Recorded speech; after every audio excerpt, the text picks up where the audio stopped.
the second semi-final, and after that last one, what a tremendous match that was. We've got another great one in store. So I'll introduce the players. Baden, the shot maker, Jackson.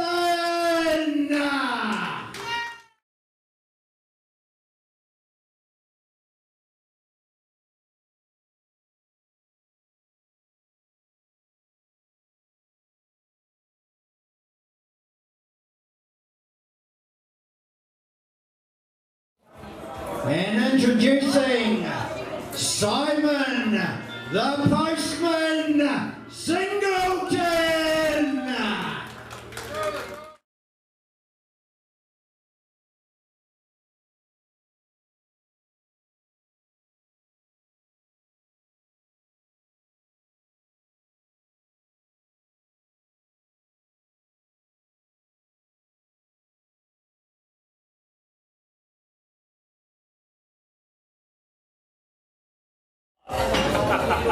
Alright guys, we're almost ready to go with our second semi-final. Baden, coming to you first. I think it's fair to say your game with Steve last night was probably the slowest of the four matches. We've now got the 40-second shot clock up and running. Is that going to change your approach or your game in any way? Not really. It actually suits me better. That game last night was just boring. Really. Steve struggled. The order he got, but I had to slow down last night because he's very methodical, he's a great player, doesn't miss much, have a crowd behind him, and I just have to keep focused. But I prefer the shot clock because I'm used to playing it, I've been playing in the shot clock for 30 years, so I'm really looking forward to this, to be honest. You did seem to struggle a little bit with your break yesterday. Did you changing the way you're placing the cue ball or your technique, or was it just a little bit of bad luck last night? I think everybody will tell you the luck's a massive part. I just keep doing the same thing. I'm playing race on 15, so if I drive great first eight, he might drive great. It's just you're playing a good play. You've got to take your chances. I've watched both games back, mine and the opponents, and he's a great player for anything. So we'll see what happens. I'm just going to take advantage, play the table. I'm the underdog in this. Simon's had a great last 3-4 years, and he's definitely took advantage of New Zealand's number one of these rules. So I'm going in there with the relaxed attitude and just see what happens and try and get a game. Excellent. And Simon, coming to you, with no disrespect to Brent Wells, your opponent yesterday, but he probably didn't quite have the technical understanding of black ball rules that Baden will have. Does that make any difference to your approach, or do you just play the table, play your own game? Yeah, not really. I don't really think there's much tactics to these rules. It's quite an aggressive set, and I played the table yesterday, I played the table today. It doesn't matter who the opponent is, the right shot's always the right shot. And we talked about yesterday, you raced into that 10-1 lead, and then the concentration levels just dropped a little bit. Are you going to try and just keep those up throughout the duration of this match, because it's a longer race? Yeah, for sure. Energy levels dropped a little and lost focus. Sort of finished line a bit too soon. There's a few other players this weekend that have done that. We just saw in the last match. There's probably thought he had the game wrapped up, and then the other player gets momentum and it gets exciting. So we'll see what happens. You can't afford to do it. Simple as that. And you two are obviously very good friends, pairs, partners. Does that add an extra bit of spice to the match? Not really. No, I just play my game. It doesn't matter who I play, so I'll smash anyone.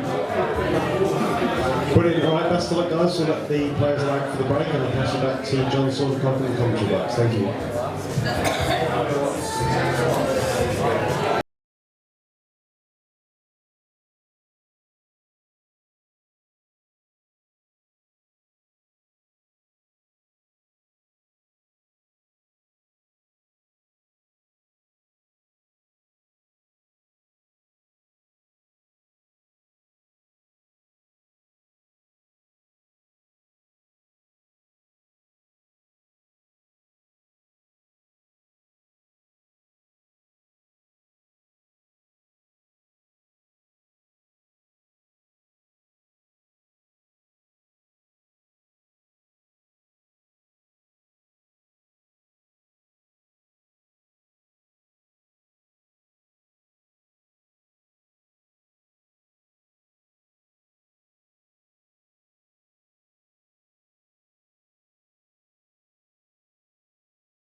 starts.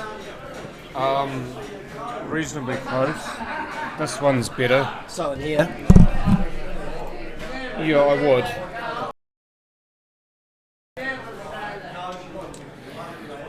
Righty-ho, second final underway. Simon winning the leg will break first and already making the best start that he could by potting a ball off the break. Now I have an absolute legend of New Zealand cricket sitting next to me. We're very privileged to have him with us. Played in, I believe, 250 one-day international matches and took, I think it was 203 wickets. And I cannot remember how many runs he scored. I'm sure he'll tell me if he's a stats man himself. Also played a handful of tests for our nation. The one and only Chris Harris. Welcome to the commentary booth. Well, thanks for having me. It's a privilege to be here. Looking exciting times for the semi-final. Yeah, Two class players. Yeah, it's a shame you weren't here before because you saw an absolute rollicking first semi-final where one of the players, Adam Lilly, was 14-4 down in a race to 15 and came back all the way to 14-13 before. But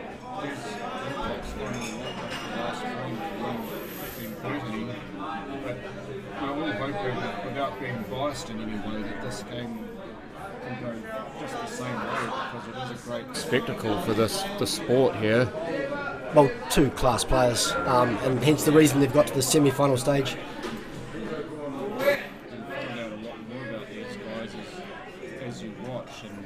I suppose a bit like cricket, you work out how players tick by just watching them, whether you're watching them on TV or in the field or whatever you're doing. And so much of pool is a mental game, but cricket, despite being played on a vastly different surface, there's the top 2 inches, there's got to be much the same in terms of the thought processes. Could you just take me broadly through that? Well, it's funny that you say it's played on a different surface, but some of the surfaces you play on are very similar to some of the wickets that the guys are playing on these days. They seem pretty flat. But you're absolutely right. It's an absolute momentum game. It's about getting confidence early, which Simon has done here. He's played pretty well. I mean, the thing that I love about this game is, as an amateur and someone that thinks they can play a little bit of pool, you know, I'm obviously looking to play a pot and trying to get the white ball somewhere where I can sink another ball, but the quality of control these guys have over the white is just, you know, is the difference between, I guess, the amateur and the professional game. And this has been a great frame so far from Simon. But yeah, he'll gain so much confidence from this, and as you said, it's so much momentum.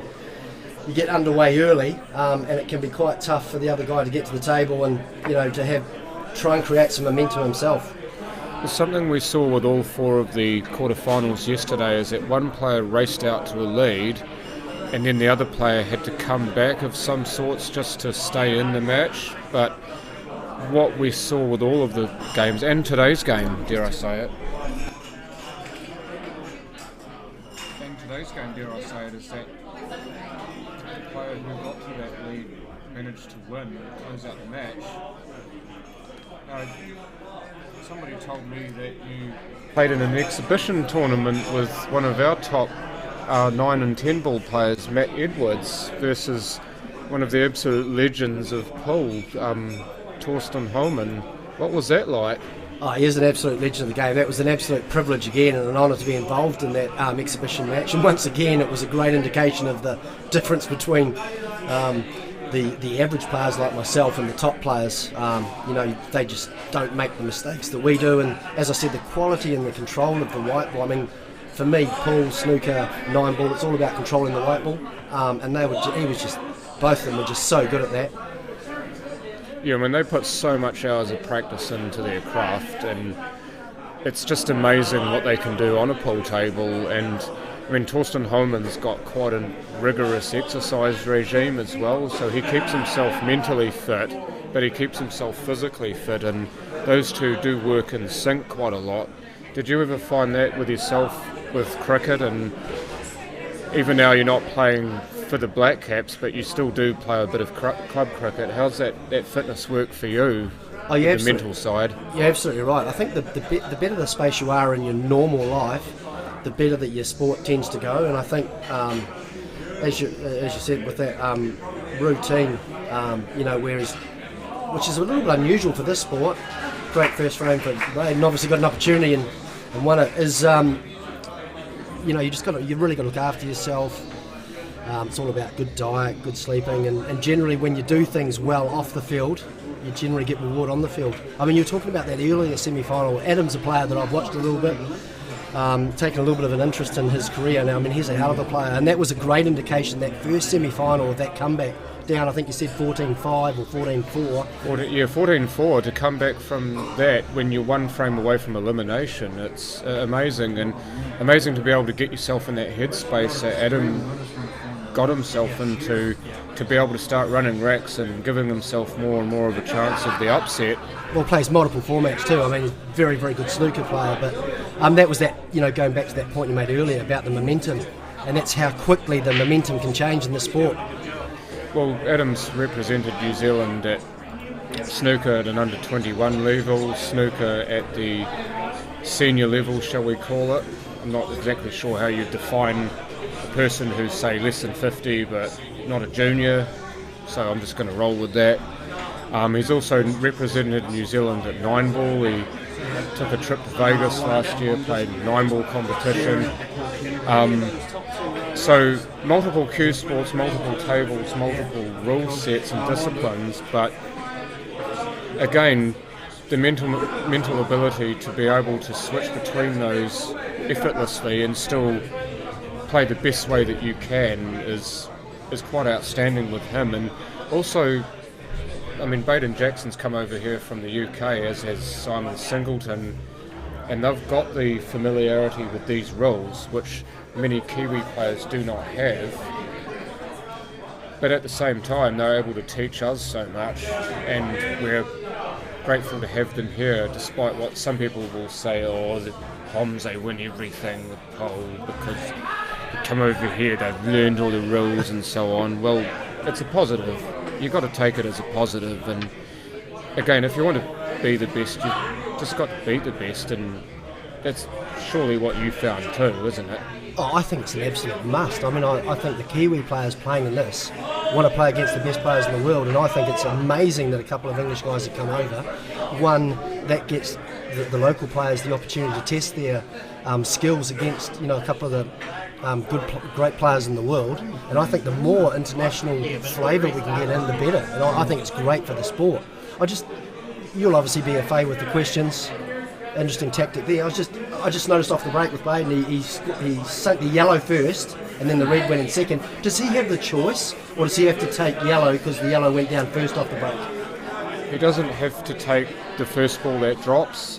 He's got an open table, the first shot after the break. And he can also first shot off the break, because there's no set established, he can play one colour onto the other. The colour he pots, if he does that, is the colour that he's then on and playing for the rest of the frame. I tell you what, I love how this frame is shaping up, just because now there's a defensive element to it, and I'd imagine generally in this form of the game it's quite an aggressive game, but I love watching the defensive, they're playing defensive, not trying to leave on any shots or any options, and for me it's a great stage because it's the first one to break or the first one to make a mistake, and that generally ends up costing the frame. Yeah, I mean, it's so cutthroat. Also, I must ask you before I ask the chat, would you be up for people asking you just general questions in the chat? The chat right in front of you here. Absolutely. If people want to ask you questions, can they do so and you can answer to the best of your ability? Yeah, people can ask me whatever questions they want. Hopefully it'll be a little bit about pool, or it might be about cricket, or dare I say it might even be a little bit about dancing. But yeah, happy to answer any questions. Yeah, that too. I did watch you on that show and thought you were absolutely amazing, and I actually thought your second dance to Lightning Crashes by Live, that partner dance where you were dancing with Vanessa's brother, I believe it was. Good knowledge. I love the song, but the way you guys looked the part, you dressed the part, but you got on it and you danced the part. That's the best performance I've ever seen in any Dancing with the Stars in New Zealand, from memory. Oh, that's very kind. I'll tell you, the thing I loved about the dance, I mean, first off, I've got to say, Vanessa Cole, absolutely the best partner to have. I mean, she's just a phenomenal dancer herself and teacher. It was one of the hardest things I've ever done, but for me, I love those sort of challenges where you're out of your comfort zone. I was sort of working full-time with MediaWorks at the time, and then we were dancing 6 hours every night, and we did that for about 14 weeks. So I ended up, we did about 500 hours training, but that Paso Doble was, was pretty special times. Just quickly to the game, Baden there flicking the edge of his yellow into the red, into the yellow to pop the yellow over the pocket. So he's now opened everything up for himself. So you'd imagine, unless he makes a silly positional error here, that he should finish this frame off. Now, just moving quickly back to Pole, do you play a lot socially, or do you just fancy yourself to have a hit at home, or what? I think I'm like most people. I haven't got a pool table at home, but I'd love one. I think that's something that may happen in the future. But no, I'm like everyone. You get down to the pub and you play with your mates, and you all think you're better than each other, and it's not quite to this standard, but generally what happens, the more you drink, the better you get. Yeah, it's so true, isn't it? The inhibition goes. There's one for you, Chris. Do you reckon you're a better fielder than John T. Rhodes, as Baden there misses that shot and Simon's got an opportunity back into the frame? Great question. I think John T was one of the all-time best fielders. I think the fact that I'm mentioned in the same breath with him, I take as a feather in my cap. I mean, he was phenomenal at backward point. He made that his own, and some of the run-outs that he got, one that sticks to mind was the one against Inzaman Al Haq, where he died 1992 World Cup, where he made a mess of the stumps. Yeah, demolished the stumps, and Inzaman was out by about a metre. So, just those quick decisions. I mean, he was a phenomenal fielder, so I definitely think John T was better than me. But as I said, nice to be mentioned in the same breath. Yeah, I mean, we've grown up watching you play, and the fact that you still, I believe you still hold or equal a record for the number of caught and bowls in international cricket, and just obviously the way you bowl being quite slow through the air, and Simon's just touched the red there with his cue and indicating that to Baden, so there's that sportsmanship. You don't need a referee to call it. But hang on, I've just lost my train of thought, sorry. Can you put me back on? Oh, it's caught and bowled, that right? That's right. Bowling reasonably slow through the air, but managing to get the ball to do a fair bit in the air and then off the pitch to have batsmen sort of prodding at it. Is that a mode of dismissal that you were necessarily playing for, or? Good question. No, I started my career, believe it or not, as attempting to be a fast bowler, and I was never that quick. I was always a bit medium pace. And then I came up with this theory that if I bowled slow enough, hopefully the batsmen's played themselves out of form by the time the ball arrives, and they might just hit it back to me.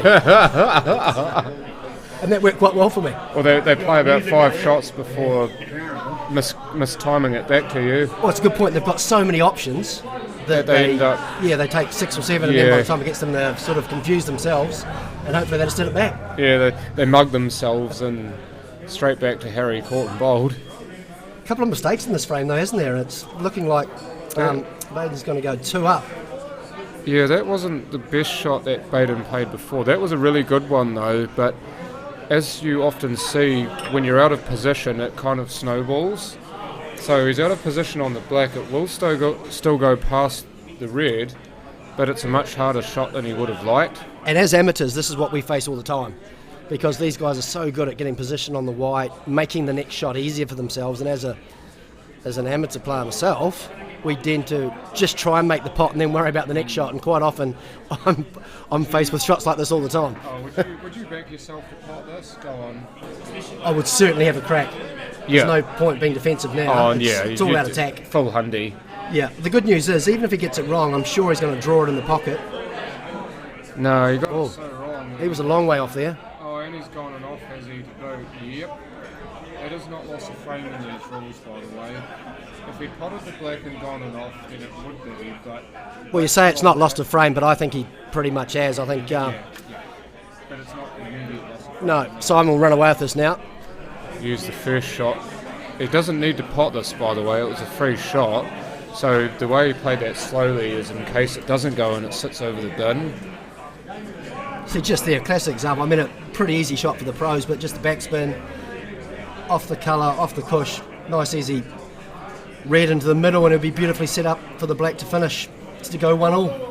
Yeah, and you see how he didn't just roll that in slowly, he punched it in with authority. That's another difference you see between amateurs and pros, as Simon squares us up at 1. Now, I've got a cheat sheet in front of me, I'm not going to lie. With more and more New Zealand pool players travelling overseas, and hopefully we'll see that with one of these players definitely, because the prize for winning this is a spot in the New Zealand team for the Black Ball World Competition in Geelong in November this year. They're travelling distances to play in events, long distances to play in events. You obviously had to do that with cricket. You were constantly somewhere else in the world. How did you deal with that, and what did you think of it, like, especially times when it got hard? Felt like multiple questions. I'm going to get far away with the first one. So Yeah, there's a spot for someone in the New Zealand team out of this tournament. Yes, the winner of this particular tournament, not this game, the winner of this game goes through to the final, but Well, that's what I was going to ask. What happens if one of these guys win? Because they're obviously English. they're both, I believe they've both got residency here, Oh, we like them even more now. They can Yeah. play for us. Brilliant. but they're both New Zealanders now. But yeah, the winner gets a spot in the World Champ, New Zealand team for the World Champs in Oz later this year. But yeah, how did you manage time away from home, pretty much, when you were travelling for cricket? Good question. Well, to be fair, I was doing something I absolutely loved. It was my passion, cricket, and I was very fortunate that it was a sport where I could actually make a living out of it. So effectively became, even though it was my passion, it became my job as well. And so my family was aware of that. We not made a rule, but we tried to, if I was away for any long length of time or away in those special times like over Christmas, try and get the family together at some stage. But it is challenging. I mean, I'm away doing something I absolutely love, and I would have done it anywhere in the world, and was lucky enough to. Very tough on, your support team, your family back home, but you've just got to try and include them as much as you can. Have a supportive partner. Really tough on the kids, because they obviously, well, you'd like to think they miss you. So it is challenging, but I was very lucky that I was able to do something that I absolutely loved all around the world, and I wouldn't change a thing. All I'd try and do is make it possible that I could have played for longer, but age catches up with all of us, unfortunately. Yeah, exactly. I mean, I'm a bit younger, so not quite yet for me. Are you that much younger? Singleton, 2 frames to 1 now ahead. But this is how the most frames have started? Well, we'd have to get a few more frames in to see what the general gist of this would be, because if Simon wins a few more, then yes, it will have gone to play in pretty much every single game, having one player running away with it to start with. But we're just mentioning age very briefly. It's still amazing to me that you're playing cricket at a competitive level at the age of 50. That's absolutely brilliant to still be able to play for Sydney at 50. That's been tough. I haven't played too many of the 2-day games, but I played sort of the one-day cricket and the T20 at the start as a 50-year-old, and found that challenging. Fastest bowler you've ever faced, Chris? It's a good question. I've faced quite a few fast bowlers. Anyone that I deem that if they hit me I could be seriously injured. So that just to reel off a few, Waqar Younis in his prime, Wasim Akram, Shoaib Akhtar, Brett Lee and Alan Donald. Managed to face Malcolm Marshall at the end of his career, but all of those guys, phenomenal fast bowlers, up near that 100 miles an hour. Scary, scary stuff. Terry Stewart's got a bit of time on his hands, hasn't he? He's asked me a few questions. Well, the thing is, though, obviously you're such a legend in New Zealand cricket, and people know you from that. Now, I'll just give you a little heads up. Chloe Jackson, that is in fact Tara Jackson, that is Baden Jackson's wife. Lovely to see her watching and supporting. Yeah, it's great. See, that's the thing about streaming, is that your loved one can actually jump on to watch this match without actually having to be in the venue if they can't for whatever reason. It's the way of the future for this sport. Definitely, and then it gets big enough, and then hopefully we go mainstream. Well, Yeah, Chloe, exactly. let's hope that Baden gets it back to 2-2. Maybe then MediaWorks can pick it up. Well, there's a And few I can start opportunities doing now. it yes, then I can start, we can start doing this for a career at MediaWorks.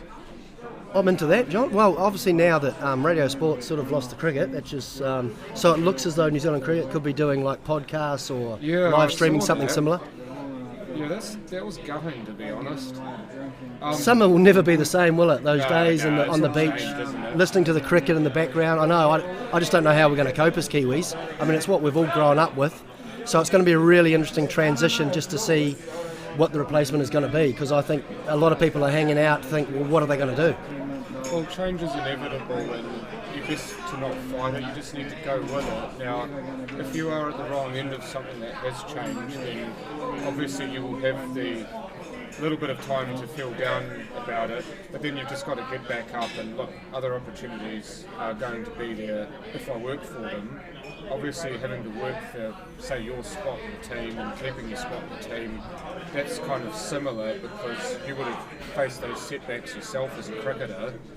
I was just thinking Brett Lee, one thing I absolutely loved watching, just from a personal point of view, was brilliant bowler and good sportsman, but when he pulled it, Piers Morgan in the nets, I know that was absolutely loved that because I do not like Piers Morgan at all, and he gave him absolutely everything. And Piers, to be fair, actually stood up and made a good account of himself. But well. You say that. I thought remembers that. from a cricketing point of view, did tend to back away a bit. Actually, know Piers Morgan, met him quite a few times. Have actually played cricket with him.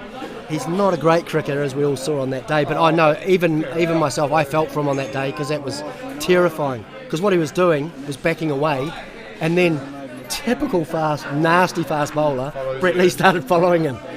With short stuff at full pace, go have some of that. But I actually, if I could say it, I had a little bit more respect for Piers after that. I don't like him as a journalist, I don't like him as a pundit, just because I don't like his views, but Well, that's personal. I think it was his background was from was it the Sun, and obviously that's quite a controversial. Was it the Sun? The Sun, yeah. Quite a controversial newspaper, and he I think he lost his role over doing something that he was believed to be the truth, but was led astray. So yeah, Yeah, no, he's good at... the tabloids in England just take it to a new level. Yeah, well, the media does tend to do that anyway, so... Even more so in the What you UK. read, not always, and as a cricketer you would have been reading some stuff that you wouldn't have been happy with and thinking, oh, they've overboard with this. I was a fair weather player, so I only generally like reading the tabloids or the media when I was going well. Yeah, but they absolutely rip into you when you're not, that's the thing. Yeah, or the worst thing is people tell you, even if I don't read it, people go, oh, did you see what they said? One of the most, I'll never forget this, I actually think, who now works for New Zealand Cricket. Stevie D, that's Steve Denton, he played Baden yesterday and Baden beat him. Daily Mirror, all the same role. He's actually from the UK himself, and I would have to agree with that. But I know I'm sounding like a conspiracy theorist, but they've all sort of got an agenda for me. Yeah. I'm not big into mainstream media, but I did enjoy reading the tabloids. I spent a lot of time in the UK and quite enjoyed reading their newspaper. I took most of it with a grain of salt, but it was quite good light entertainment, and that's all I took it as. Laugh, eh? Like the Inquirer and those types of mags, they were quite fun to read. Oh, that nearly ran too far. I think Baden's just counting himself lucky that he didn't get stuck behind the yellow there. I thought maybe at one point he'd be stuck behind the black, but the yellow proved to be the ball that nearly reached out and grabbed him. So what I'd do here, if it was me, I'd try and cut it into the middle, run the white ball down the end, leave the black on for the middle. Like this. That's exactly what he's done. Oh, brilliant. You should be playing in this. Yeah, he hasn't. Again, though, he's a little bit short. He would have liked to run on a little bit further. but he's not going to miss this, and Chloe will be delighted because it's about to go to 2-all. Watch out for the white ball though. Watch out for the white ball. No. No, he's hit the yellow, he's good. 2 frames apiece. Simon and Baden all squared up. Oh yeah, sorry, that's because I leaned away, Terry. Tony asks, Chris, did you ever take a hat-trick in a match? Who's that come from? Tony? I actually did, Tony. In South Africa, of all places, in Orange Free State against, was it not Natal, because that's Durban. It was in Bloemfontein. And it was a bizarre score because I think the Bloemfontein side, or Orange Free State, were 354 for 3. And I got a hat-trick, and it was a bizarre hat-trick because the first one was caught and bowled, quite a good catch. Next one was caught at short cover, and then the new batsman came in and I tried to bowl an in-swinging Yorker, went horribly wrong, way down the leg side. The guy tried to deflect it to fine leg, got a leading edge and just popped up to mid-wicket. And so that was actually a hat-trick for New Zealand in a first-class game. And it is my only hat-trick at that level. I've got a couple of club hat-tricks, but that was the one that stands out the most because it's... A hat-trick is a hat-trick, but it's not quite how I envisaged getting that last wicket. Yeah, you kind of feel a bit silly when you get it like that, but hey, you take all the plaudits. Yeah. Oh yeah, because normally when I tell that story, I tell everyone that it was 3 bowled, but yeah, that wasn't. There was a lot of luck involved. It sounds like the sound's gone. I don't know about you, but... Well, that could be quite good for the listeners. If the sound's gone, it could be quite good for the listeners. They don't have to listen to you and I. We're not that rubbish, surely. Well, I know you're not, but...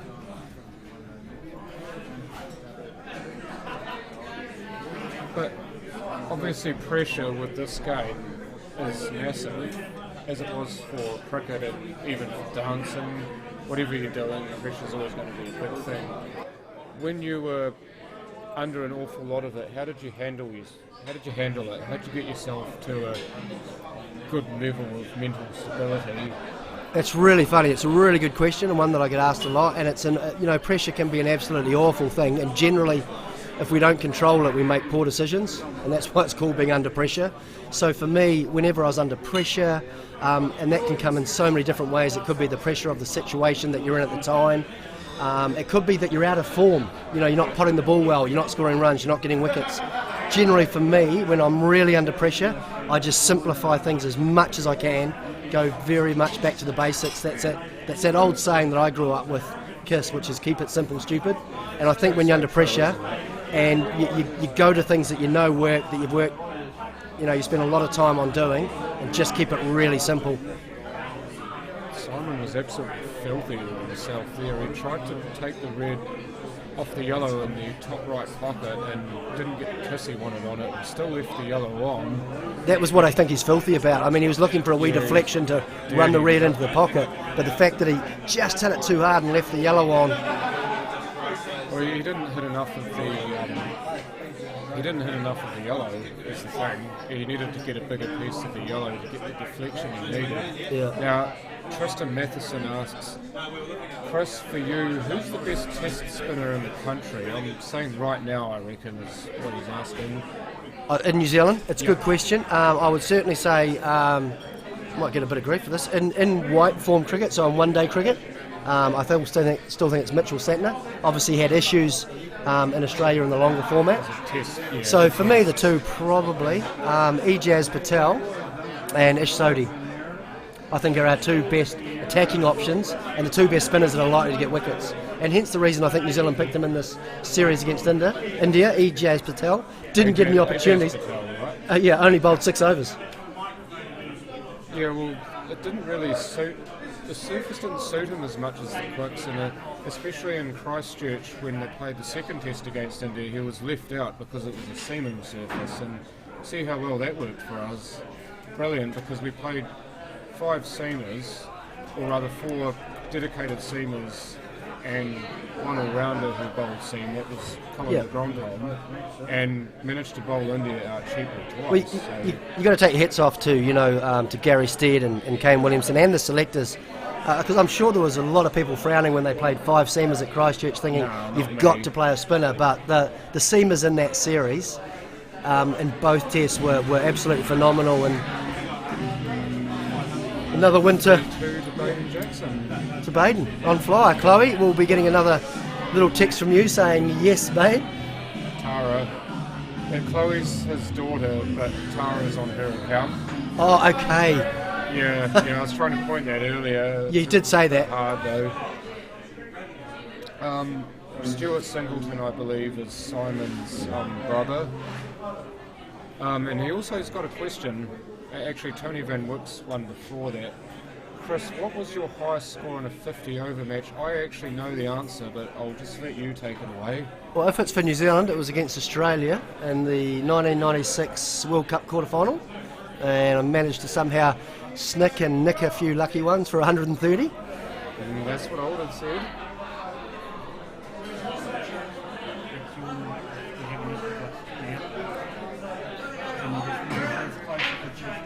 Picking you up on Chris's, but not on yours for some reason.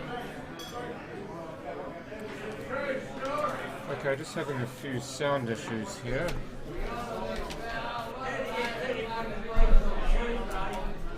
You're going to share one mic. Try and look at the information here. Is my mic okay? Your mic's fine. Oh, that's all right then. Yeah, my mic's rubbish apparently, so I've had to squeeze in a bit closer to Chris, and so we're sharing one mic. This would normally be uncomfortable, but because I've done some dancing, I can handle it. Yeah, you get a bit close to someone and you feel a connection, don't you? And then that music starts playing. Yeah, I feel like we should be getting set up for a foxtrot or something. Yeah. Or a paso doble. Yeah, okay. I'll play the male, okay? Or the what, sorry? I'll be the male. So Yeah, I'll be the probably. lead. Well, you would be. You're taller than me, and you've actually done it before. So here's Simon's opportunity to get back into it. Just feel like Baden's just taking a little bit of momentum. Yeah, no, he needs it, even though it's really early in the game. It's 3-2 and it's a race to 15. You still want to get those little hits where you can. Next question, Chris. Who's the best pool player you watched or played? Now, I'm pretty sure we've already answered this, but again, You answer it for me, and then I'll tell you who it really is. You said I'll it say earlier. Torsten Holman. Yes, certainly. He's certainly the best I've ever seen. No disrespect to Matt Edwards. No, Matt was very, very good as well. But also, on top of that, was probably every player that's played me that's beaten me. Anyone who's beaten you is the best player you've played. But we were talking about pressure before and making mistakes. That's the thing I love about this format. We've seen probably a couple of mistakes from both players, but because of the length and it's a race to 15, this is one of those games where you've got the opportunity to make mistakes, but you can make up for that. And we saw that in the earlier semi-final with Adam, where he played a few mistakes, but he's such a class act that he came back and almost snatched it basically when it was almost a foregone conclusion at 14-4 down. But these two players, class acts, they'll get it right and hopefully make less and less mistakes. Brittany Kidd saying Chris Harris, the man, the myth, the legend. Well, I can tell you for one, he's not a myth because he's sat right next to me. But the rest of it is very much true. Simon there cleans the balls up to move into a tie again. It's 3 each here. Who won out of Des and Adam? Tony Rousel. Des won that match 15-13, but I tell you what, Des was 14-4 ahead at one point. Adam got it all the way to 14-13, and Des managed to pick off the last frame to win it. Yeah, So, I should be match. even here, shouldn't I? I mean, I've been singing the praises of Adam, but Des also brilliant to finish it off because all the momentum went with Adam. And then for Des to get an opportunity to finish it and To do it. turn all of that around Yeah. and still So- have the mental capacity and ability to finish that last frame off. So you're absolutely right, Theo. We've got to give Des big credit because he was under severe pressure at the end there when it went to 14-13, and that was, that's that pressure we're talking about. And I'm sure he just cleared his mind, did what he needed to do, and got the result in the end. Just a question for the viewers as well, or for chat. Can you hear us both just fine? we're both using one mic, so we're crowded around the one microphone. Can you hear us both okay? Because if not, we'll have to make some adjustments. Are we asking the listeners? Listeners, yeah. Nice. Well, not you, because you're not... Well, you're a listener, but you're not on the chat, so to speak. Oh, well, I feel like I'm part of the chat. Both good volume. Awesome. Do you play, Chris? Brittany Kidd asks. I think she's meaning pool. Yes, I do play. Love the game. I'm not very good at it, but I'm trying to get better. I've played all formats. Played some pool, played a bit of snooker in the UK, which you have to if you're over there, and played a bit of 9-ball as well. I love it. Great social game. Risk of infection, use protection. Let's not talk about that. I'm sick of hearing every single day about the C word, large C word. Yeah, I don't want to get controversial, but I don't know. I guess when someone says that, means they're going to. I mean, Yeah. to me, it's just it's another variation of the flu, and I don't know. I just feel like I don't want to underplay it, but I feel like if we're careful and do the right things, we'll all be okay. I think you just do the basics right, just keep yourself healthy, and if you present with the symptoms, go and see a doctor. It's just basic stuff, really. The healthier you are, the better chance you are at not getting it, or if you do get it, then you have the best chance of fighting it off. Great, well I'm just going to take a break and go for a run, so I feel a bit fitter. No, I'm not really.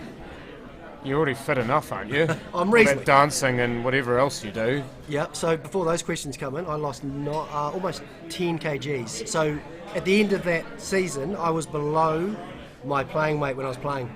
So I went from effectively 90 kgs to 80 kgs. Yeah, it's amazing. It's amazing what dancing does too, because obviously it shores up your coordination and gets you better into social settings, because dancing obviously can be quite a social sort of thing, but also so good for your fitness and for weight control. I mean, you saw what happened to other dancers on the show. They just had weight melt away. Yeah, no, they do. A lot of people, just about anyone that goes on the show loses a lot of weight. But here's a little bit of controversy as well. I reckon if I danced before my career, I reckon my fielding would have been even better, because some of the positions, the control of your balance, going in certain directions, and just learning about balance and getting somewhere quickly, would have made it. I think would have made me even better field, or quicker in the field. How's that? That sounds pretty much right, I would say. Definitely makes a lot of sense. Might have made me a better pool player as well. I haven't played so much pool since I stopped dancing, so perhaps got to get back in there. It's that social thing again, isn't it? Pool's social, so is dancing.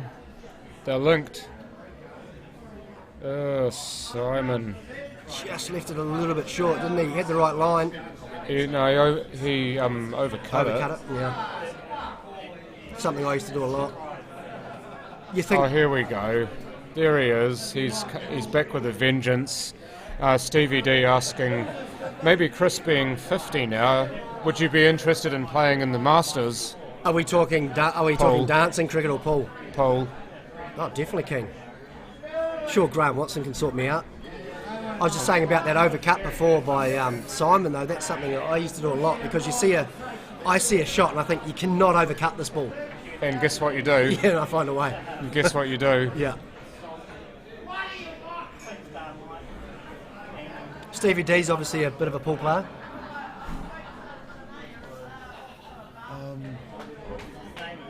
Gentleman Jack and Coke Zero, please. Gentleman Jack and Coke Zero, please. Did you want a drink? Just a Coke or something. Lovely touch from Maiden there, just a nice fine cut into the middle. He's got the balls in good position. Yeah, he might be a hustler and a bustler sometimes, Baden Jackson, but he does have a brilliant touch game when he needs it. I just thought of something pretty raw as soon as Tara commented about the same time I actually said that. Yeah, this is the real stage of the game I'm interested in. He's got sort of control, he's got good control of the white ball. This is okay because it allows him naturally to come back down the correct end of the table. I know that amateurs would look at that and go, he's overshot, but he actually hasn't. It means he can get fine cut, as you said, run back down the table, and he's got a couple of reds down there as options. He has to make sure he doesn't go too far though, Yeah. because then he cuts down his options for the reds, with the black and the yellow being sort of centre of the table there. It looks like he has... Wow, maybe too overcooked much it. on the one closer to the corner pocket, yeah. He's got issues now, hasn't he? Does it go past the yellow into the middle? There's a question. I think let's it does, see but- if he plays it. I think it's a very, very tough shot. It's not the shot he wanted to play, and he's looking at that corner. Ruefully, almost. But it's not just about potting the ball, it's also about getting position on the next red, which is going to be tough. Yeah, I mean, you can't pot the ball if you can't see it, right? These By are and the- large. These are these clutch situations. Played it with Oh, lovely what a control. shot! Does he Settle. kick out enough? Settle. Oh, if he's left that on, that's a magnificent shot. You think it does? Yeah. He didn't actually play that shot, Tara, but he still managed to pot one. Stevie D, serious question in relation to Chris's competitive spirit, that when the body says no for cricket, maybe pool is an alternative that could quench the thirst for success. Do you reckon... honestly, do you reckon that could be an avenue for you if cricket is no longer possible? Stevie D, hammering me, aren't you? Look, absolutely. Look, sport will always be in my life.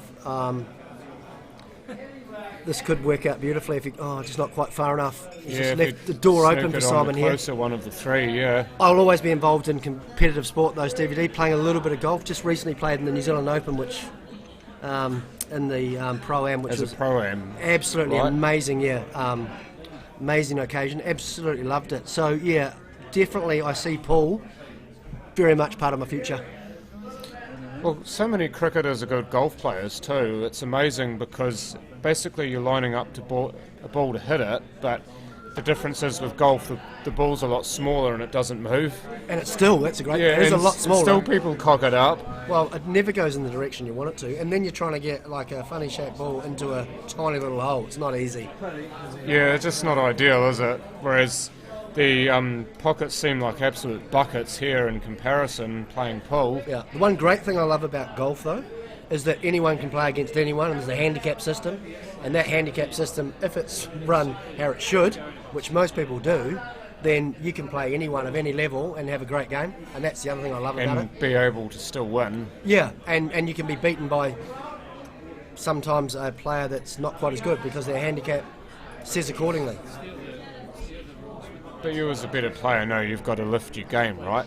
And Yeah. Simon there lifting his just needs this black to take a lead for, I believe, the first time in this match. Yeah, I think Baden will be thinking that it was one that he let get away. He had the opportunity. Just ran out of pos, didn't Yeah. he? It's a shame he ran out of pos because the shot before was an absolute beauty. It was, he just overcooked the white, but I mean, even to get it in the vicinity, and Yeah, drops it. as we expected, 4 frames to 3, Simon Singleton leading. You like a bit of Black Sabbath? sounds like I don't have a choice. No, I love it. Bit of heavy rock. So it's a bit loud, but hopefully we can still hear each other. I went to see Black Sabbath 4 years ago when they were in Dunedin. Absolutely brilliant. Mike and I were talking about before about how Ozzy's still got it, despite now being just over 70. Yeah. Still holds the crowd so well. Yeah, no, he's amazing. He's an entertainer. I think him and Sharon have split it, haven't they? Could be. So I don't follow that as much as I should. No, well, you're going to say he's still got it, but I don't think he's still got Sharon. But Yeah, he's got something, but I not tell you something what, else. I'd love to sit down and have a drink with him. What an interesting life he's had. He's had some. It'd have been non-alcoholic in his case, though. Yes, no, now it would be, but he'd have some amazing stories. Oh, of course. He'd put the rest of us to shame. Yeah. Well, genetically, he shouldn't still be alive. No, I think The amount yeah. of drugs and alcohol that have gone through him, but rock and roll never dies, though. no, it doesn't, and neither do the excesses. No, his legacy will live on. He was a bit of a legend, was he? your real name saying it reckons it should be 4-all. Are you talking about after this frame's completed, or do you reckon we've got the score wrong? I might actually ask somebody to go and have a look for us, because that kind of worries me that somebody's got a score different to us. We're just checking. Just checking it now.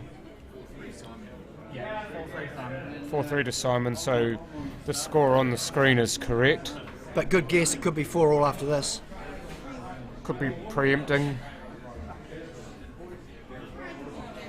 Do you go to see a lot of live music, or would you rather listen to it in your car or on Spotify or whatever? I know, I love music. Obviously, even more so probably since Dancing with the Stars. It's so funny when you're on that show and then all of a sudden the song comes up that you dance to.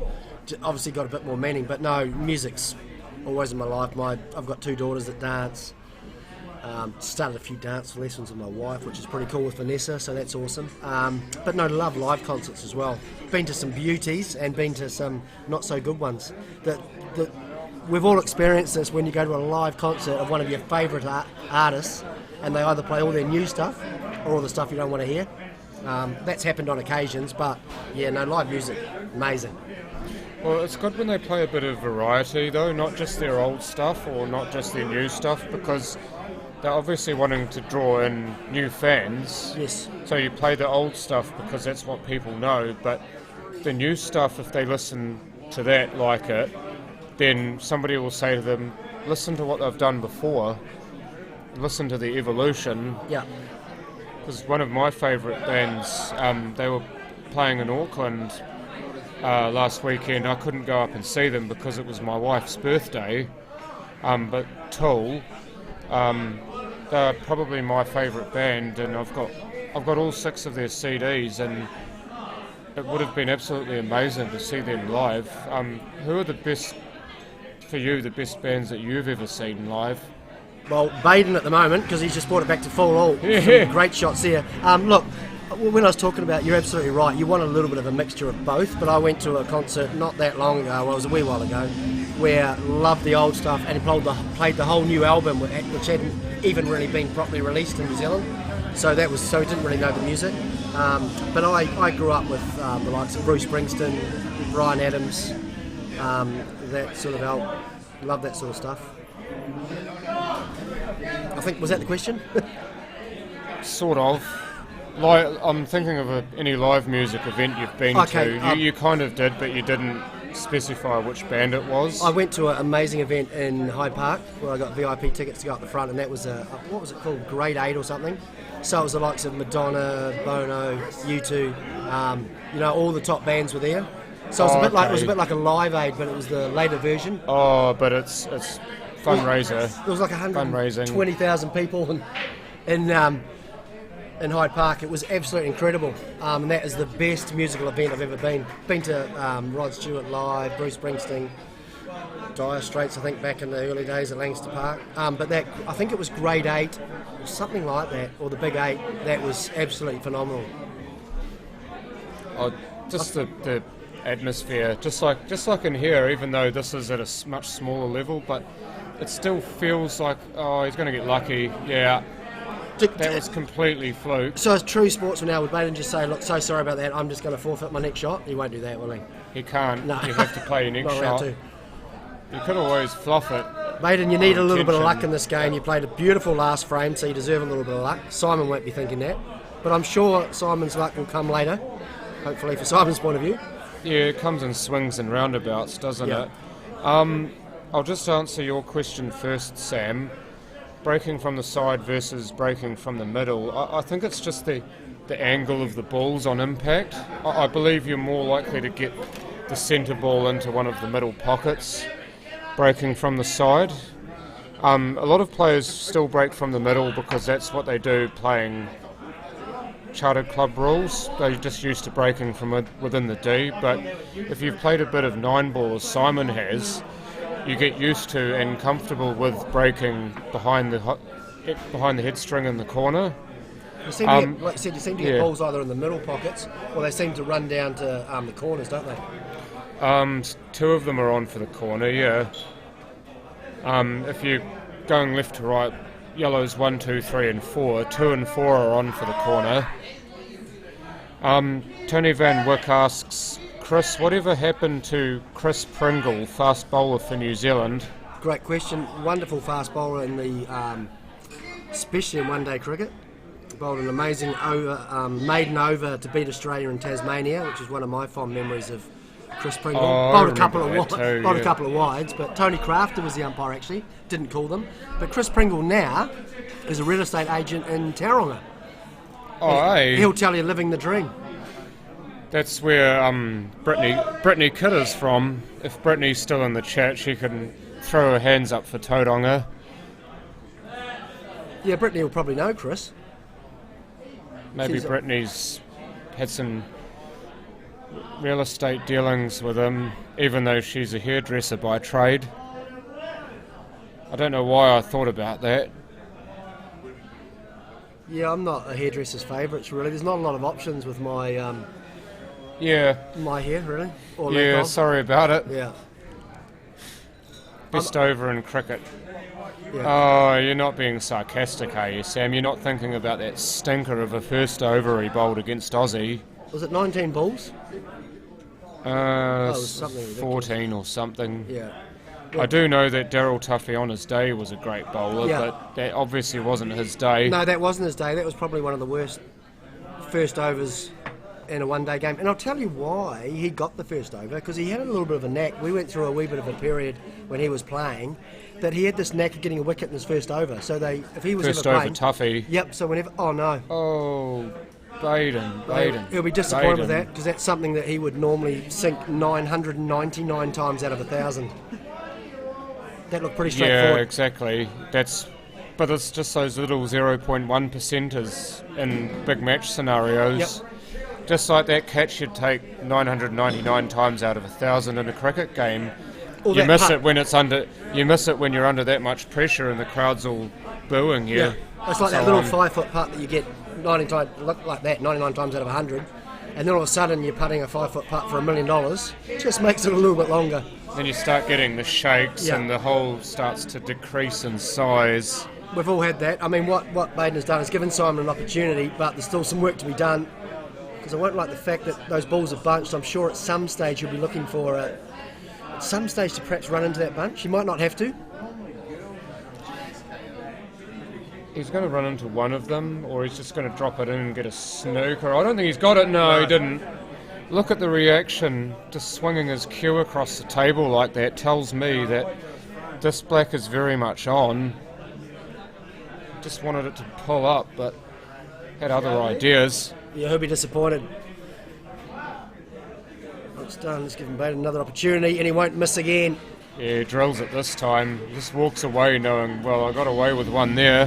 He did, because he didn't think he was probably going to get back to the table, but got an opportunity, and fair play to him. Yeah. Took our advice, took the pressure, did the simple thing right, and sunk the black. Or the 8 ball.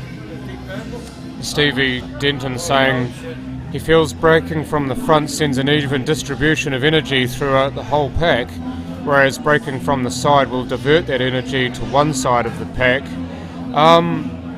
You've got more knowledge of this than I do, Steve, but it depends on how you hit the break and how much you push through. Because if you push all the way through, just there, right there is Simon's partner Mel, just to the right of the screen there on that shot. Travelled all the way up here from Queenstown. Oh, Simon lovely. from Queenstown. Lovely part of the world, Queenstown. Oh, beautiful. Have you ever dropped a sitter of a catch in international cricket? I'm pretty sure everyone has, but I'll let you answer that. Yeah, I'm trying to remember how many. I've certainly dropped some sitters in international cricket and many other forms of cricket. It's the most awful feeling, because you feel like, one, you're letting the side down, two, you're letting the bowler down. It's just not a very nice feeling when it's one of those ones that you should just catch. And we've all done it. Oh, you feel like digging a massive hole, don't you? And then throwing some acid into it just for good measure. Well, you normally tell when it's really that bad, when then you pray, please don't let the ball come back to me, and generally it does. You have to want the ball coming to you, though. But you, when you make want a mistake, another chance. when you make a mistake like that, quite often you don't. Yeah, true that. Brad Campbell, who is big name in pool here, says, I remember when you came down for the opening of Q Time Manchester Street Christchurch. Fantastic day, but as you can see, the game has improved. A lot different feel now. I remember playing down at Q Time, played a few games in that opening actually, it was really good. The game has changed. There's obviously some talented players out there in New Zealand now, and we've got them coming from all over the world. And Simon and Baden have made New Zealand their home, which is great. But no, the game continues to improve. There's a guy who played here yesterday, Brent Wells. He's a massive fan of yours. Unfortunately, he's crook at the moment, but he used to be the manager of Q Time back in the day before the earthquake tore it down. I think I might have played him actually. I think we had a couple of games that night. Yeah, left-hander, plays with a glove. Yeah, pretty sure he beat me comfortably. Or he might have. Big jovial dude. He actually might have let me win one game. He's very good like that. He's a gentleman. Yeah, Tony Van Wyck, extremely good pool player himself. That's definitely right. Two players with the same skill set. It's one shot here and there that makes the difference. Or mistake. Yeah, exactly. The shot there, that's a mistake, or the brilliant shot here that wins you a frame. Mick Hill breaks from the centre, so I assume it's the way to go. Well, Mick Hill is arguably the best at the reds and yellows in the world, so whatever he does, you generally want to copy, wouldn't you? Just like with cricket, if you see something that works that another player does, then you think, well, I can make that work for me too. Yeah, and we're about to see that from Baden. Now I'm really interested to see what he does here. He's got a couple of tough pots, and I'm really interested to see. That's the way that I perhaps would have gone, but it's going to be tough to get position on the next yellow. Yeah, he's got to avoid all of those reds, and then that red below the D, the one that he's just ran behind, would you believe it? Yeah, just stunned it a little bit too much, didn't he? Yeah, that white ball just killed off the rail, didn't it? Or he was trying to get the white ball around behind the red. Yeah, I think he was trying between the cushion and the red. I think he was trying to leave it short. I would have tended to, well, it's easy in hindsight, just come out a little bit. It's really tough options now. He's got to go up the table. He's got to avoid all those balls. He's obviously got to go for the pot, doesn't he? Or just try and settle behind it. If he gets behind it and gets a snooker, that would be amazing, but I don't think he'd be playing for it. No, he'd be looking to just almost hit it on yellow, not dead weight, but... It's going around 1, 2, 3 rails. Yeah. I see. 1, 2, 3, barrel into the yellow. I thought he might have gone in between, that shot in between the I don't know whether it's naturally on though. Oh, he's got to at least not without side. No, he has to put a bit of side on. I would have thought that's an easier option than going around 3 sides. Especially when on your last side there's a tough red to miss. Yeah. I reckon he'll go up and down the table, yep. A little bit of side.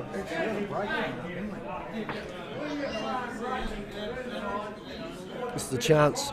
Oh, he's unlucky. Oh, he's missed it completely. He couldn't do that again if he tried. Off. No, you couldn't.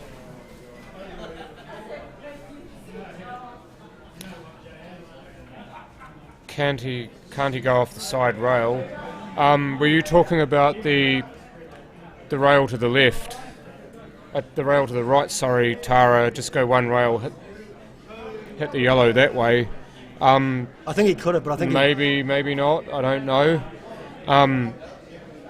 Sam Newman asks, will we see you back for team rugby versus team cricket, Chris? Yeah, I'm going to have to work on my fitness though. That was challenging. You see what Simon did there? He had a free shot, so he played Baden's yellow, but you see where he's gone and put it, like nasty on the rail. That's the difference between the amateur and the professional game. See, I would have been thinking a great opportunity to get some reds down, but like you said, he's thought further ahead. He's obviously trying to finish the game at this turn at the table, but what he's done, if he doesn't, he's made it a very difficult yellow, which is good play. You sure you don't play professionally? You seem to be picking the shots just as well. Oh, I've watched a lot, and just Have you been watching this online? no. But I love watching quality people play sport, and I'd like to think I've got a reasonable handle on it. I'm not that good myself, but just knowing what they're trying to achieve. Used to watch a lot of Pop Black in my day. Love that, watching the old, all the. Well, you're a bit like me then. You're not so great at the game, but you know how to call a shot. Oh, Yeah. by the way, OnCue streaming if you're wanting to watch more pool. Just a plug. It's a place to stream it. On It cue, is. Yeah, definitely. and hopefully we're on cue. Yeah. Oh, we are. We always are. The managing director of OnCue sitting right behind you there, Chris. Just another big thank you to that particular person, that being Daryl Chambers, for giving us the opportunity to stream this service and to commentate on it. But Well, he's a good guy, just an Daryl, awesome isn't setup. He's a good guy, and also we're about to Brilliant. renegotiate our contracts, which is exciting news. Oh, is this what we haven't been? I haven't been told. I have a feeling someone's holding out on me, Oh, lovely skirting control. my loins for that. That's a lovely shot. Just that ability to get a little bit of backspin and put it in the exact spot that he wants. And now just to play a little bit of a stun follow, or not stun follow, but just a stun backspin shot here. Just enough so it's off angle so he can play through it if he wishes. Yeah, where do you think he's going to want to hit the 8 ball? Middle pocket. Don't move the white too much. Just on that same line and be pretty much bang on for the middle.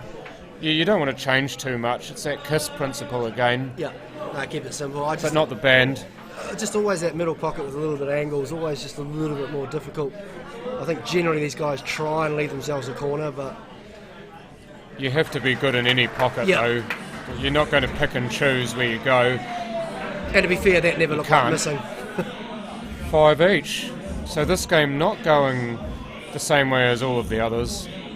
Well, you feel like in most of the games that we've watched, both players have had opportunities, and it's generally through being a little mistake made with positional play, or perhaps overcutting, and generally they've been made to pay. Middle pockets are the biggest pockets, says Terry Stewart. Well, if you look at it especially from front on, they are bigger because they offer more surface area to put a ball in, but what you'll get more is the angle is offset so the pocket plays smaller. That's what I was talking about. I find with the corners, you can be slightly more off centre and still get away with the pot, whereas in the middle from an angle, only from my own experience, tend to miss it a lot more. Yeah. But as you said, these guys are good in all pockets, so...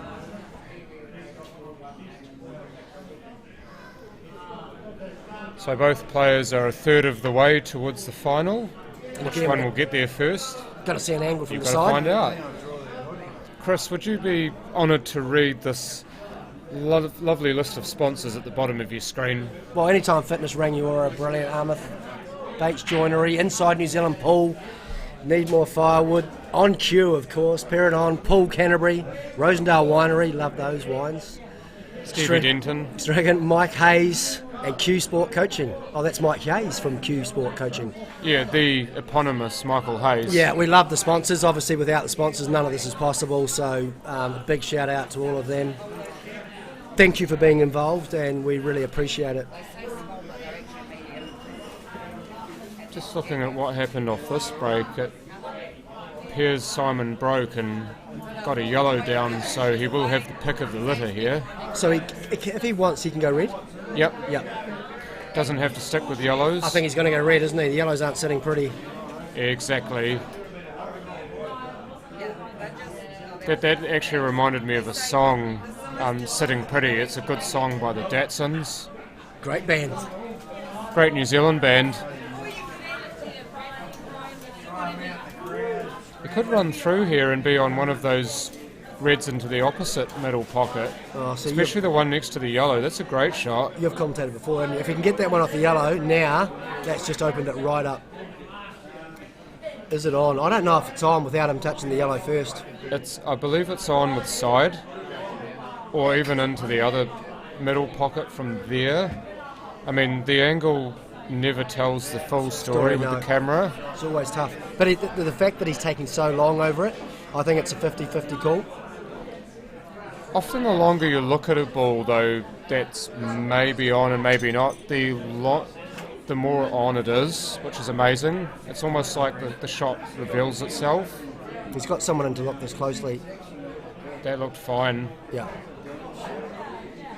That yellow would have spewed more to the side had he hit it first. And the reason that's a terrific shot. It's opened up the table now. He's now got himself in a position where he can get reasonably comfortably on all four of these reds. Possibly his only issue is going to be the 8 ball at the end. Yeah, I mean, look at all the landmines surrounding it, all the yellow landmines. There's a big gap between Cambodia, this is not, though. There's a big gap between those two yellows, isn't there? So I think that's probably where he's going to end up. I'm just thinking that... Actually, I've changed my mind. I thought maybe he'd go for the red in the corner first and then the red in the middle, but maybe the red in the middle offers a better shot at the black. We shall see which way he wants to go, because he's in great position for both of these balls. He just needs to pick a shot. He's coming down the top and then end. play it. After this frame, we will have a 5-minute intermission. Get up, stretch your legs, get a drink, do whatever, and then come back fit and firing.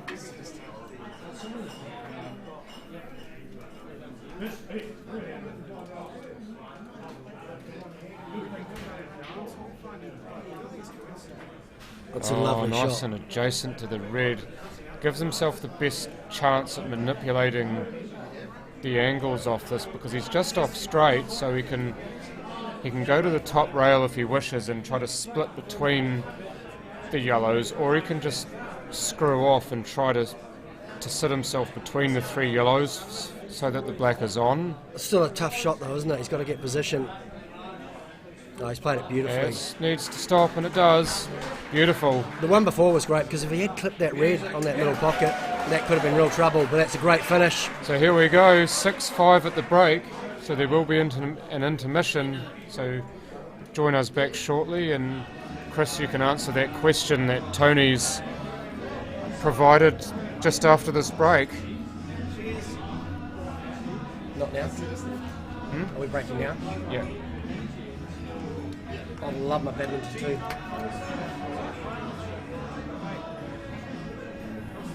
I've never played.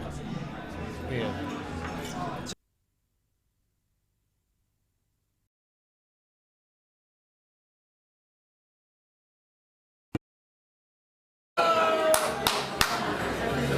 Does anyone want to buy any tickets?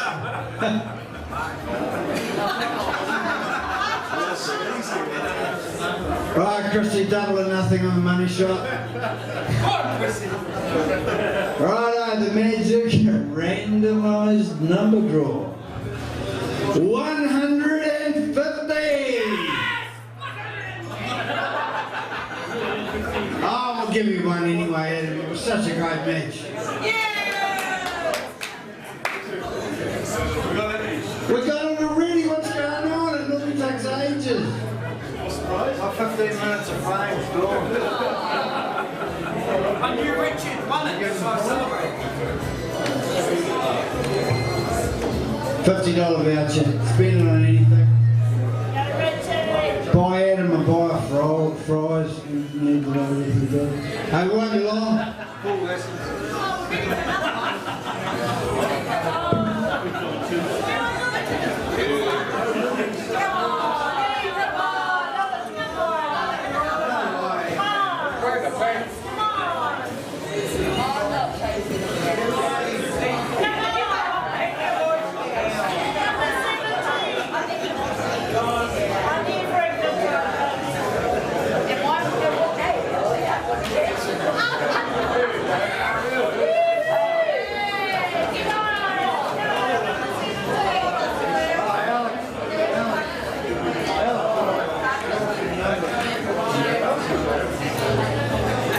We've got some wonderful donated prizes here. Bonnie, when are you giving out the using the Darren Chambers? Right, here we go. This is the Loretta Versace clothing special. Right, here we go. Number 37. These women are always asking us to go down over there. I can't believe it.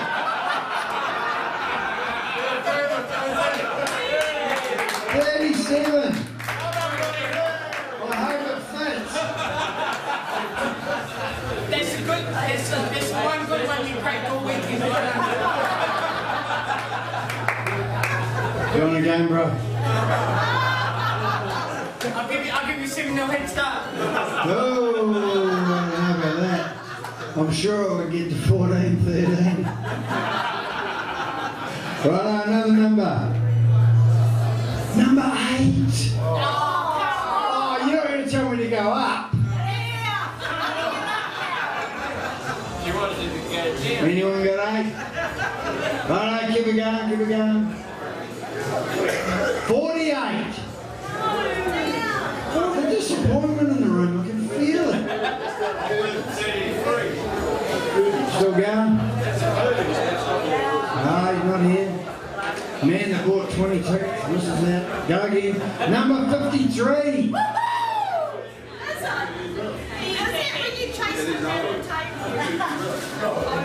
So, are these all the same size?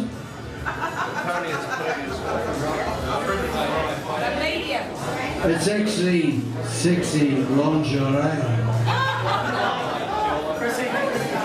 Have we got it? Have we got it over there? No. Draw again.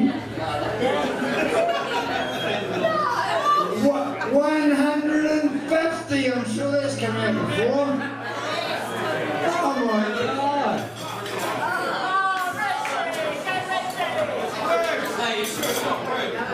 I reckon John will win it. Oh, we've got to stop.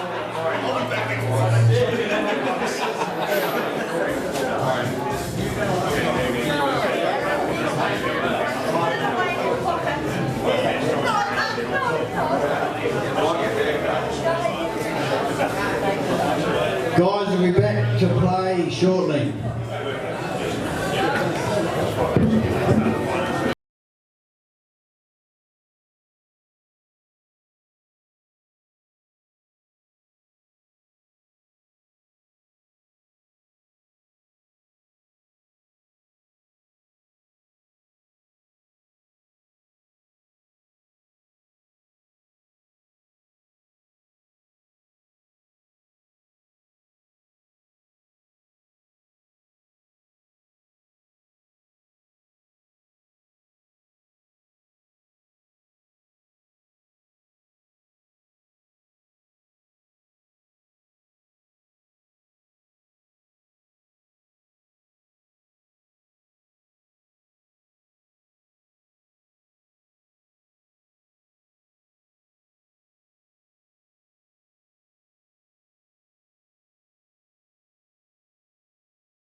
Can I sneak it behind you?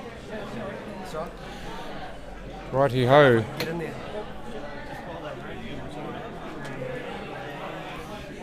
We have to share a mic now. Oh, that looks complicated.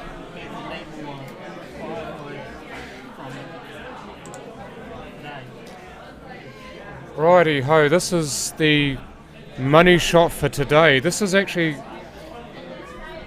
Des Wilcox's fiancée making the shot for $500. Well, it's Chrissy, isn't it? Chrissy, yeah. That's a great shot. And there is your break. Baden Jackson's. He's got a hybrid style break. He doesn't break from the centre or right from the side. I'll tell you what, I was just outside earlier, just getting a bit of fresh air, and we were talking about pressure situations and being in the moment, just watching these guys out there taking a bit of fresh air themselves, just regathering their thoughts and deep in concentration, both of them actually, so interesting to watch. That's what's good about having the break every hour, 5-minute break. It just gives the players a chance to mentally reset. It's like what the breaks do for cricket, is that obviously you physically get tired, but mentally it's a reset as well.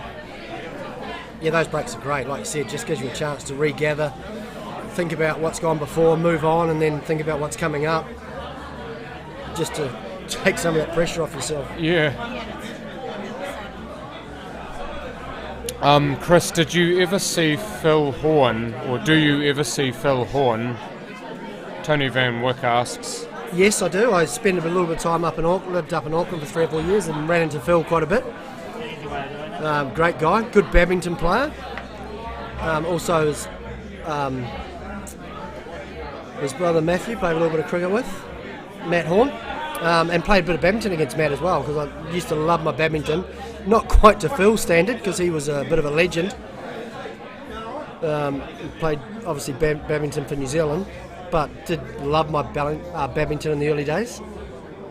Their whole family's good at sport, basically. Just one of those natural families. They naturally they just come into it, don't they?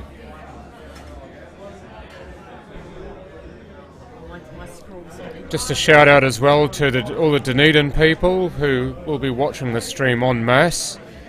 In particular, Ronnie Whalen. Ronnie's a bit of a legend down in Dunedin. So I've heard. Yep. Who am I to doubt the person who told me that? Had lots of fun memories down in Dunedin, especially playing at Carrisbrook and being out amongst the people. Great town. Oh, it's a great place to watch rugby, sorry. Even watching at Forsyth Bar, the one time I've watched a rugby game there, it was absolutely massive and it was heaving. Good venue for concerts now as well. Yeah, no, I've been to there for a concert. That was the Black Sabbath concert I was talking about. Been there for the Wine and Food Festival. Sorry, it was a Beer and Food Festival. Absolutely loved it. Loved the fact that it was indoors as well, which is what we're trying to build at the moment in Christchurch. Did you eat much food at the Beer and Food Festival? Or just did the beer thing? No, I had a bit of food. Oh, nice. Always have to be responsible, you know. Yeah. I know. Not all the time, though. As Cantabrians, we can't wait for our stadium to open. I believe it's sort of probably another 4 or 5 years away, but still, it's worth getting excited about. Wonderful defensive shot. See what Simon was trying to do. I think he was hoping to get that red in front of the pocket rather than where it is now, because Baden's got half a shot here. If he plays the weight right, he can get underneath the yellow slightly and push that other yellow over the pocket. Yeah, just something like that to shore that pocket up for himself.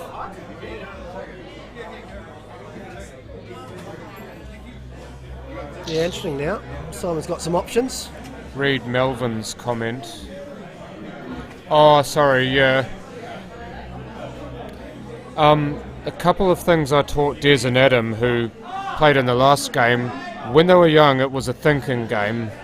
If it's there to clean up, go for it. Well, definitely. I mean, game's all in the head. He said, I don't think this is such a good idea with this format, but Adam almost pulled it off. Well done to you. to both of you. How you going? You alright? Yeah. Guy just over my shoulder, I played pool pairs with him last year in the Nationals. Greg East in the building. Chris, how are you? Good, thanks, Greg. How are you?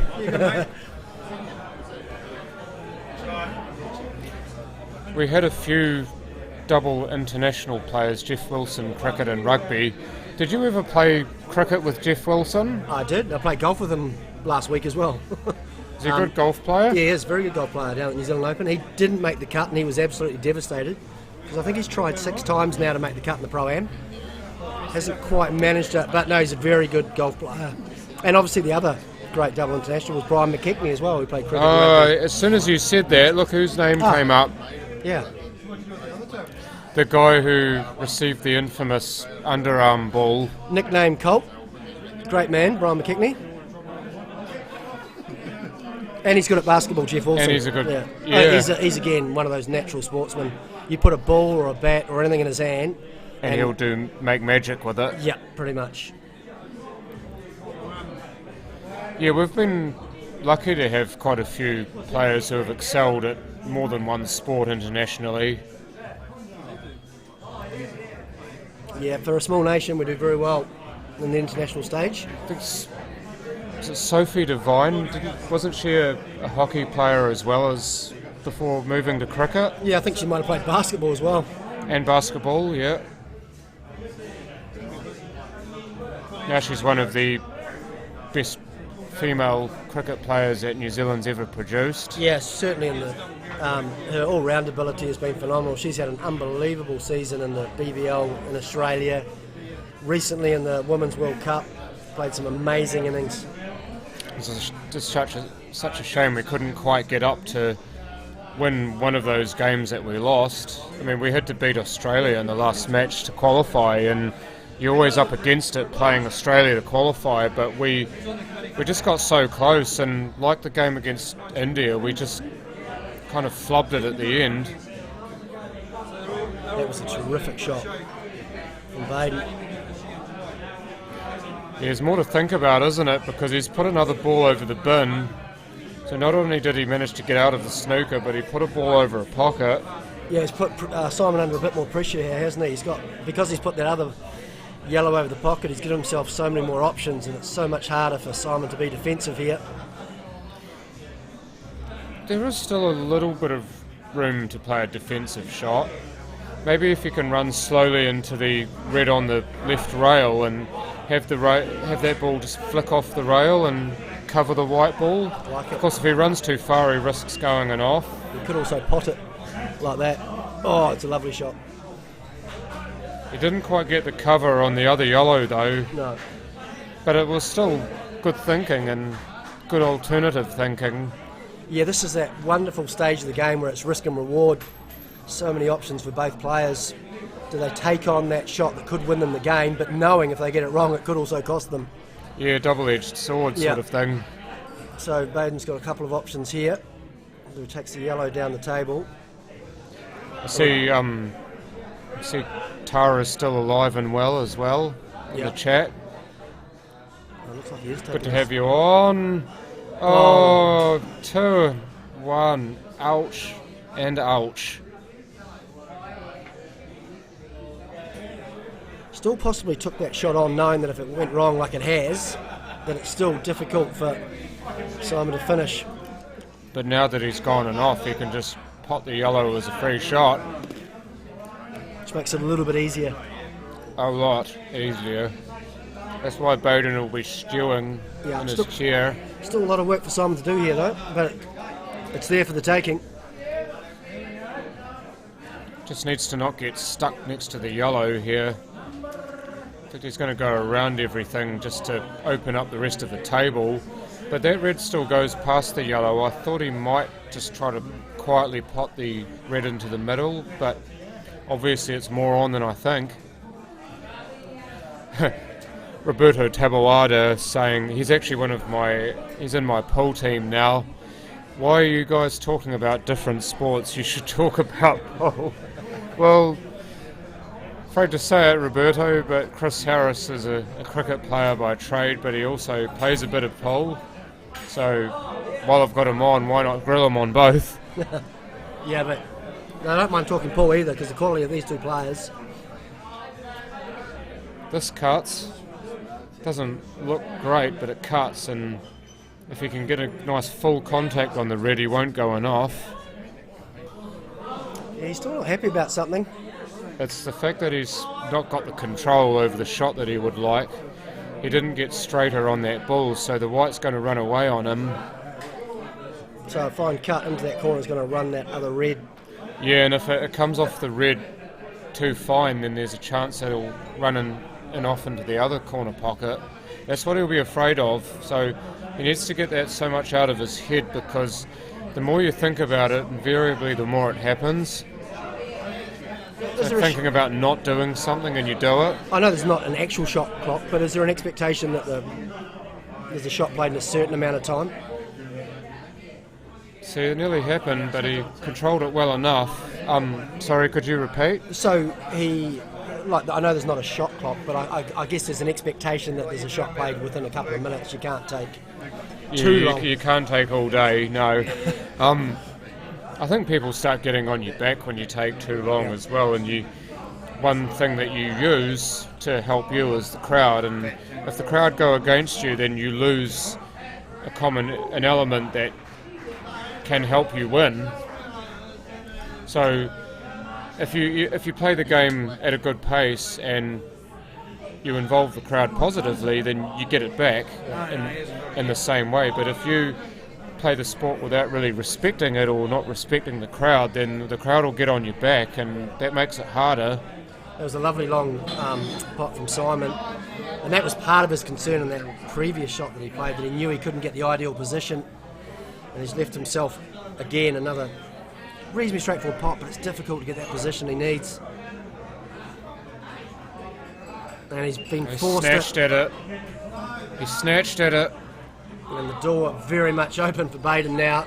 I think he might have just sold the farm there. Stevie D with a lovely comment. I love what he's written there. Good mix of banter, sports and pool, general chat. Great job, loving it. Well, it's great to have you still following, Stevie, but champion pool player, class act as a person as well. Hopefully you'll get to come down and still watch this. Might even get to catch Chris Harris before he leaves. You need to be quick. Yeah. I'll tell you what, Simon will be ruining this. It was one that slipped away, and Baden's taken full advantage.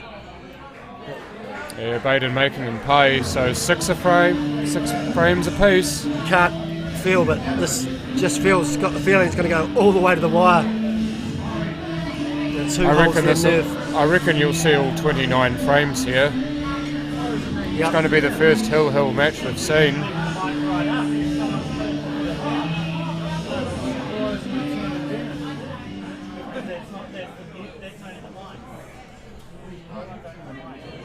Still a lot of time for you to get yourself down to the Racecourse Hotel and Motor Lodge here in Sockburn, Christchurch. Nothing better than watching live sport, is there? Oh, no. Well, second best guys streaming it, obviously, as you guys are doing, but if you get a chance to come down, great atmosphere, great to watch it live.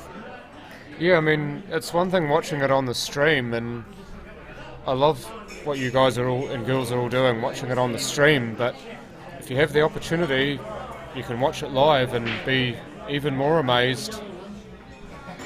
Oh, the white ball, how did that not go in? It's okay though, and he's got a red to start with. Or even a yellow. Yellow in the middle pocket. I think the reds are fine, because the red that's... Yeah, I'm pointing to it, you can't see it, but the red that's to the left of the leftmost yellow of the three. Well, he sunk a yellow off the break, didn't he? But he has to take red because he hasn't got another shot. But yeah, that red I was talking about, that will go if he can remove those other reds around that corner pocket bottom right of screen. Tony Van Wyck asking you, Chris, do you still play indoor cricket? Haven't played for a while, but it was a game that obviously I love playing as well, and was fortunate enough to represent New Zealand. But we'll probably play again. Indoor cricket's awesome. I've played it myself. I confess to not being very good at it, but still it's quite enjoyable. Like pool, I mean, you could be rubbish at pool and still enjoy it. Yeah, well, there's lots of different grades in indoor cricket. You've got social grade, and there's even a mixed grade. The guys and girls play together, and then there's the slightly more serious sort of A grade stuff as well. So 6 and 8 aside, 2020. yeah, Also, all for inclusion in the sport, having the ladies being able to play as well, and playing in mixed teams and ladies teams. well, it's happening a lot more. You've got a lot more ladies also playing in men's competitions. We saw that in the New Zealand Open with a female pro playing, and I think there's one happening in the States at the moment as well. So, yeah. Well, that's that key word, isn't it? Open, as in open to everyone. Don't look down your noses if you see a lady playing in an open event where it's generally been all men. Because some of the women golfers now are They've won phenomenal. they've won themselves the opportunity to be there, so respect it. Oh, ha ha, Terry. I'll just read this because it is true. Should have been listening yesterday, Steve, John and Baden talking about naked poll calendars, polls, lesbians. I know what you're going to write. Other things not quite poll, funny. And Baden Jackson's quite loose-tongued at times, so we ended up talking about a bunch of rubbish other than poll. Not quite the same sort of way that we've been doing it. Ours has been a fair bit more clean, but Baden likes to push the envelope. But that's why it's such a great game, because you don't just necessarily talk about what you're watching, you talk about sport and life in general, and it sounds like you guys covered a lot more subjects than that yesterday. Oh yeah, definitely. Baden's influence, yeah. Well, he was the ringleader, so I was just going along with it. Simon for a 7-6 lead, and yes, he does. Answers right back. And that's pretty much how the last few frames have gone. Simon gets one in front, and then Baden comes back. Well, that was a lovely clearance, though, from Simon. He managed to get himself on the... He managed to get rid of the hard balls early in the frame, so made everything else easier. And when you do that, then you start to take the pressure off and you feel more relaxed and more like you're not having to make it yourself. Baden's nickname there, as you can see on the back of his jersey, is the shot maker. Simon's is the postman, because according to him at least, he always delivers. That's a bit like Gavin Larson was called the postman as well. Because he always delivered. Always delivered on a line and length. And I guess 115 clicks, good length. Yeah, so Baden will really want some time at the table here. It's like any sport, the more time you spend playing, the more you get into a rhythm, the better you become, the more consistent. And that's what we saw from that last frame from Simon. Nothing better. Now, have you had any experience with that? You see that rack that just got taken off the table, or that template? Yes. The shark rack? Yes. Have you had any experience with that? I have. They use it a bit. What do you think? I quite like it. Obviously, the trouble is, if you're not used to it, you sometimes forget to remove it. I've seen a lot this tournament where it's been left on the table longer than it should. Yeah. So it's affected the roll of balls that come over it. Well, I guess there is a situation where what can happen is there's a ball sitting on it, you can't really remove it. And then it's quite easy to forget that it's there because it's clear. Yeah, well, you kind of just focused on potting the balls. You forget the fact that you've left the shark rack on the table. Yeah.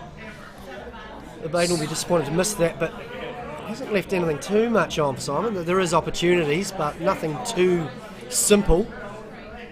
I believe Baden did pot a ball before that, so he is on the yellows. So Simon can't take the yellows as his own set.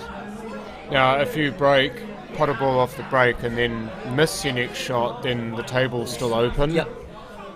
So you have to make sure you pot the first shot after the break.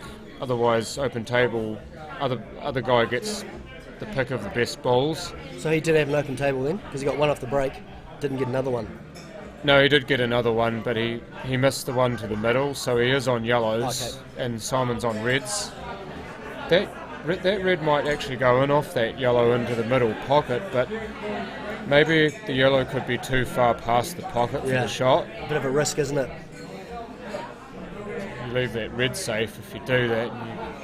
You do have a possibility of pushing the yellow safe if you play this shot and get it wrong. I just wonder if that's maybe swaying him towards it. Love the commentators, guys. Thank you very much, Roberto. And exactly what you're saying, this where as an amateur or a not a particularly good player, I'll be looking to take that red just to his right in that corner, but then not looking too far afield, whereas Simon... Shot was on, played it well. And now he's created a very good opportunity for himself. And once again, he's thinking 3 or 4 shots ahead, whereas I'm thinking 1 shot ahead, and that's the difference. Yeah, the thing when you're on a clearance is often you want to do it in reverse in your head.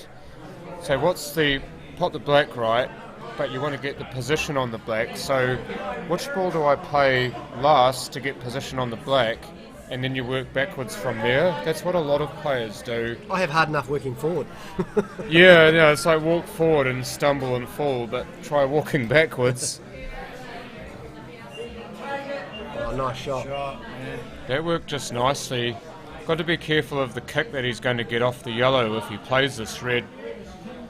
If you're just hoping that he can avoid more of those yellows so he doesn't get snookered. Yeah, he won't mind a fine kiss, but he won't want to get it too thick, will he? Because he knows if he runs past that yellow, he's got a couple of options.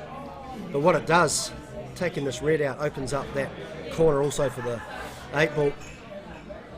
Well, he got it a bit thicker than he wanted. That's all right. But he's gone far enough, I think, hasn't he? Yeah, he's still on that red to the left bottom. He's got a bit of action on this cue ball, though. Oh, hell yeah. This is going to be difficult, not just to pot, but to make sure he gets enough backspin and side spin on the cue ball to get back down the other end of the table for the last red. His ideal shot is to get down as far as he can to the right of that ball at the end of the table. Has to also be careful he doesn't go in off either. He's cued it all wrong, and you get a little laugh. He knows how bad that was. Got great position on the red, but just didn't do the first thing. Yeah, can't get B without A. Roberto Taboada saying, I remember 15 years ago I saw Chris Harris playing pool at the Rock Pool. You've got a good memory.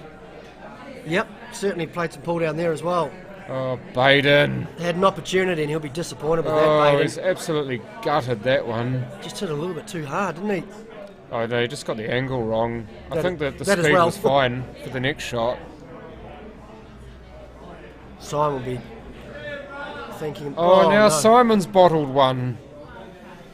We see he had to follow through to get on the red, but the pot shouldn't have been that hard. It's just funny as the game wears on, a little bit of, perhaps, I don't know, tiredness, but it's been a big weekend, lots of pool played, just a couple of simple mistakes. Yeah, and you see that happening too. Sometimes you get a frame like this where it's just messy and it's like a bloody disease and it rubs off on the next player. Yeah, Baden still, wonderful opportunity here, but still a lot of balls to get down and positional play to I think get he's right. fine.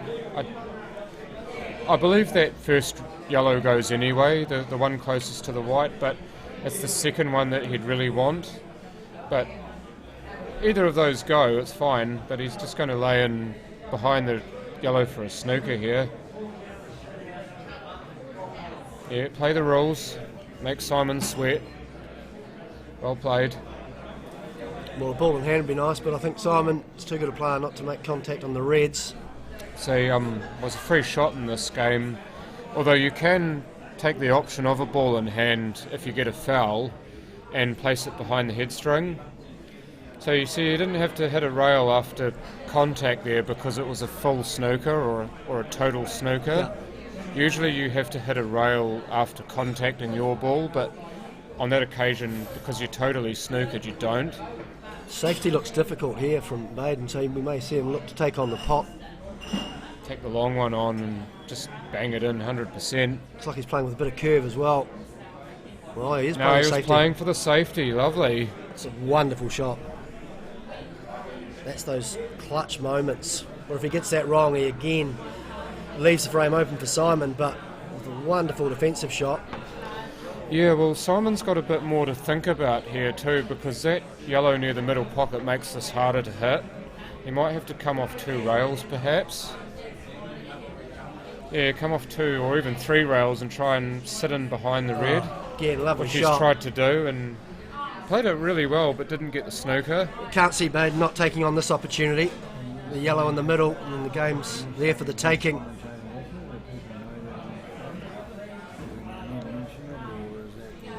Yep, that was the one he was worried about. Now it's knows. wide open. And again, pretty much how this game has gone for the last half a dozen frames. Take it to 7-all. Just that wiped its feet on its way in, but as it say, the position's beautiful here.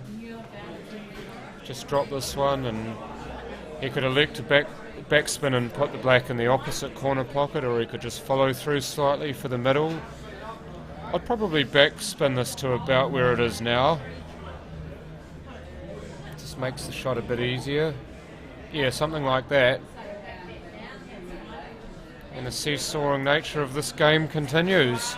7 frames apiece. They can't be separated. I might grab it, I might shoot, is that right? I might shoot now. if that's right. Just let people know. Yeah, yeah. They'd say thanks for joining and so on. Is that another break? No, I don't know what he's doing. So, Chris Harris, it's great to have you on stream. Great to meet you. Great to hear your thoughts on life, pool, dancing, cricket, even. Just stand-up guy. Must leave us for the moment. Well, thank you, John. It's been great. Not quite stand up because I'm sitting down at the moment, but it's been an absolute pleasure. And it's, as I said, it's wonderful to watch live sport, and especially at this level. I mean, these guys are phenomenal to watch. I know we've talked about them making some mistakes, but some of the quality of their shot play, control of the white, their positioning, just takes the game to a new level, and it shows with a bit of practice that we can get better. But these guys are phenomenal to watch, and can't wait for the final. And so if the streamers want me to come back, there may be an opportunity. Perhaps I can come back and do some work in the final, but we'll leave it up to those that are streaming it and see if they want me to come back or not. I'm pretty sure you'd get a good response from that, Chris. I don't think anybody would begrudge you coming back for the final. But thank you, it's been awesome, and hopefully I might see you a bit later. Yeah, I'm hoping so as well. Legend, Thank you very much. Thank you. Chris, we're with you, man. See.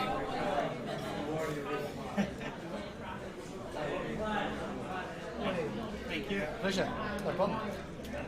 Good fun. Nice to meet you too. You're going to be sore voice now, yeah. Yeah, well, somebody else might come on and commentate with me. I think Mike's going to do it. Your mic's still on. Yeah. You might have heard of just a little bit of background noise that... Oh, here we go. Adam Lilly's going to join me on the mic. So what do we do? Adam, we're speaking into the one mic because this one's not working so well. Right. But great to have you on. Yeah, good to join you, John. 7-all here, Baden Jackson, Simon Singleton. Possibly the 2 more experienced red and yellow players in New Zealand. Well, both of them have a lot of experience, and Baden's just such a fiery character too, and we haven't really seen him open that up because of how close the game's been. But talking about close games, yours was an absolute beauty to watch. I mean, 14-4 down, and you came back to get within a frame before Des was able to finally get that last black. What was going through your head at that stage? You were 14-4 down and you just fouled, and you walk away from the table thinking, oh, I've just bottled this.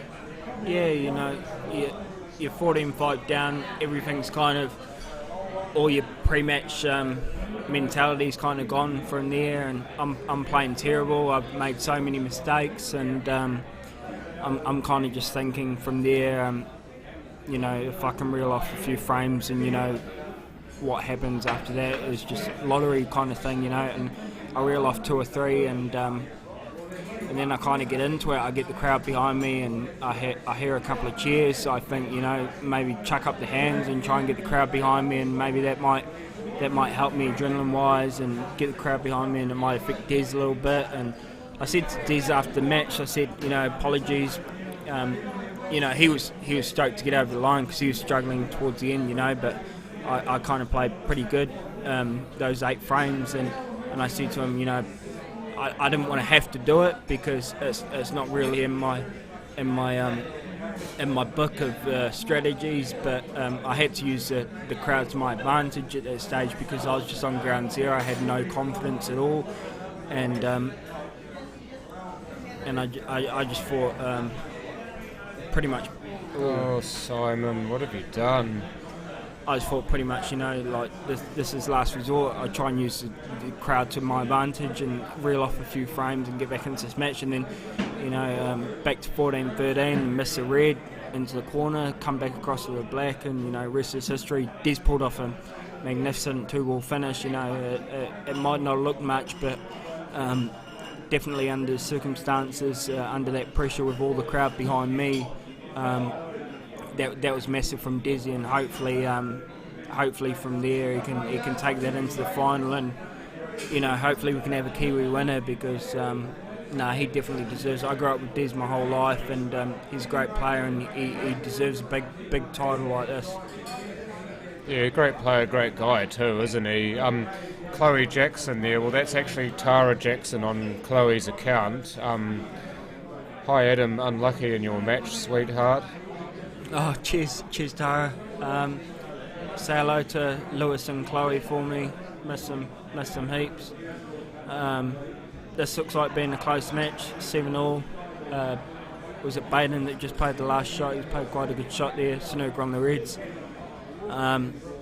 Both class players, got no favourites, both of them really close friends. No, the big thing is with that match between me and Des especially, it's a great Southern Knockouts, first tournament of this kind, and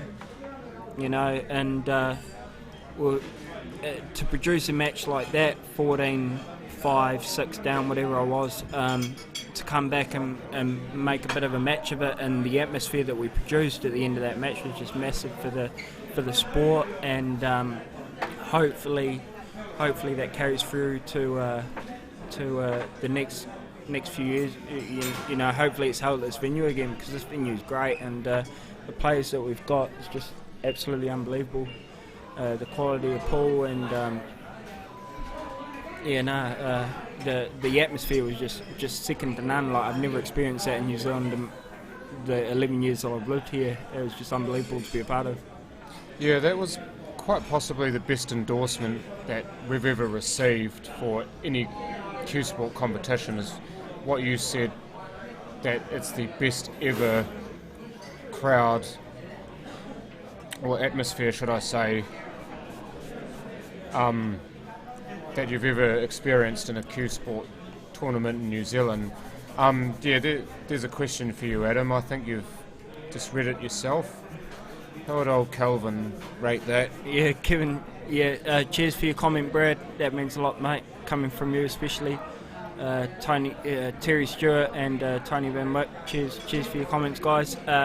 Kevin Jordan, Adam, what would Dunlop say about your performance? I think he'd be proud either way. Me and Desi, young Ryan King as well.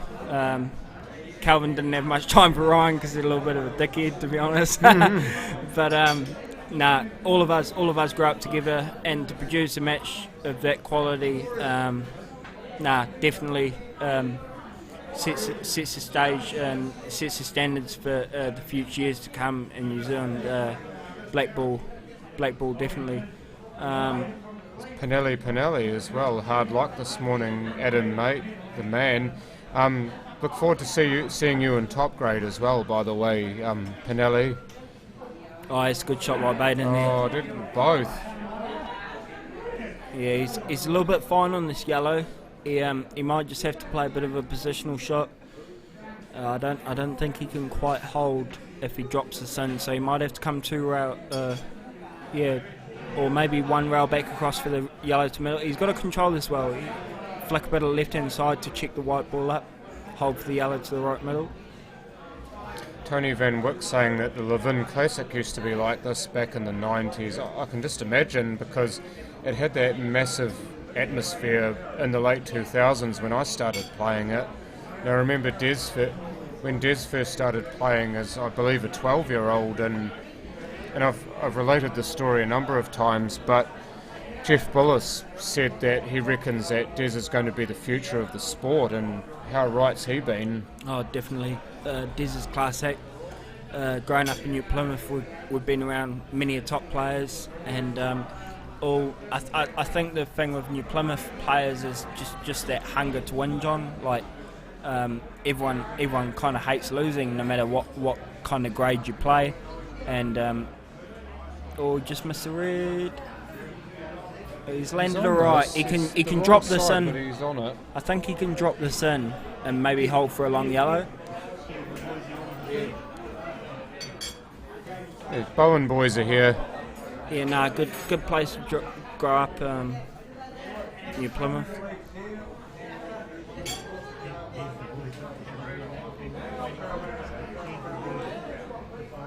He had to load up on that. He's tried didn't to play he? it confidently. He's tried to play it confidently and swing around a few rounds. He's rushed it a little bit. But yeah, I think maybe he could have dropped it in. I don't know whether he would have landed in behind the red on the side rail. Who knows? Simon's got a chance here. Whether he plays the red onto the other red, I think he will. Come back across, off the side rail, back across. Linz Franklin says, great effort, Adam. You didn't drop your head and hung on in there. Oh, is he Awesome. snookered? Yeah, he's snookered. He's snookered. Yeah, he's just played that a little bit too hard.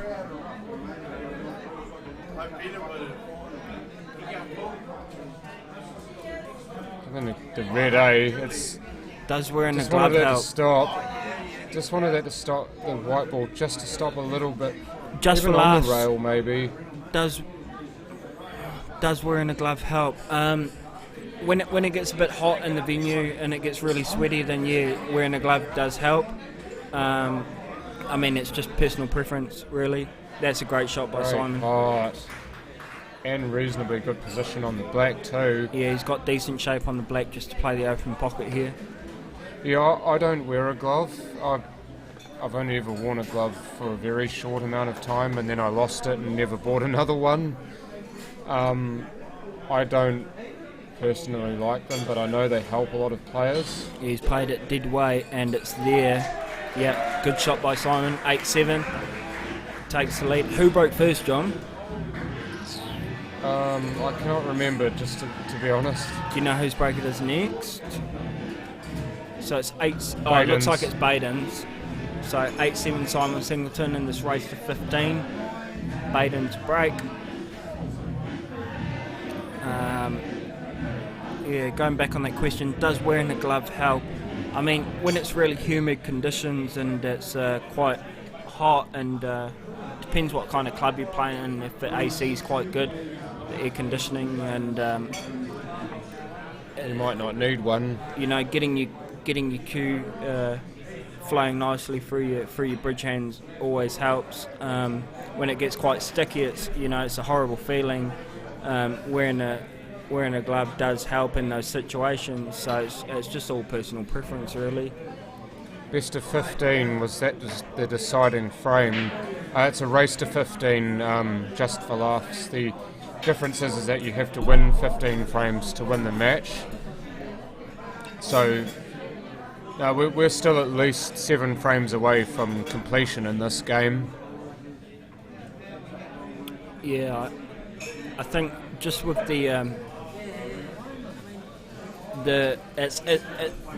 it doesn't even come down to the ability of these two guys now. With the score 8-7, it's more just down to the mental side of the game. I think both Baden and Simon probably at this stage believe that they can win this match, so I think it might go quite close.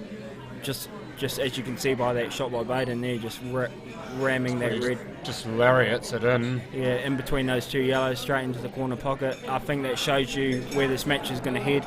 I think this is going to be a close one, John. We've got two of the best small white players in the country. For me, I think the two best small white players in the country. Yeah, definitely. Along with, Stevie D. Stevie D, you're rising up the ranks in that as well too. I wouldn't say maybe rising, but definitely not anywhere near this level, John. I've played snooker my whole life in Charter Club pool. It's a bit of a harder sell for you to get. Yeah, it's proficiency at this game, isn't it? There's quite a few adjustments to be made, so getting where I got to this weekend was, it hurt a little bit in the end, but then again, I'm quite proud with the spectacle that we managed to put on in that semi-final between me and Des. Best luck to Desi. Baden's got a run through on this red in the middle, leave the other red to the corner pocket. So Tony Van Wyck reckons that this match has 14 more frames to go, and at the moment I wouldn't disagree with him. I think the way it's gone punch for punch at the moment, this could very well go hill-hill. He's played that nice, Baden. You can just drop this red in now with a little bit of a bottom right hand side just to flick out off the side rail, land himself nicely on the other red, and then he can just stump back down up table for the black. So Tony Van Wyck saying it's hard to be good at all forms of the game. Definitely true, isn't it? Yeah, it definitely is. Hard to balance all of them. Looks like Baden's going to play two rails here. A little bit of right hand side, flick this red in, come off the top rail, side rail, and back down for the black into the right bottom. Oh, he's missed it. Dang it. He got that little kick that we've been mentioning quite a lot, and instead of the ball actually throwing towards the pocket, it's because it kicked the white on contact. I know this sounds so you terrible. Don't get that action that you want. It's actually nice to see someone make the same mistake that I made so many times this weekend, John. You think the side's just going to throw into the object ball a little bit and throw it in, and it doesn't quite. It comes off thick, like Simon said a few times, and result is he's hit it thick and he's missed the pot. So Simon with a chance here. He could play snooker now. Pot a ball, play snooker. Depends how he's feeling. It's like the one in the middle from here, doesn't it? Yeah, I think he might go for these. The one in the middle, and maybe if he's got the angle, run through and get nice and close to the yellow next to the D. Yeah, just a little bit of a left hand top, just top left hand side. No. Who am I to question Simon? He's going to take the ball on the rail after this one, isn't he? Immediately after, you'd reckon, because that would be a hard one to get onto the black from. Yeah, so he's paid for that one down the long rail now. He can just play this in and rest is history, really. Just one good pot now, and looks like being 9-7. He just needs to make sure he pops it off the rail nice and cleanly, because if he ends up on the rail, then that's not as easy a shot. Yeah, in my match against Des, these are sliding in a bit better than the first day. I mean, the table's been worn in a little bit more, and can kind of just chuck these in with a little bit of a bottom side. Just they're sliding in a bit better than what they did the first day, to be honest, John. So I don't see him missing this. One of those shots. Just needs a little bit of almost stun on this, doesn't he? There you go. Hopefully he's not straight on this. If he is, he'll have to probably jack up on it quite a lot, wouldn't he? And that brings its own set of challenges with it. You just play a little stun screw down the middle of the table here, John, for the bottom right corner. It'll just come past the middle pocket. Was an angle. Yeah, he's alright. He can just He's drop this used in. it quite beautifully. He'll just drop this in. Here's Otago, just for laughs. Queenslanders in Otago.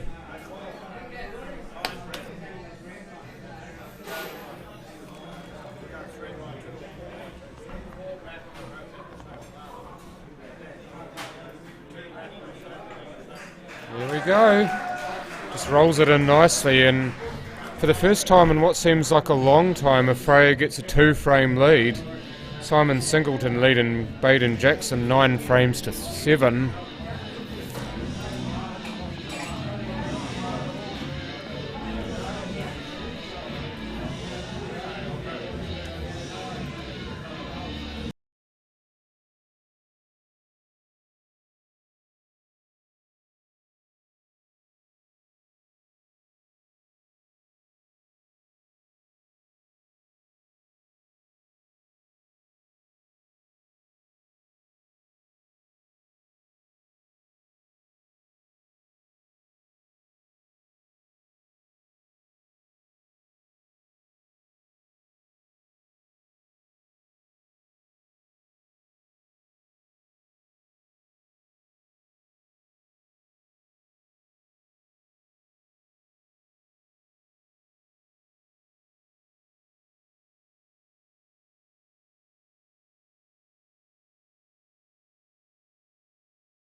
Making that second ball in the rack into the left middle. He's been doing that quite regularly during the tournament. Had a wee practice with him the night before the quarterfinals of this tournament, and he's got a method sorted out to make a ball into that middle. Pretty good to fall back on, making the ball off pretty much every break if you can.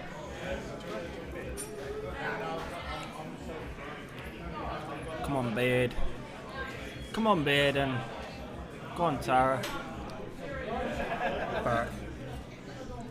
Sorry. Yeah, I hope this is close. It deserves to be close.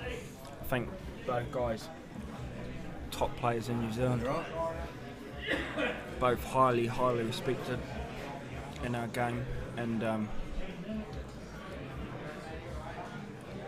it's definitely going to be a good match to watch.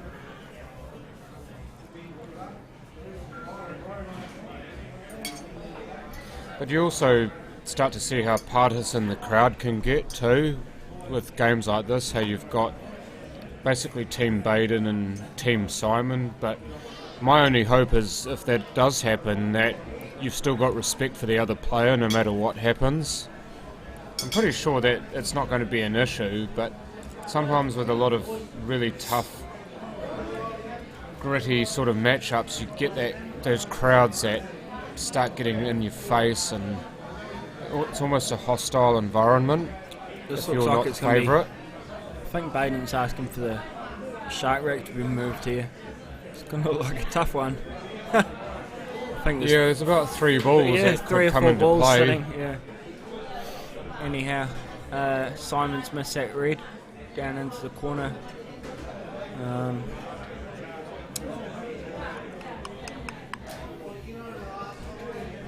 Wait So for Adam Short is there doing the duties as the referee cum controller. Wait for Eds to budge out the way.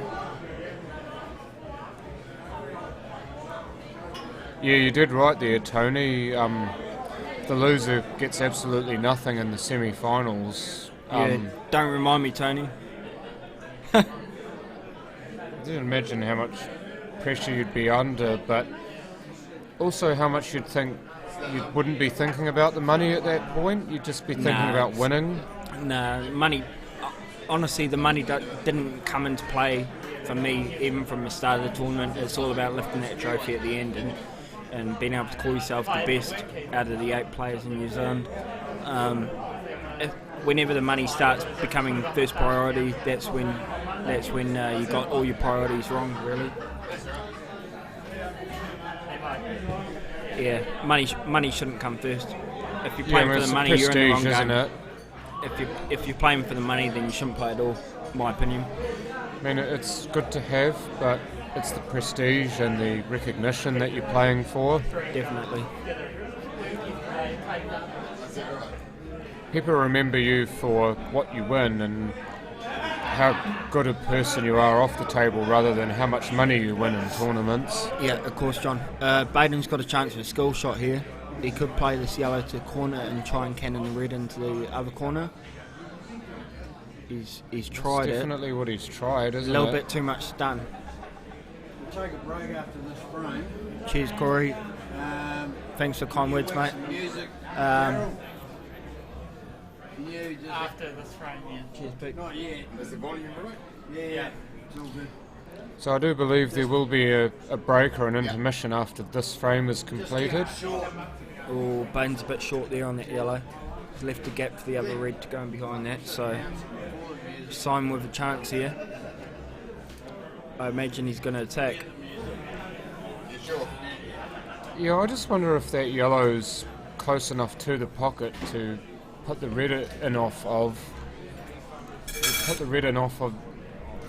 that yellow there, then that's going to potentially open that pocket up for the other red. But again, how much risk are you willing to put into your shot to do that? Because if you cock it up... It's a bit deceiving from this angle whether that red will go off that yellow. So Simon opted in for the safety.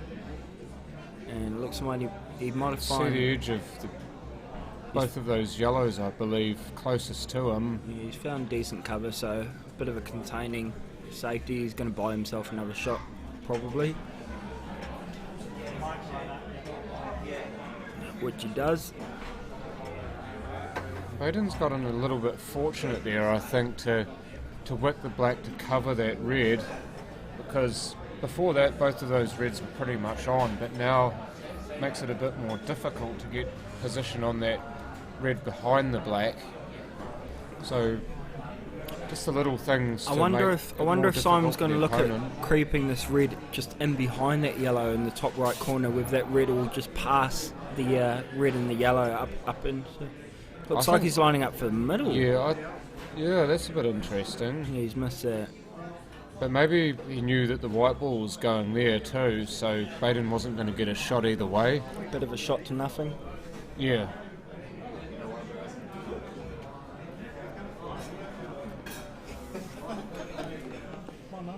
That's not going to get there, I don't think. Whether or not he wanted that to get there is another matter. Just get something near that pocket just to put a bit more pressure on the red or the black, I suppose. And also what Simon's got here is perhaps he'll feel like he needs a bit more urgency.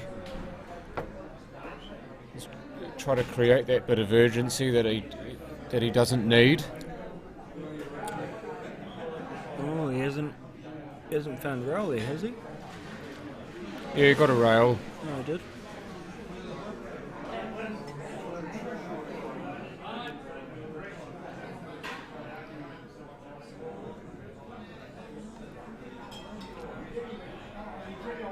He needs to put a fair bit on this, does Baden. Again, the skill shot may come into it. If he cuts this long yellow, then the red may very well go in as well, but I don't think it'd be... I don't think the angle's there. Just gonna... Just touch the yellow and buying his time safe. a little bit. Playing patience with Simon, waiting for him to make a move. Baden knows full well that he's kind of in control with that yellow in front of the other red, so he's just playing patience with Simon at the moment, seeing what letting him make the first move. And meanwhile, Simon's just playing the same back, so this could be a few more minutes in this frame. Yeah, see, the criticism that two-shot gets is that you get frames like this too often, but you do get this in black ball, but it just tells you how much you can adapt the rules to a style of play that's required to win a frame.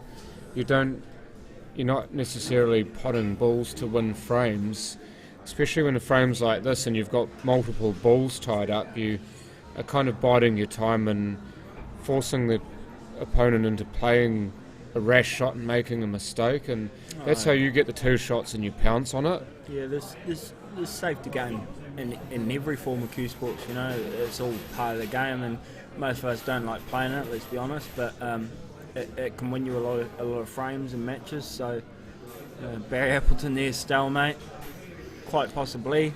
Not in this game, surely. Maybe in your game, perhaps. No, I see. What's this? Corey Reed Baden's initials. Just realised they spell BG. Yeah. Like Watling or a certain other thing. Good one, Corey. Nah, I wouldn't be calling stalemate just yet. I think give it a few more visits each player bears, and you'll see a bit of a development in this frame. It's not quite tight enough on the spectrum yet to quarantine a stalemate. Yeah, and you have seen a couple of attempts at potting balls that haven't quite worked, so you can't classify those as safety shots. Just for last, do you think this is the best 8 players in New Zealand, current form as well, including that not past results? What do you reckon, John? I'm a player, so I won't give a biased opinion. According to the ranking list, no, but it's all subjective. I would say that probably not 1 through 8, to be strict, but they are definitely 8 of the best players in New Zealand, but I wouldn't say all 8 of the best players played in this. I believe most of them did, so I'd say no. Barry Appleton, true question is to the listeners to explain what is and how. What is, do you mean a stalemate, Barry? Oh, the stalemate in this game, you mean, is when you cannot play a legal shot on your balls. So if you're snookered behind the black or an opponent's ball and you cannot make a legal shot at any of your balls, and this has been determined by a referee, then the frame is stalemated, and I believe it's re-racked. Barry's just testing you there, John. Guarantee he's going to reply with something new. Simon trying to hump the yellow into the rail. Barry's just playing big bad ref on you, there, John. He's trying to get my ref chops in. He's trying to test you. He's trying to give me my referee qualification online. Barry Appleton there, one of the top New Zealand probably the top New Zealand referee. Sitting at home.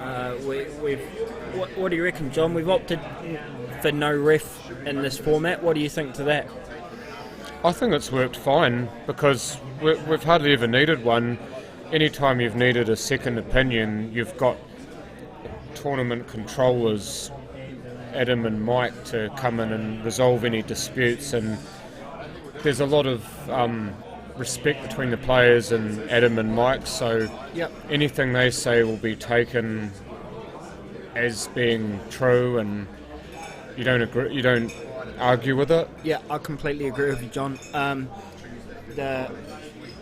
think the 8 players that have been selected in particular, pretty decent guys and real good sports, and all 8 have contributed really well to playing fairly, and you see the little things during every match, just lifting up the magic rack for the opponents and stuff after a break, and tapping the table for a good shot, and just the basics of basic etiquette, sportsmanship. Yeah, and it's all been fairly good this weekend, and I think that comes with the top players, Oh, he didn't get the red. 2 shots. Tried to play the skill shot, so it's 2 away. 2 shots Baden. This is big because he doesn't want to fall 10-7 behind, so he's got a big visit here. Do you reckon the reason why players have not played the skill shot much is just because of the risk involved?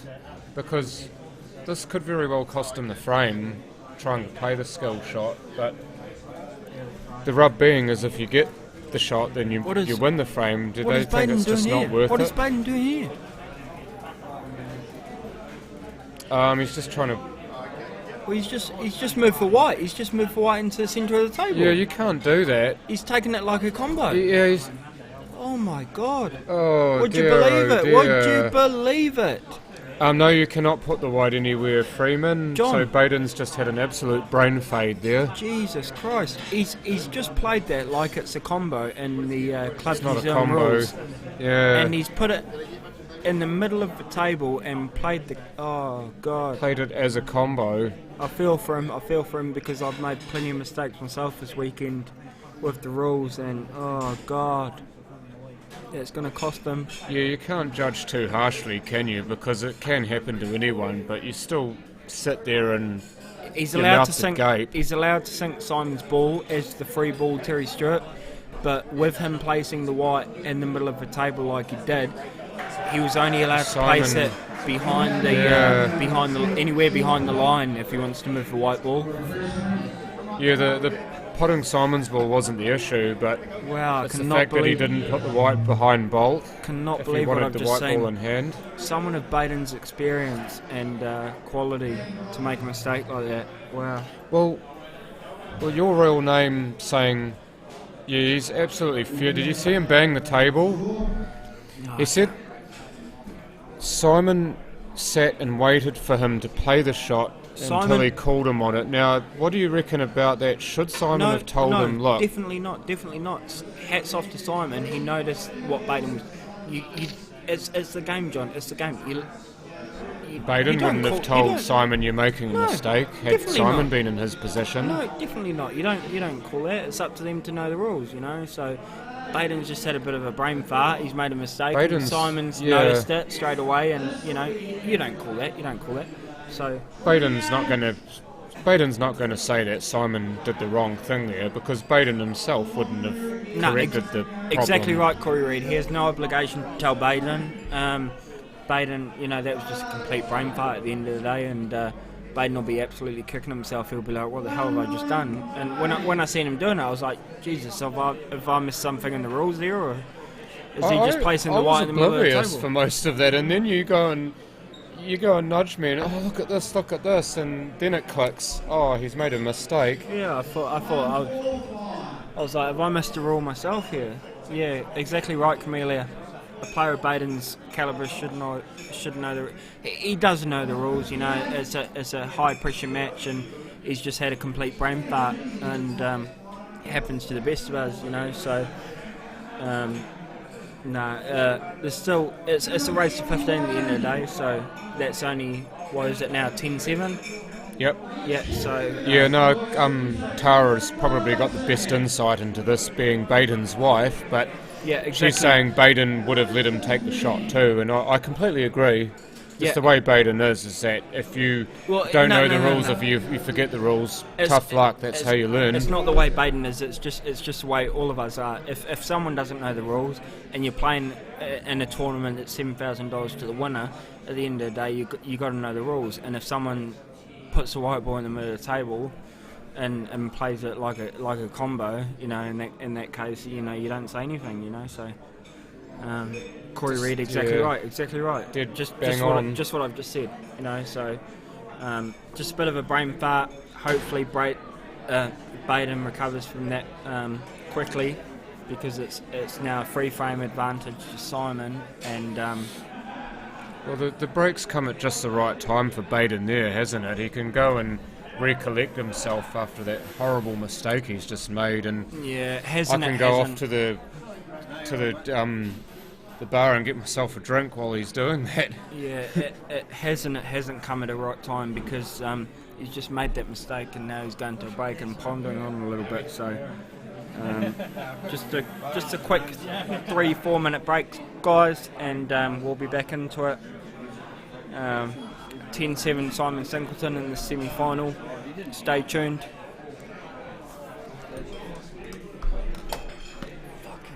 saw him, I was like, what's he doing? Is he looking where he wants to be? I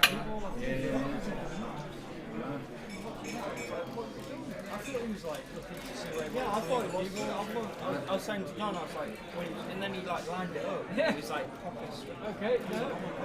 I'm fucking standing right there around. I said, He goes, he didn't hear me. Just a complete brain fart. Yeah. That's all it is. It's not even like not knowledge of the rules or anything. Nah. It's just a brain fart. oh, he knows the rules. He didn't even, as soon as someone said foul, he didn't even have to tell him why. He just knew. Did someone say foul in the crowd? Well, we stood up. We said Well, Simon knew anyway. Simon did go. Yeah, Simon was shaking his head behind him. Simon was behind him, looking at me like, what's he doing? Good for him too. You have to click on the M and road NT2 down the M.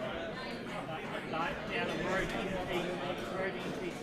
Road NT2 and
Baden 10 frames to 7. when you first started coming, the light went off.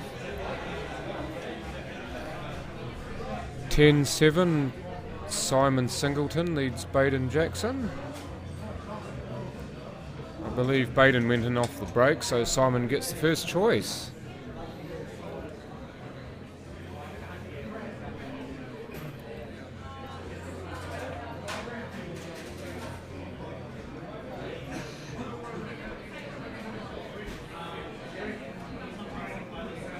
Yeah, see, there's a lot of debate over whether or not that should have been called as Baden, you're about to foul, you need to move the white ball, but basically we're saying is the players are there to police themselves. If Baden makes a mistake and puts the white ball in the wrong place when he's got the free shot, then Simon's got no obligation to tell him that he needs to remove it. It is Baden's responsibility to apply the rule correctly if he's going to move the white ball, which he didn't do, and Simon rightly fouled him on it.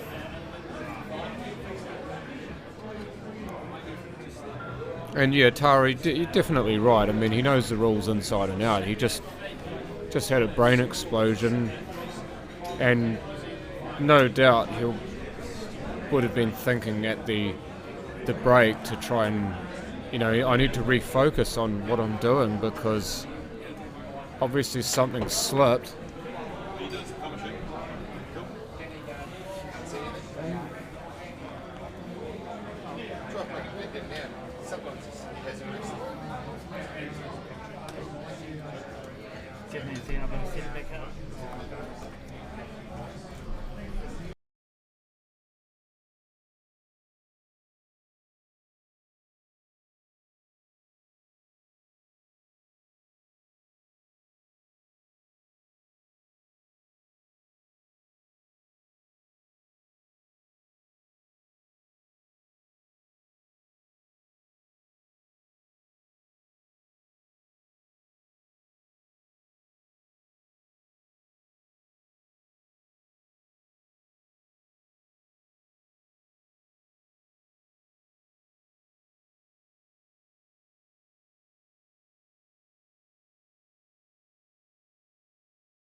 Yeah, Adam, kind of.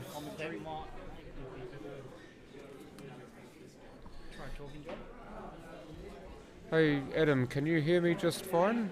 No, I can't hear you. I can't hear you at all. Oh, hell. Oh, I can hear you. Okay, try again. Right, how's this sounding? No. Just having a... Adam, you're quieter than me, apparently. No, it's on. Ah. Oh, well, there you go. Mine wasn't plugged in properly. I've just pushed it in properly. I think I'm good to go now. Right, can you, those in chat, can you hear both of us fine? Please let us know. Testing. Adam Lilly, 1, 2, 3. Don't give your email address away. I think I'm going through alright. Yep. Cheers, DVD. Cheers, mate. Yeah, gave it my all, mate. Bit of a shame to miss that last week, but oh well. Walk away with the cash, but you did walk away with your head held high. Yep, gave it my all.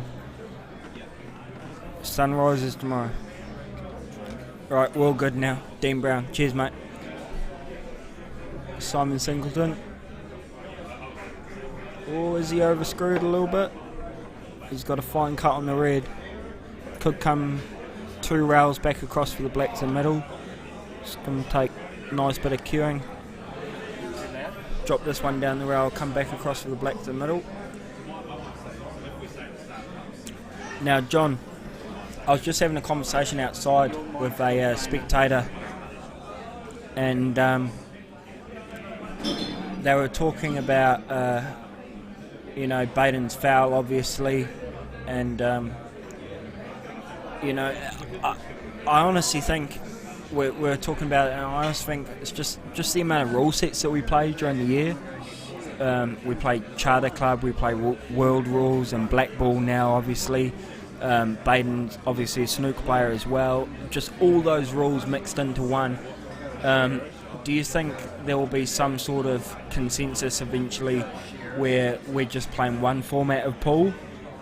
Not one, but I reckon they'll narrow it down to 2. Yeah, I think Charter Club's always got to live on, though. Yeah, just being a part of... For for the 90% of players who play That's a the good game shot by sort of Simon. socially or Great semi-socially. So Simon takes that frame and now leads 11-7. But yes, charter clubs will always be there because of the fact that most players play it for Clubs New Zealand Club. Now, as far as the next set of rules go, 2-shot, black ball, depends on which one has the best reception. For me, I actually think it's these rules, the black ball rules, that need to be number 2 if you're going to play competitions on these tables in New Zealand.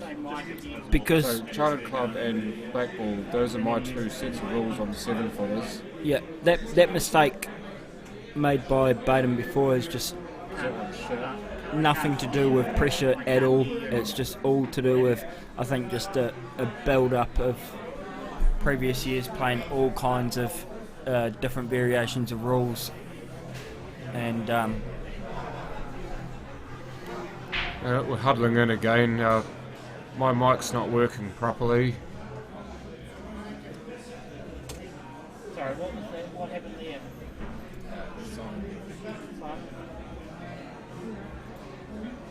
Appears that Simon got a ball off that break, although he's covering half the balls on the table, so I wouldn't know. That video this morning has been viewed 3,700 times. 3,000 Or maybe not. Hello, I can still count 7 of each colour.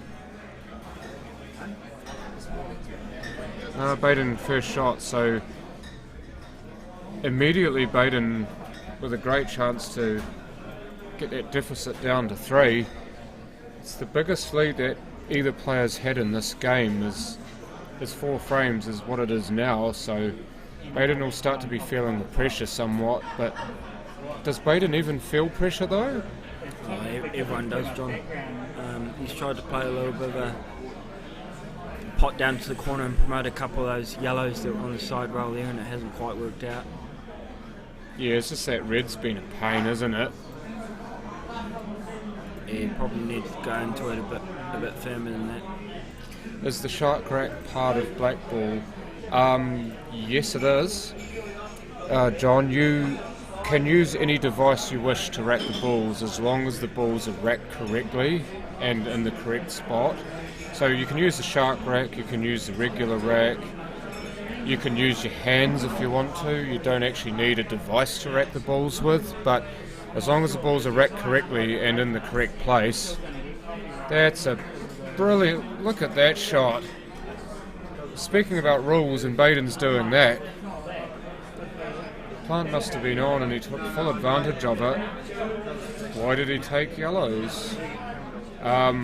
Because they must have looked more on at the time, and maybe he just felt that he could get that promotion early, Tara, and be able to get an easy run out on them. Because he's better than Jackson, Tara. Because he's better than fucking Jackson.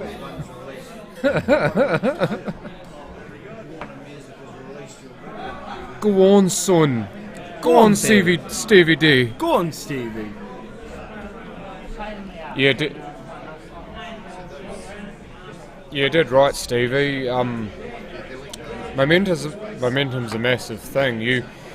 Problem is that you never really had much of it in your game against Baden, but if you were able to get some, then you can take it far. But Baden is definitely capable of turning this around. He'll be still prancing around the table thinking every shot he's got, I can make something of this, I can do something good with this. Well, you've got to remember, John, like, we don't. We're only on it's not over till it's over. What was that? Quite a long way behind Des, and you can just never give up in this game, no matter what the score is. Keep your head and to some degree, and just see what happens. Anything can happen in this game from now, no matter what the score is. Just play it frame by frame. Is it me, or is Baden starting to get frustrated? He's starting to play shots that you wouldn't expect him to play. Like that double, I'm not sure why he played it. Because look at the way Simon's running around the table. He must have taken his extension on? already. Is he taking his extension already? Is that why he's running? all got Spotify, we've all got music. He's missed that. Yeah, you could hear the beeps going off in the background, so So- obviously he was under some time pressure. Baden's got a yellow into the top right corner as we see it right now. Do you think is it worth trying to turn that down now, or is it too late? If he makes this, Possibly too late. Makes this, and he's got the I don't know yellow where that in the yellow's. same pocket. Yeah, I don't know where that yellow's going in the middle of the table though. You know. That goes past the black for me. I reckon he can sneak that past the 8. That's what Nah. he'll be looking at now. Maybe that's one he could get onto if he can't Yeah, Baz reach is the one down the rail. it's not over till it's over. Missed that by so much. Yeah, he's missed that by a long Dear, way. oh dear. Again, that time pressure. I think he's looking at the clock. He's looking at the clock because he's felt it's done him wrong, but it's been largely the same for everyone, except for Des, obviously, in that first match when he got unfairly timed out on the black. Yeah, cheers, Brittany. Old news now, but no, it definitely was a good spectacle and a good promotion for this great Southern knockout.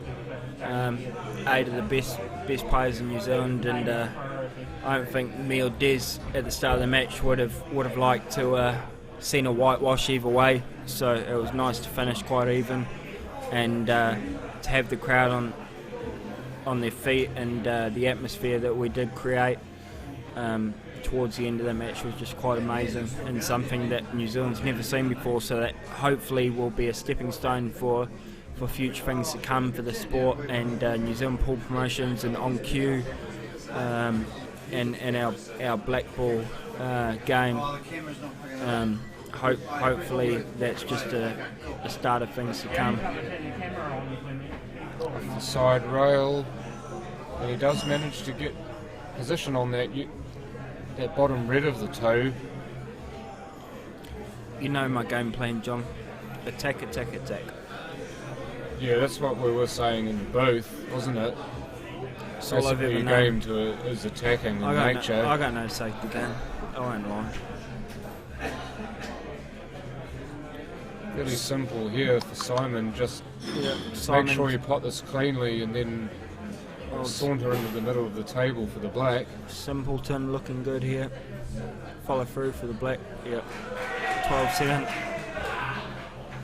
Action on the black. 3 to go. Simon Singleton to book his ticket into the final. It's 12-7 now. Oh, cheers for the comments, Riley James and Gary James. Miss you guys. Haven't seen you in a while. Nice of you to tune in to this great Southern knockout. Hopefully you can get into a bit of the Riley James just for everyone watching. Young 10, 11-year-old from Wellington, New Zealand Vietnamese boy. Great young tourist, one for the future definitely. He's going to be the best this country's seen in a long time. Keep an eye out for that name, Riley James. Grown up playing with a lot of young talented snooker players, and Riley James at the young age of 10, 11 years old knocking in 40, 50 breaks. Pretty special. He's going to be a force to reckon with. So. Yeah, it's quite sobering to know that an 11-year-old can knock a 50 or a 60 break, and yeah, it's a bit depressing, eh? Yeah, I mean, there's players who have played quite a while in Poland snooker who struggle to do that even once. Now, Simon again's got a leg up here because Baden's gone in off the break. So using his free shot to good extent, managing to clear a few of the yellows away to make the reds on. And Simon just needs to make sure that he doesn't fall into the same trap that he fell into yesterday when he was 10-1 ahead of Brent Wells and then just kind of took his foot off the gas. Brent Wells, being the champion player he is, started to make him sweat somewhat. Needs to make sure that he keeps pushing Baden's head underwater.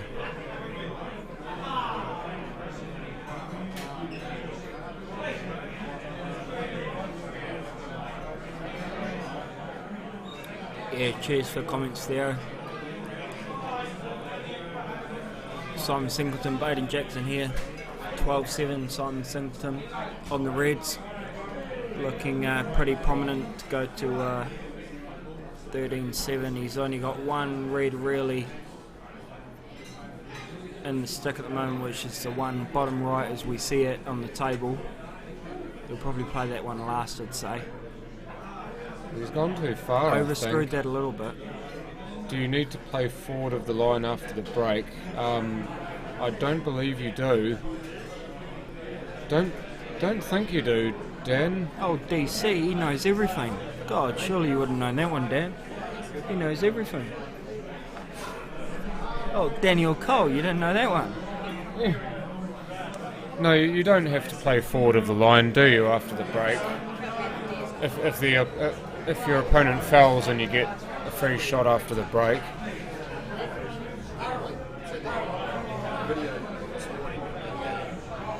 Yeah, a little bit in between here, Simon.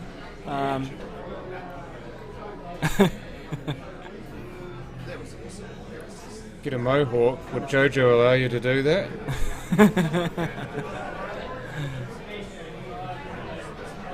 No, I'm on the whip. So here, I think he might check this one up off to. Oh, that's great. How about shot. checking it Wow. off the ball? Yeah, I thought he was going to check 2 rails and slide back up, onto that red, but he's just getting straight into the yellow and played it perfectly. Yeah, really classy from Simon there. Some people, they get carried away with that shot and they screw behind the yellows, but Simon played it really well. Realised he didn't need to get straight on it, just enough so he could pot it. 13-7 now. Simon just 2 away.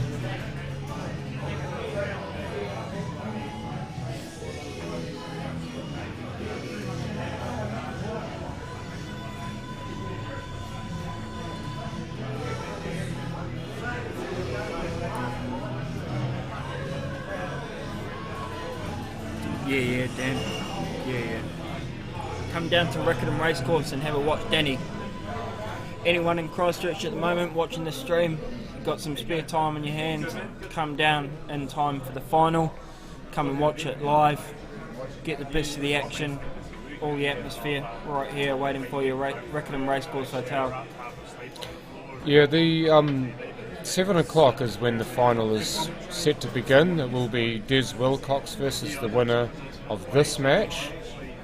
Simon Singleton definitely looking the better of the two to be joining Des in that final. Terry Stewart is young Riley, that little man at the Cashmere Club. He was there during the Nationals, I think, having a hit around.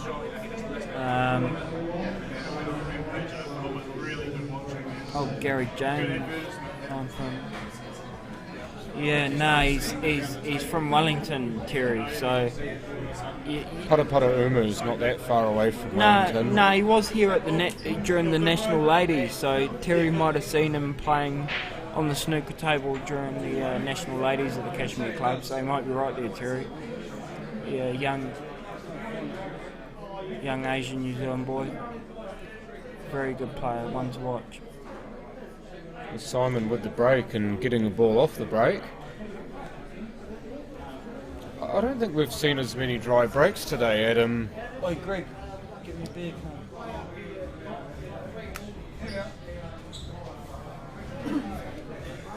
What do you reckon, Adam? Do you think that we've had less dry breaks today than yesterday? I had a few. I was playing shit, so. It's hard to say, John. I mean, dry breaks, yeah, come and go. All depends if you're flying or not, mate.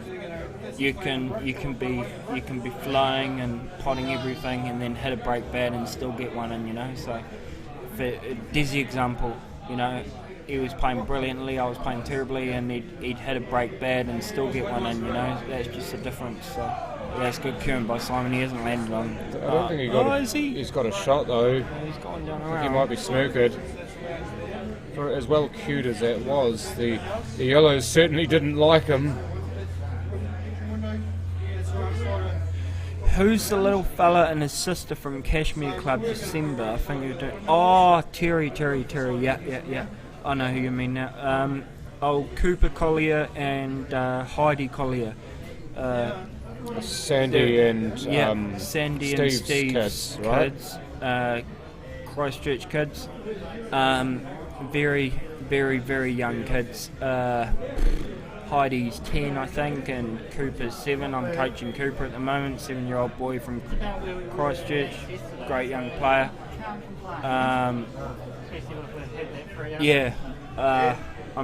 I'm coaching me and Jojo coaching the pair of them, and hopefully they become avid pool players like the rest of us, and follow the tradition and get into it. Great talents. I think that's who you're referring to there, Terry. Well, both their parents both play, don't they? Steve and Sandy both play pool, so it's good to see the kids taking the interest in it. We've seen a lot of father-son or father-daughter pairings, or even both parents and all the kids playing like you do with the Pinelli clan. It's great to watch because it promotes a good family atmosphere, even if sometimes the game can be a little rough and tumble in some parts. Yeah, you're starting to give Baden some real shift now, aren't you, Tara? I know you'd be doing that in person. Tara's wishing she was on the table, I bet, right now. So you could whip him with your cue. He's alright. He's alright. Double to finish. Hello, old rules. It's a thick double. There is a double kiss on. No, he's caught it thin. So yeah, I was just saying there, John. It was a thick double. So the black was sitting just off the rail, and the white was just in a position where it was quite thick. So. Good chance that he was going to double kiss it, right? Yeah, it was a good chance for double kiss or hitting it thin, which he did. So Baden's got to. He needs to take this chance right now. He needs to, and then he needs to make a couple more after that. To get back into this match. He just needs to.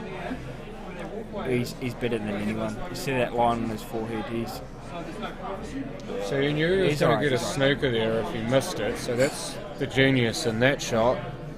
To gain the usage of the rules and the fact that you don't have to go 100% at it, if you can just play it like that and make sure of the snooker if you miss the shot. Yeah, Terry Stewart, Cooper, you said, Cooper, you got the one. 4 and 5, like we do some drills. I like to do a few drills, test if I'm cueing straight. Like to do the old close the eyes and pop the straight balls, link for the table, and it looks really good, when you pull them off. I do those with him quite a bit, and like when you're watching a 7-year-old pop balls with his eyes closed, link to the table like 10 times in a row, it's pretty special. You got a bit of talent there, so I'm going to keep a hold of him definitely and try and guide him the right way. That's got to be otherworldly as an opponent, watching a 7-year-old just potting balls with his eyes closed. He's like, okay, which two demons spawned this? Yeah. He's yeah, lovely cueing. He's still got the cue power, Baden, even though the shoulders might be starting to sag a little. And that's worked out alright. Yeah, still believe he's got enough angle here. Did right there, Terry. That's the future of our game, and it's a good future. That's what it's all about. It's all good. Myself and Desi and Healy White and all them coming through, but you need those other younger ones coming through at the same time. You can't be too selfish. You want to see an advance in our game, and we've definitely got the quality in New Zealand to compete at a world level. So it's just all banding together and working as one to make that happen. Here we go for Baden. Maybe the comeback's still on. 13-8. 13-8. Don't turn your eyes away. It might not seem like much there, John, but just the way that Baden finished off those few shots, you could see that meant a little bit to him. And it's the same as me and Dez's match. I remember a couple of those little frames when I was trailing by a few. Can get you back into it. Come on now. Try to read that comment that you made, Tara, in a Derby accent, and I can't quite do it.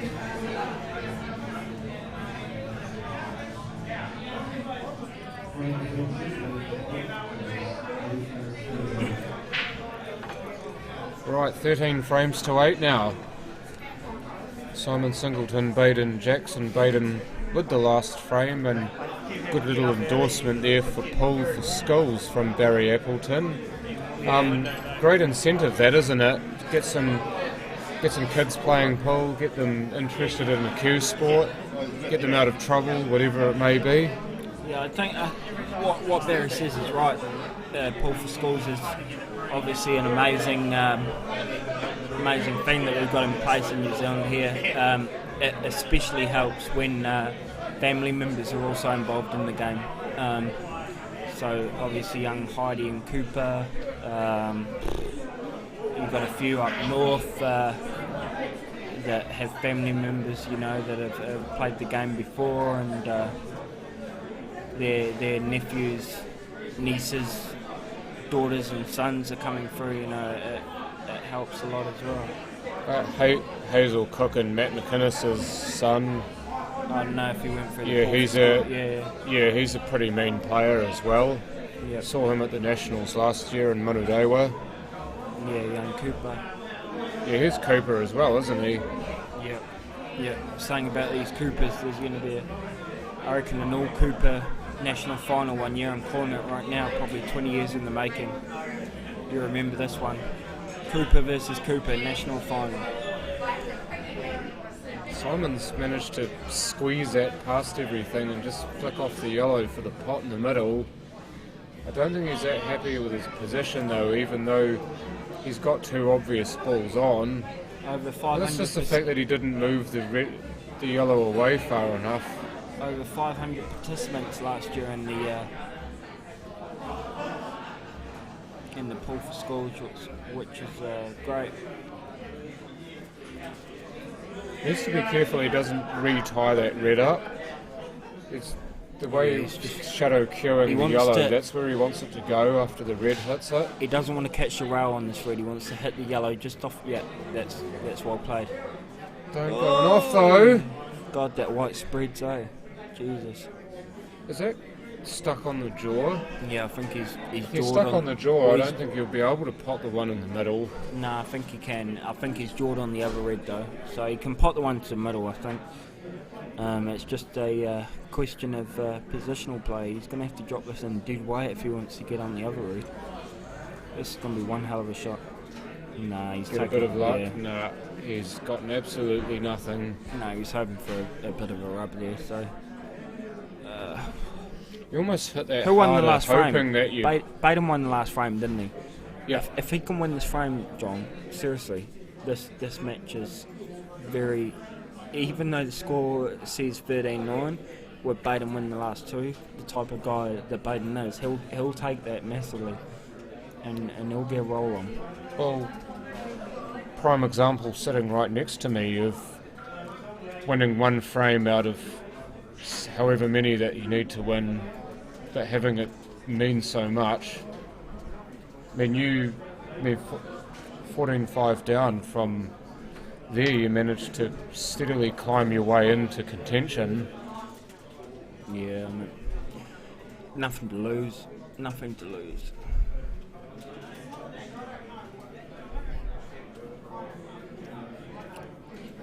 Any chance of a snooker, or this is just going to be...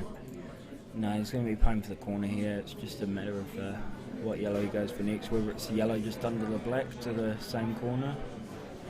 See Jordan Mahi's in the house as well. Yeah, he's just walked into the arena. Oh no, he's played it. Yeah, that's unusual there from Bade. I thought he would have maybe gone for a pop there. Yeah, he's almost shied away from that, hasn't he? I think the ball's on in the corner pocket, the red, so if Simon pots this with good power, he can still finish this frame. What time is the final scheduled for, John? 7 p.m. approximately. 7 p.m. scheduled at this rate, yeah. We should be looking on time. It's 5:15, give or take. Yeah, they wanted to give them an hour and a half between this and the final. No, he's missed that. So Baden with another chance here. He needs to make this. Bade does. So he's going to take the yellow to the bottom left corner. The other yellow goes into the left middle. Does he just creep past? I think he's okay. Wanting to see if the one on the rail is actually on the rail or not, because that affects where he needs to hit it. I thought he would have just played for the other yellow to the middle there, keep it. I see what he's done. Good shot. Yeah, just buying his time. I suppose he can afford to. Buying himself an extra shot. Just playing the rules. That's what he does so well, isn't it?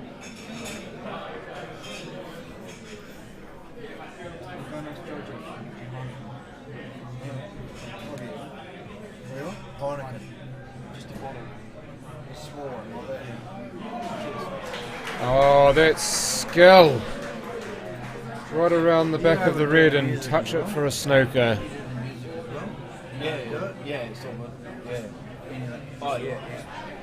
So these numbers on here are quite, after the frame?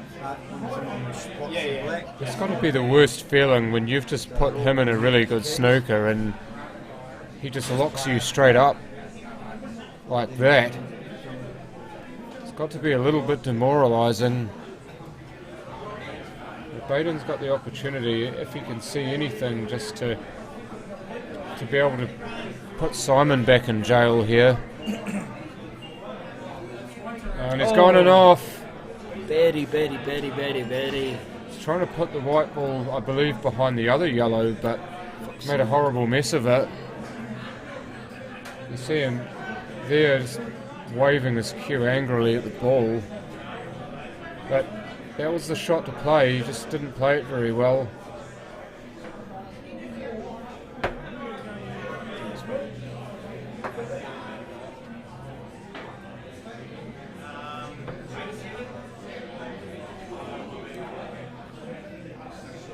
So Simon just making that red more available. He could play it now if he wants to, actually.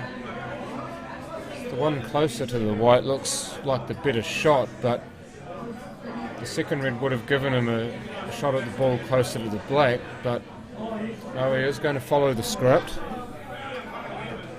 No, you're right, Tara, and sometimes it just doesn't. And the harder you try, the worse it gets, and the more it doesn't happen for you. Sometimes that's when you've got to stop actually trying so hard and just kind of let it flow. Yeah, exactly. You just got to almost give up and just play like nothing matters. And if Simon gets on the hill here, then Baden's going to have to do that, which it looks like Simon's going to do.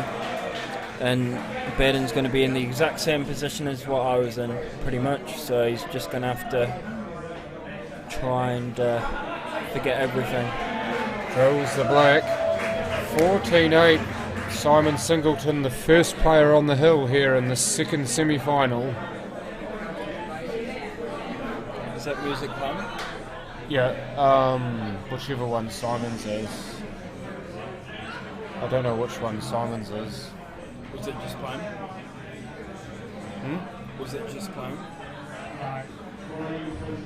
But they're speaking, so don't play anything.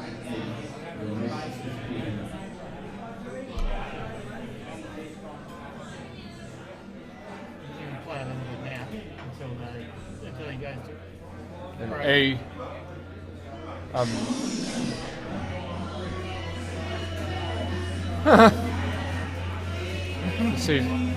See Mel having a wee boogie in the background. Simon's lovely partner, if you didn't know. There's Claire Shanaher in the crowd as well, just off to the right.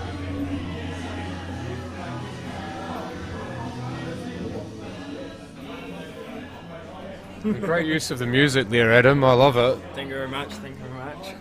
DJ Lily. Thank you very much. DJ Lily. DJ Lightning Lily.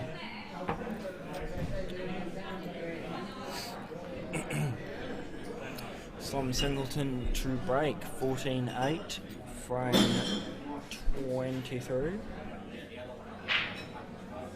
Makes the yellow into the middle, second ball down in the pack again into that left middle. He's got that break pretty much sorted out now. You watch this yellow, second ball down into the middle.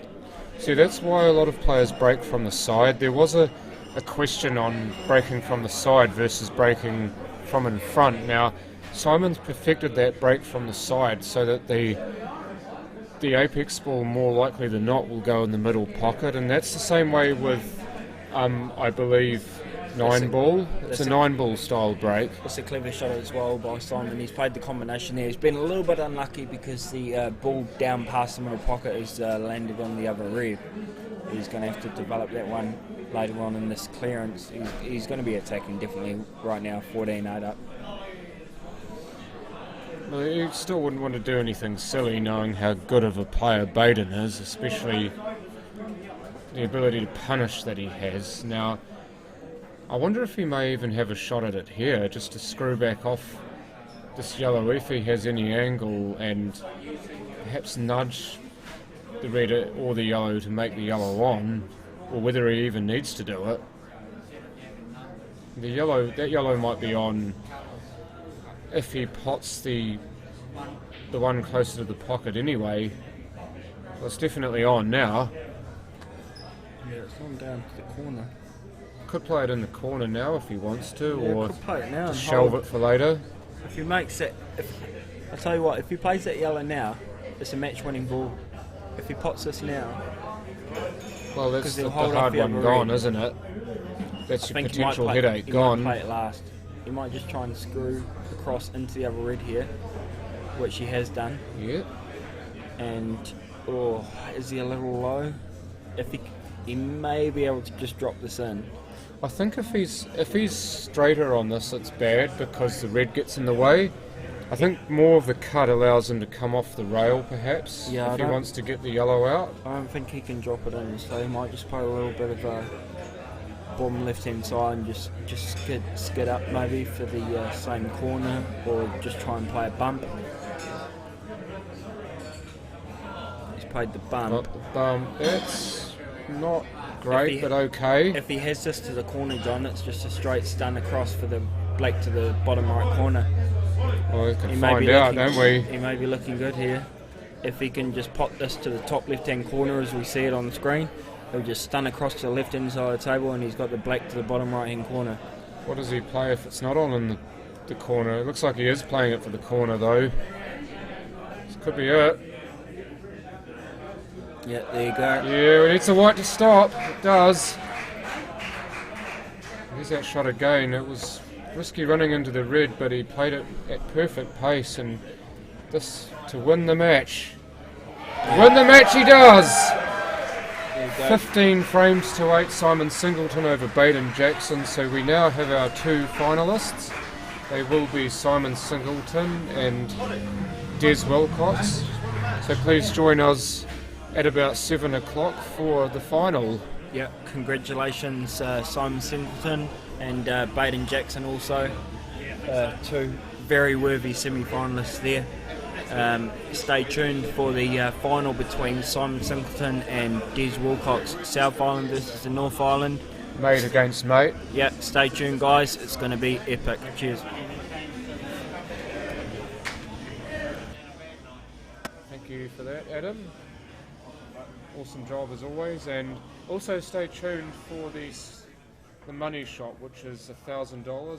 Another great match. It's just been a couple of days of awesome matches. Superb play. It comes down to a few little errors here and there. Commiserations. Commiserations, Baden. Thanks for coming all the way down for this tournament. Congratulations, Simon. Consistent as always. Put your hands together for the effort that these guys put in. I'll hand over to Alex.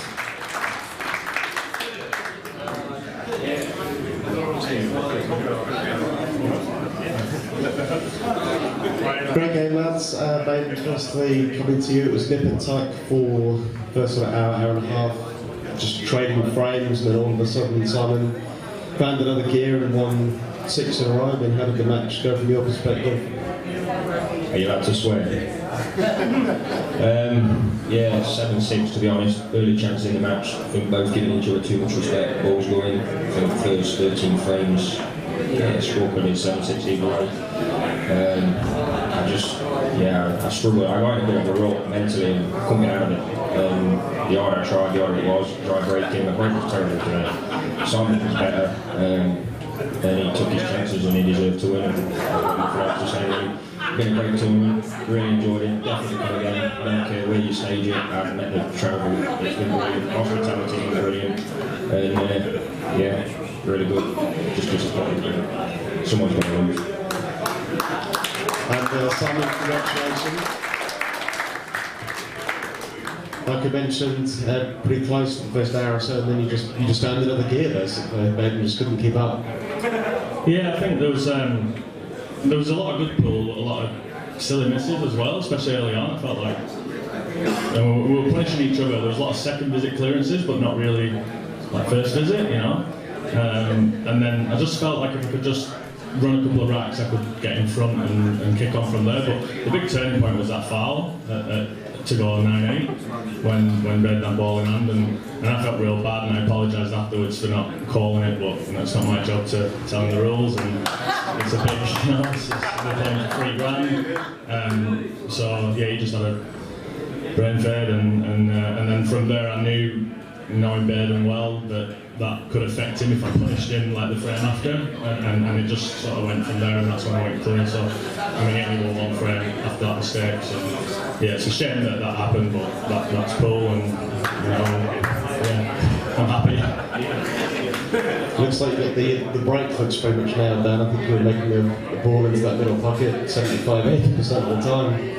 Yeah, that's what I worked on for the Super League. Obviously, we've changed the rules, but the break's the same. I weren't sure if it was going to work on this cloth, but yeah, you know, because I can't practice it, but I know where the sweet spot is, and just as long as I get the tempo right, the yellow will go in the middle every single time. So yeah, I know where that is, and hopefully I can continue for the final. And opponent Des Wilcox is going to be a repeat of the 2013 North Island Championships, where Des was victorious, but obviously it was much shorter race. How are you feeling about that? God, that's so long ago. That was like my first major final, playing in the North Island. It's the only time I've been, because Phil and Matt said I weren't allowed to go again, because I live in the south. I've never been back, but yeah, that was a really good final. I was so nervous, and Des played brilliant. I mean, he would have only been, I don't know, a kid back then, you know, 18, I don't know how old he was. But, he's a man now! Yeah, he's a man now. And he's playing fantastic. It's going to be a great game, I think. I need to play a little bit better. I need to just make sure. There's a couple of just stupid misses where I don't know, I sort of did the hard work and felt like I'd won the frame and then missed an easy ball, and I can't do that against well, I can't do it against Baden, but I definitely can't do it in the final, so looking to step it up again. And $3,000 in the bag, but just imagine how much cat food you could buy with $7,000, son. Actually, it's 50-50 whether I want to win this, because we've got 8 cats, and apparently the deal is every time I win a tournament she gets a new one, so I'm happy to take the $3,000 and run, to be honest. Alright, thanks very much guys, we'll just have another round of applause for Baden Jackson and Simon Singleton.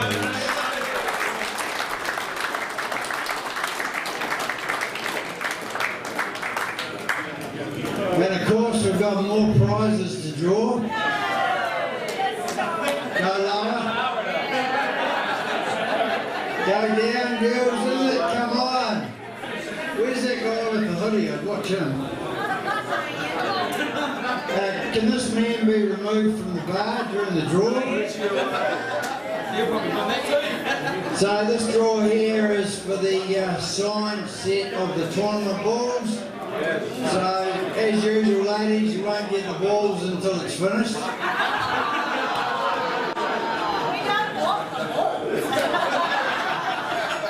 There's always one that wants more. Hey, thanks for buying tickets for these. They're a special set of balls. They've been played with by some interesting gentlemen.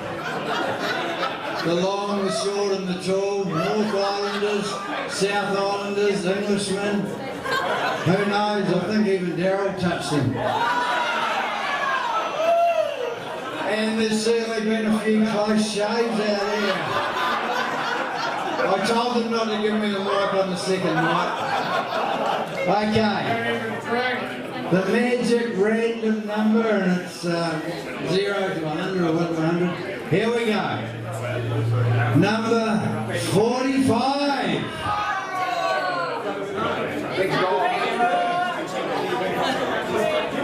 And the nickname for number 45 is exactly what Claire was looking for, Big Dog. There he is. Congratulations. Cheers, mate. We'll give you the balls once the tournament's finished. We'll, we'll take it now. Hey, he's looking for an empty box. Okay, guys, a few announcements. The Need More final money shot worth $1,000 will be at 6:45. So keep your tickets handy, 6:45. People that have been here all weekend have seen that it can be done, and it's been done twice. So be prepared for that, and the final will be at 7 p.m. So put your hands together again for these two guys that put on a great performance.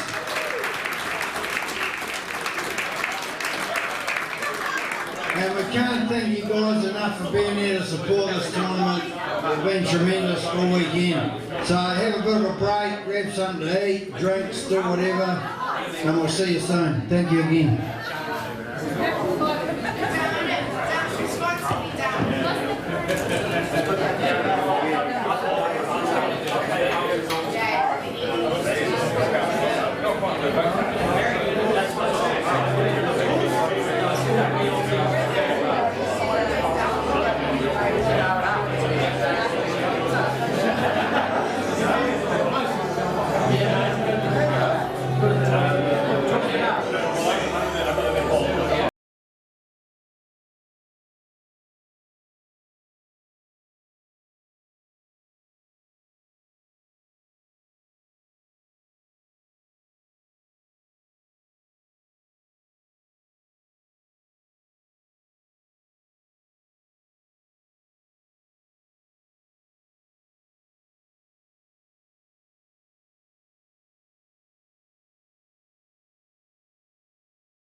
sale.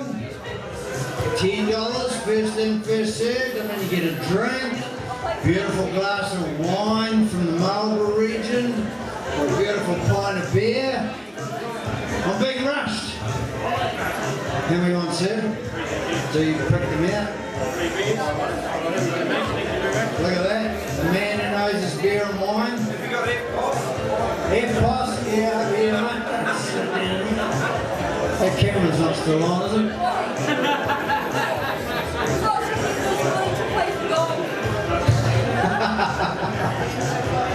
Jojo just said she'll pay for Cashmere Gold for 3 tickets.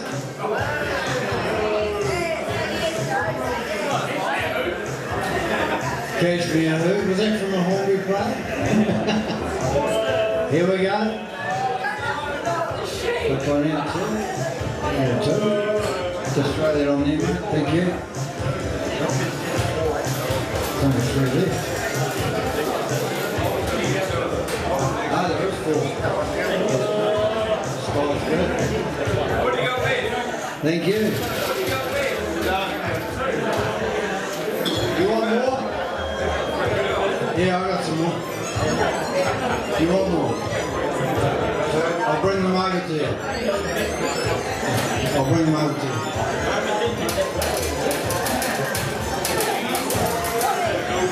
Thank you, guys.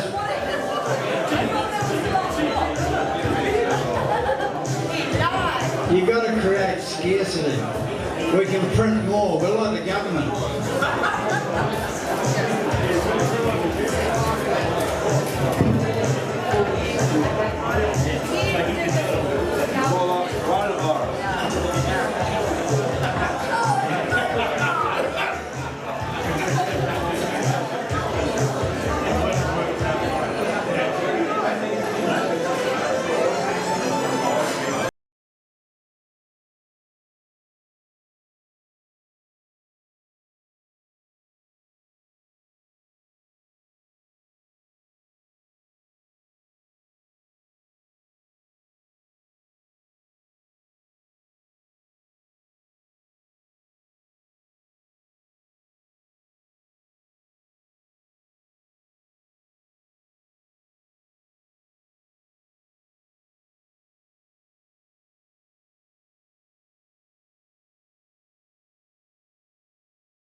Here we go.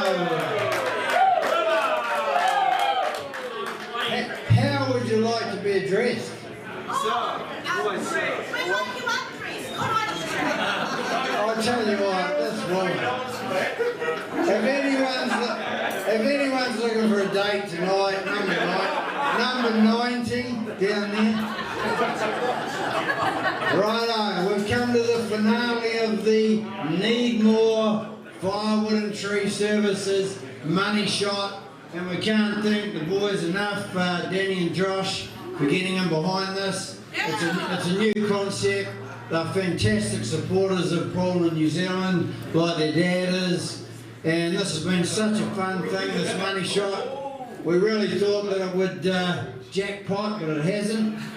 So here we go, the first number, and this is unlimited, so after 3 shots, we slightly change where the black is, but we keep going until someone gets it. So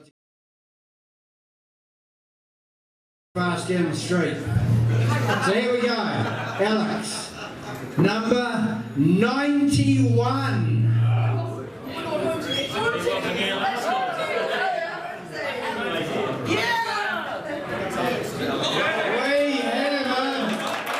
Whoa! You had to pick someone I couldn't outrun.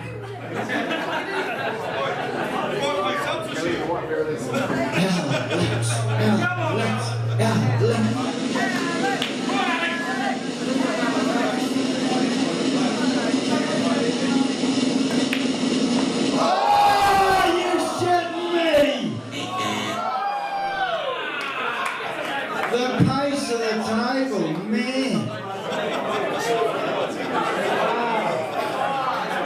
I like Alex, great try.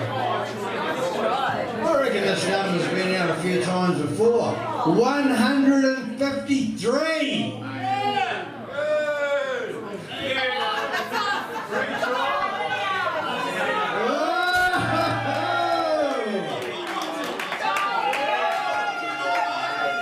I reckon all the pool players are waiting for the greens.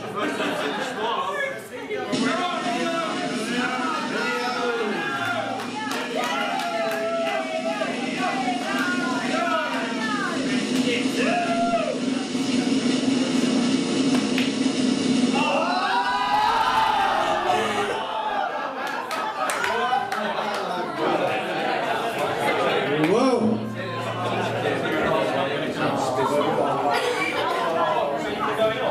149.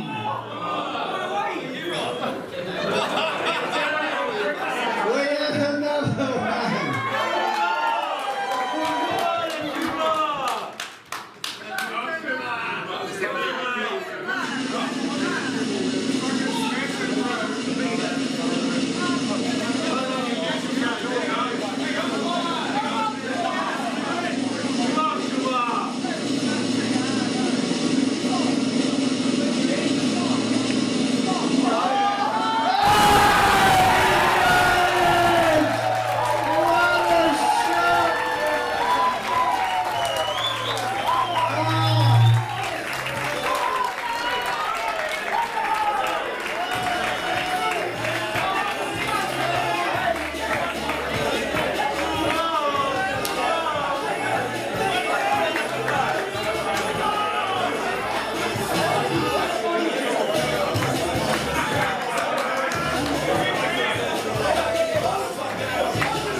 I've just had a text message from Des Wilcox and Simon Singleton. They said, thank the fuck Kumar's not playing in this tournament. So the players are going to come out and have 1 practice rack each, and then we're into the final, and we've still got more prize draws to go. So let's sit back and enjoy what I'm sure is going to be some tremendous pool. It's a race to 17, it's a war of attrition, so good luck guys, cheers. Come on, Izzy.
Boys and girls, let's keep it at that. 12 months of planning and a lot of hard work comes down to this.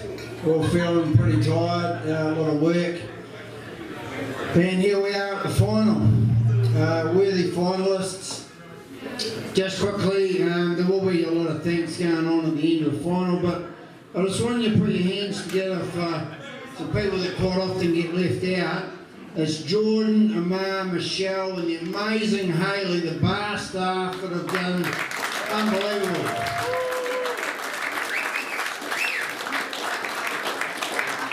And Matt McInnes that's kept them employed all weekend. Cheers, bro.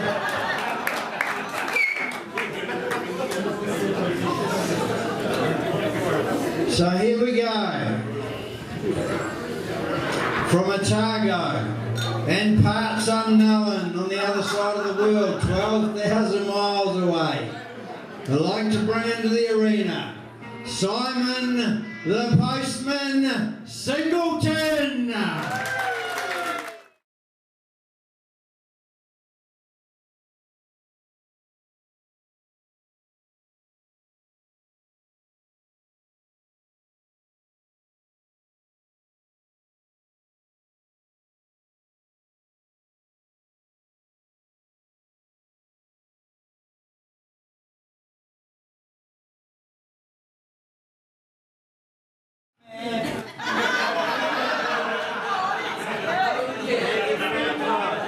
And welcoming into the arena, this man was born in only one place, Taranaki, in the North Island, but we claim as a New Zealander, Aotearoa, South Islander, Tangata Whenua,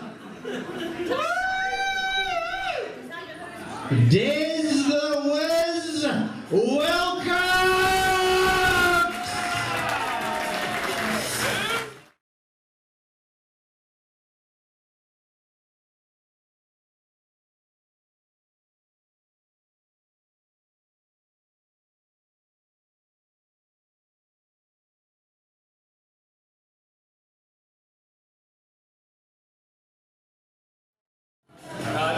Playing best of 17, a war of attrition. Best of luck, guys. You've deserved your place in the final. It's a pleasure to watch you. Hand over to Alex.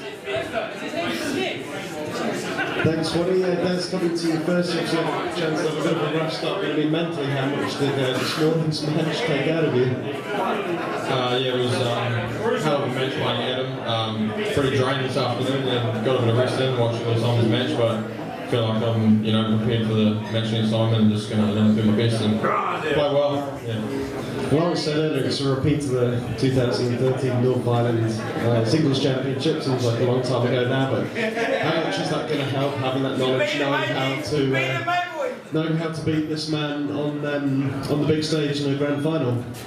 I didn't think about that much back then. I was only 18 years old, just playing the game of pool, and I said to Brett, who I was there with, I was like, oh Brett, I put money on Simon to win it, although then I was playing him in the final because I put money on the bookie. So I was like, well, I can beat him now. But I think I'm the only Kiwi to beat him with yellows and reds, and I beat him in Super League too. Hopefully I can make it twice. And one thing we haven't really touched upon too much over the last couple of days, obviously you've got the prize money, you've got the crown and the title, Great Southern Knockout Champion. We're also playing for a place on Team New Zealand, the Black Ball World Championships later this year. How much does that mean for you? Yeah, that would be, huge for me to not been in the game for quite a few years, just been playing tournaments here and there, and then the amount of practicing time I put towards this tournament, and it's, improved so far, get me to the final, and I'd love for that to get me to the end and also get a spot in the New Zealand team. It would be huge, huge achievement.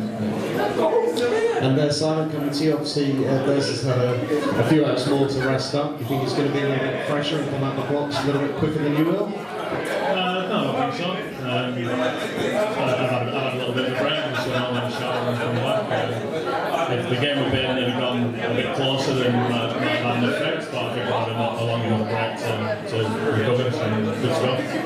And playing a race to 17, I mean, this is uncharted territory for the pool tournament in New Zealand. Really, I mean, how much of tonight's result is just going to come down to who can keep their mental focus up?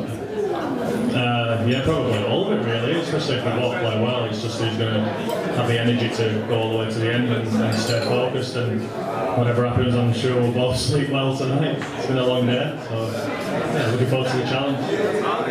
And then you played on some of the biggest stages in the world. You played against Mick Hill and the big guns. You represented New Zealand in the World Cup of Pool. I mean, how are those atmospheres compared to this one, where you could be playing against a bit of a partisan New Zealand crowd? Well, this is great because I've actually got support. It's brilliant.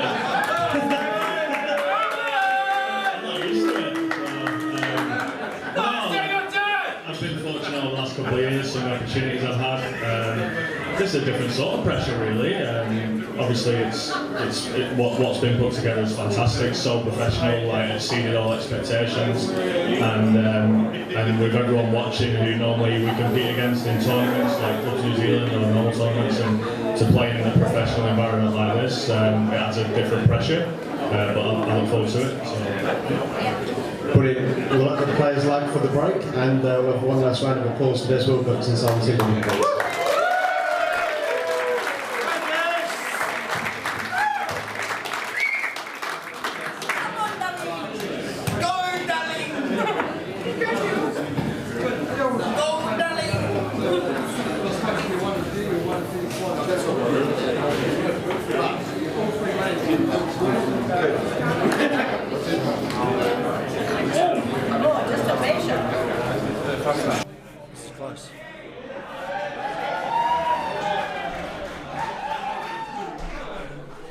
So this is what you've all been waiting for, folks. The Postman versus the Wiz. Simon Singleton up against Des Wilcox in this race to 17 Great Southern Knockout Grand Final for 2020. I am John, the voice Saundercock, and once again it is my great pleasure to reintroduce the Wizard Chris Harris to the microphone. Oh, it's great to be back after watching most of that semi-final. How could you not want to come back for this final? Oh, that's the attitude, that's what we want to hear. So Des has won the leg, will break first, and he's gone and off. He so should Simon win. Will have a free shot first up. He should win for sinking the white. It's a great effort. To win for sinking one ball off the break. That seems to have been a better effort the way this weekend's gone. Yeah, it's not the start he would have wanted. Free ball in hand for Simon. Yeah, now, of course, remembering that there is no set established and he's got a free shot anyway, that he can play one colour onto the other. So what he does here, if he plays the red onto the yellow, pots a yellow, then it's still his shot. Or even if he doesn't pot it, he still gets another shot, doesn't he? Yeah, he does. Well, he's not going to miss that. But I think the thing about these rules is that he still has to pot another ball, I believe, to establish a set. I know that it sounds a bit wrong because usually you pot one ball after the break, you establish a set, but because your opponent broke and fouled, I mean, your free shot is basically, for all intents and purposes, doesn't really count as a shot. So yeah, that had to go. We're about to find out. Yeah, that had to go, so Des can actually choose the the yellows here if he wants to. And why would you not? Because they're the more open set of balls. Oh, the thing that's a little bit ironic now, after a bit of a mistake from Des on the break, singing the white, he's now in the box seat. Exactly. Well, this is what the game is. I mean, swings and roundabouts, you're talking about it before. Des, of course, as he's looking to do here, could play reds. He's got that right. This is what he's done. Now, if he can get himself just off angle on that red that he's queuing up now, then he can just drop that in slowly and be on that hard red on the rail.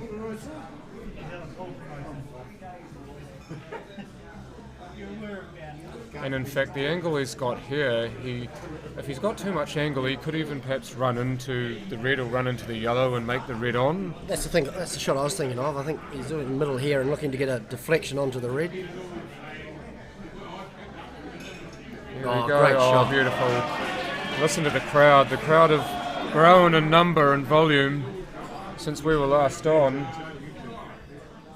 There's a lot of skill involved in that shot, just to get that nice contact on the red, get it off the rail, put it in.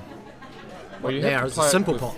Yeah, you have to play it with the confidence too. And the middle pockets have caught players out this weekend, but Des more so than many, with a couple of blacks that he's missed in the middle. But he's well and truly put that to bed, and he's got that confidence back to put one into the middle pocket with speed. I was going to say, that's part of the reason that Des got to the final. I think he's played with some real confidence, taken on some tough shots, and he's played brilliantly throughout the weekend and thoroughly deserves a spot in the final. He had to get through Matt McInnes yesterday, and then he had to beat his old mate Adam Lilly today in what turned out to be an absolute rip-roaring game. Simon had the slightly easier route, having beaten Brent Wells, although to be fair that's a bit harsh on Brent. He just didn't quite play as well. And then Baden Jackson, he managed to beat him reasonably well, despite Baden being a relatively tougher player. But yeah, he's managed to make his way quite well to the final here, whereas Des has had to fight. So it's an interesting way of doing it, how it's now a race to 17 and you've got all that time in between when you last played and the final if you did. So how does that cool down period actually affect you? I mean, when you had lots of time between innings or games in cricket, I know it's not quite comparable, but what did you do to keep yourself focused on what you needed to do when you came back onto the field? Oh, I think you just got to remember when things have gone well, think about the things that went positive for you in previous games or in previous innings, and obviously Des now has got some issues because he's got to the amateur, it looks a reasonably comfortable pot on the red, but the tricky thing is to get in position on the 8 ball. It looks like he's going to try and double. He's gone for the double, which is, well, we just talked about how even though they're the biggest pockets on the table, the middle ones, it can so easily draw as well. Well, the way this black's going towards it, it opens the pocket up, and he's also played the shot before without having to do anything to it because he knew he had the double. Now, yes, he's missed it, but he hasn't tried to do anything outlandish on the red before that and potentially foul it all up. He's actually missed it by quite a way though, hasn't he? He hasn't even caught the pocket. Yeah, he didn't even get the jaw, so obviously he didn't account for whatever he put on it, or he just cued it incorrectly. Such a game of millimetres, isn't it? You know, you get that in, you're full of confidence, you're underway. All of a sudden now he's given Simon an opportunity back at the table, and we've seen, if you give him the opportunity, what he can do today. Yeah, he's been absolutely deadly on anything short and wide, to use some cricket terminology. He's put it away. Yeah, cut it away or got on his toes a la Sanat Jayasuriya and just pasted it away behind square. Well, all the cricket terms are coming out now. There's a name from the past. He was pretty dynamic, wasn't he? He was a brilliant player. Revolutionised the game for opening batsmen for mine. Yeah, he certainly Him and Kalu Watarana together. You've been practicing that pronunciation, haven't you? Not really. I just remember hearing it so often, especially when the Sri Lankan commentators say it, because of course they get it right and the rest of us get it wrong, so we learn from them. I remember Tony Gregg saying it, and he just, because he was so excited about that pair, that was one of his favourite opening pairs. Got the nickname Kalu. Kalu, because it's a lot easier to pronounce, especially for Aussies. Much easier for Kiwis as well. Yeah, it true. Sounds like an alcohol. Sounds like Kahlua, doesn't it? Yeah, it does.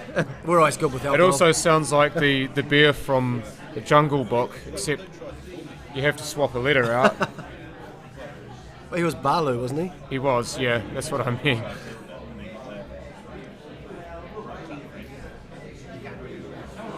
This isn't simple. He's got the black to contend with, and he's got the in-off potentially to contend with. And with the angle, that's going to run, so... Take your chances, just run past the black. Don't worry about the angle on the he's yellow. Played that quite wonderfully. Natural angle on the black here for Simon. He absolutely did not want to leave that straight, so See, is he playing just drop that in quite normally and it'll come back. Is he playing a bit of right side now with a bit of topspin just to run around 2 cushion, come back and that 8 ball in the corner? Or is it more... No, I'd say he's bottom gone. left. Yeah, nice. Just pop out normally off the rail. Did you say bottom left because that's where he aimed? No, this shot here, bottom yeah. left. Nice. Because it will come back straighter down the table as opposed to towards the rail. So I wouldn't have been able to play that shot. I would have had to go on off the next rail and just try and roll it around. Top rail, side rail. Yeah. Oh, yeah? Because I don't have the tools to do the shot that he just played. Well, maybe you need better tools.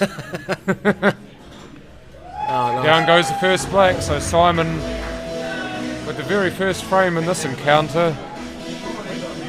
I know it's an easy pot, but there was an element of confidence in that shot, just staying down on the ball nicely. If you watch the replay, and you just watch, just holds the position. Nice Yeah, that's cueing. the way he means to go on, isn't Yeah, it? And yeah. it's also a message too to Des. It is. You're cueing them with confidence like that. It's like, this is where I am now. You've got to be this much better to beat me. We saw in the semi-final a couple of those similar pots, slightly longer, with the white being a greater distance from the 8 ball, and he actually missed them. So I think that was also a little sign to himself to say, cueing nicely. Like you said, this is the way we've got to continue. Yeah, these are the little markers that you use for success, and make sure that you do cue at your absolute best to stay down on the ball, to cue through the ball, to stay focused before you do that. Just things like that are so easy to forget sometimes when you're under pressure. The pressure of a final, there is none greater. Nothing off the break by the look of it. So we've had an in off the break by Des in the first frame, and this one's run dry for Simon. It'll be a bit unusual running dry too, wouldn't it? More often than not, they're going to sink a ball off the break. This weekend it's been kind of 50-50. Okay. I don't have the exact stats. I haven't been chalking them off as players have been breaking, but yeah, it's been 50-50 as to whether a ball goes in or not, which is quite unusual when you think of how good these players are and how honed their techniques at the break are, that they can control the white ball, but out of 15 balls that go all over the table, by and large, none of them go in. It's quite amazing how much little control you really do have of those balls. I'm not sure if it's Des' normal style, but it looks like to me he's playing pretty quickly. It might be something that he likes to do to get in his rhythm or his groove. Yeah, every player has a different tempo, Yep. and central to playing against them is to upset that tempo. It's like what celebrated left-handed baseball pitcher Warren Spahn once said: hitting is timing, pitching is upsetting timing. As the opponent, as the hitter in this case being Simon, his job when he gets to the table, not so much to pop balls, but just to throw Des off his tempo, and he can do that by playing at his own pace, by potting his own balls to keep Des in his seat, so he's not at the table and playing I was at going his to ask, way. is this Des' normal pace? Because quite often what can happen in the big occasion is you tend to speed up a little bit, and that happens. Yeah, the excitement gets the better of you. You just want to get to the shot, and you forget all those little guards that you've put in place, the little processes that you have in your head, and that's when you tend to rush things and make mistakes. I think Des's usual pace is kind of in the middle. He doesn't play really fast, but he doesn't play slow either, so to see him playing really fast, maybe he's still a bit nervous. I tell you what, I like that defensive shot from Des, though. He obviously wasn't trying to pot the ball, just leave it safe, and I like where he's left it. It just means he keeps control of the table. Well, apart from Baden, I think Des, out of the non-English players, has used the rules to the best extent. I don't think that he wanted that to go down. I think he just wanted to leave the white there and promote the red, but... Yeah, I don't think that red goes past the yellow into the corner, does it? No. And also it doesn't go past the yellow into the middle either on the right. I wouldn't be surprised to see him just take on the red here and leave that white ball just behind that Those 3 yellow balls. Sort of like that. Yeah. Just to only give him a look at those 3 yellows. Well, that's the I guess the advantage that Des has got. Those 3 yellow balls are difficult, and there's another indication of just we were talking about earlier, actually leaving the plastic framing on the table. Yeah, no, they've taken it off pretty quick, smart here. But yeah, with those 3 balls as well, there is a chance if Simon plays the wrong shot or plays the shot incorrectly that he could make that red on, or that he could inadvertently leave Des a shot on that red. You see the timer, or you hear the timer is still being used. Players do have an extension, I believe. Oh, what is the timer? 40 seconds per shot. Oh, I was asking. And if you hear one solitary beep, it means 30 seconds have elapsed. You've got 10 to go. Has that been throughout the tournament, or is that just for the final? It started off yesterday, but they had trouble getting it on the app because it's run off off a phone. So then they had to scrap it because it wasn't working properly. Modern technology, eh? Yeah, who wants it? Yeah. So, as we watch this on monitors with Ruida bloody microphones. For the pros out there, is this too early? I mean, to me, he's got possibly that yellow in the bottom right-hand corner pocket, and he can run into that pack of 3 yellows. Is that too risky at this stage of this frame? Is it too far out to play that shot? Looks like he's just playing safe. I wouldn't do it. I personally wouldn't do it. I'd do what he's doing now. Bar the white ball going in. Yeah, that's where he wanted it, right on the jaw. Snooker's Des on his 2 reds, but he's run too far and he's run into the pit. Into the elephant graveyard, so to speak. So he just needs to break that red out now and he gets another shot, doesn't he? Yeah. Needs to make sure he makes a rail, though, because all of these balls are quite a long way from the rail. Mm. If you don't make a rail after contact, no matter whether you've got a free shot or not, then it's a foul. Foul. Same again? Yeah. Cheers. Oh, lovely shot. Makes a rail. Probably a little low on this with this red. A bit straighter would have been great, but can you run it in dead weight, put the white near the rail, and then he can come back for the 8? The white's going to skew off too much. You see, he's hit it harder than dead weight, but he's hit it with right hand side to open the angle up off the rail, so he's got a straighter shot on the red rather than having the angle potentially going behind one of those yellows. Just a little bit of backspin now to come back for the 8? Yeah. Nice shot. Just like that. Perfect. Couldn't have done that any better. And now this to open his account. Get himself off the schneid, so to speak. Oh, that'll goes with a plum. That'll give him a lot of confidence. Yep. Very much the same way as Simon finished the previous frame. So Des shows that he can do it as well. Yeah, I think both these players are obviously extremely capable. They get an opportunity. It's like you said, it's who gets into that rhythm earlier and gets that confidence. Yeah, well, pool is very much a confidence game. Well, sport is. Most sports are, so why am I kidding myself? But well, we've mentioned a few already, and you've just brought up baseball just recently. So yeah, we've been through another sport that I love to watch. We've been through the spectrum, really. I'm not sure what's left. We'll somehow get an analogy in with skiing or something. We'll get it in there. I don't really know much about skiing, to Me be either. fair. I know a fair bit about baseball, well, enough. But skiing, nah. We're going a wee bit off-piste with skiing. We are.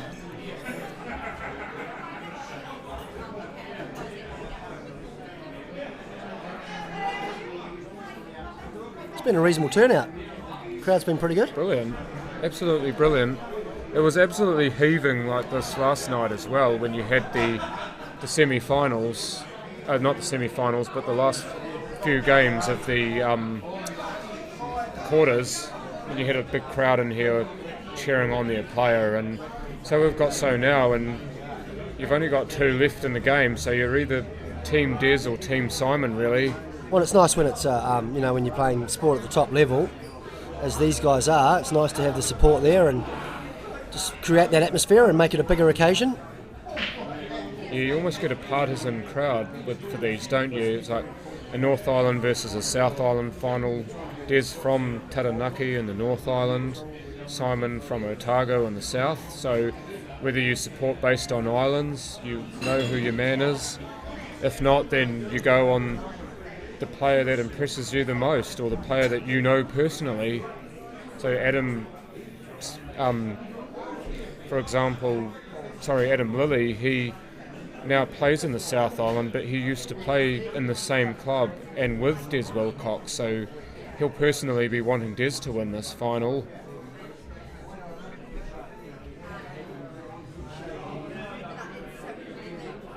Oh, that's lovely. If that red's on, it's just what he wants.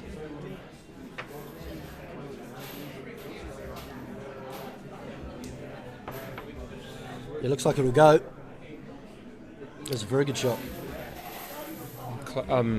Tara there saying that Des usually does play very quickly, so obviously I've not watched enough of him play, I'm afraid. No, I like that. Then that means that this occasion hasn't overawed him and he's playing the way that he'd normally play, and that's what you've got to do on the big occasion.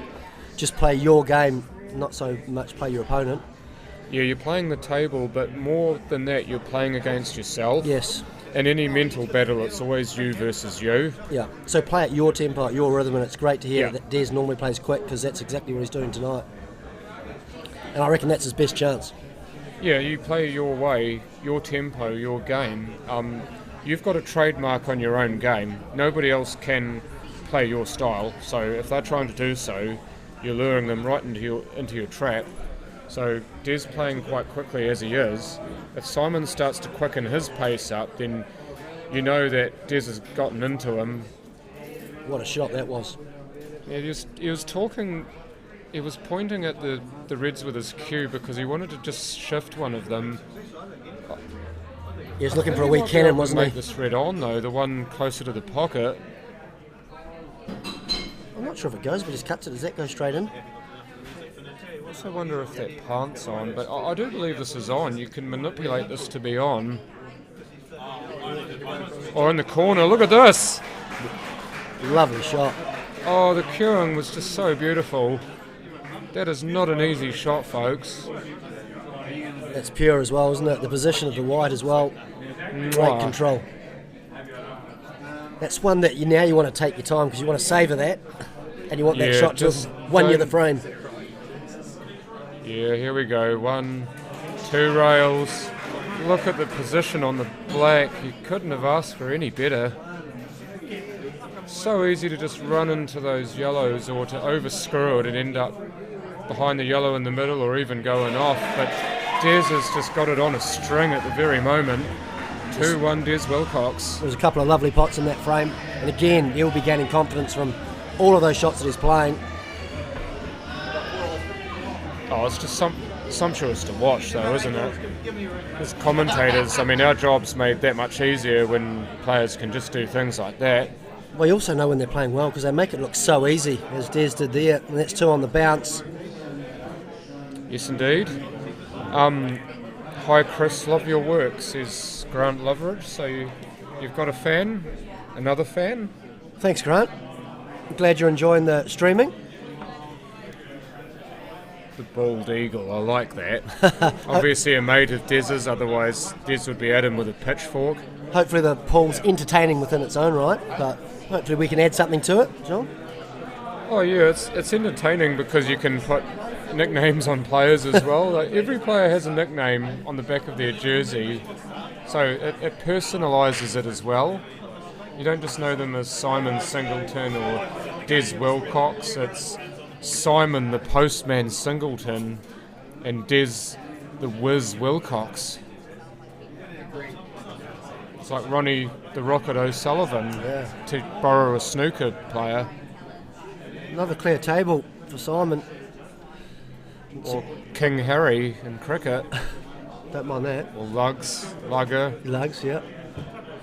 It was because of your ears, wasn't it? Yeah, it was. I was called Bugs originally, but then I had 2 big front teeth, so I looked like Bugs Bunny. So then one of my big teeth snapped off playing chasing at Hamner Hot Pools. So they said, we can't call you that now. But you got pretty big ears, so we'll call you Lugs. Lugs. Bugger Lugs, because they can't remember your name. I thought you were talking about me when you said the bald eagle, but I'm sure it's referring to Des, is it? It is Des, yeah. Yeah, nothing wrong with his haircut. That's a good-looking man, Des. Nothing wrong with that hairstyle at all. Not at all. Save a fortune on shampoo. You guys could be cousins. You just don't know it. Well, I wish Could be related. I wish we were related because my pool would be a lot better than what it is currently. Des could be your coach even. Well, he did, Learn from somebody who shares the same good looks as you. well, he did a good job of coaching his partner because she played a wonderful shot in the break, didn't she? Yeah. The latest money shot that was successful was Kumar Balachandran, who, if you see where the black goes in the midpoint of the top rail, the white goes in the D. Yeah. He doubled it softly into the middle pocket. Oh, that's just brilliant. Softly, he played for it. He didn't just bash it and hope it went in. He's a good player, obviously. He's not a bad player, but obviously he practiced the shot in case his number got drawn out for the need more money shot. He practiced the shot, and then when it comes time to it, he absolutely nails it. Brilliant.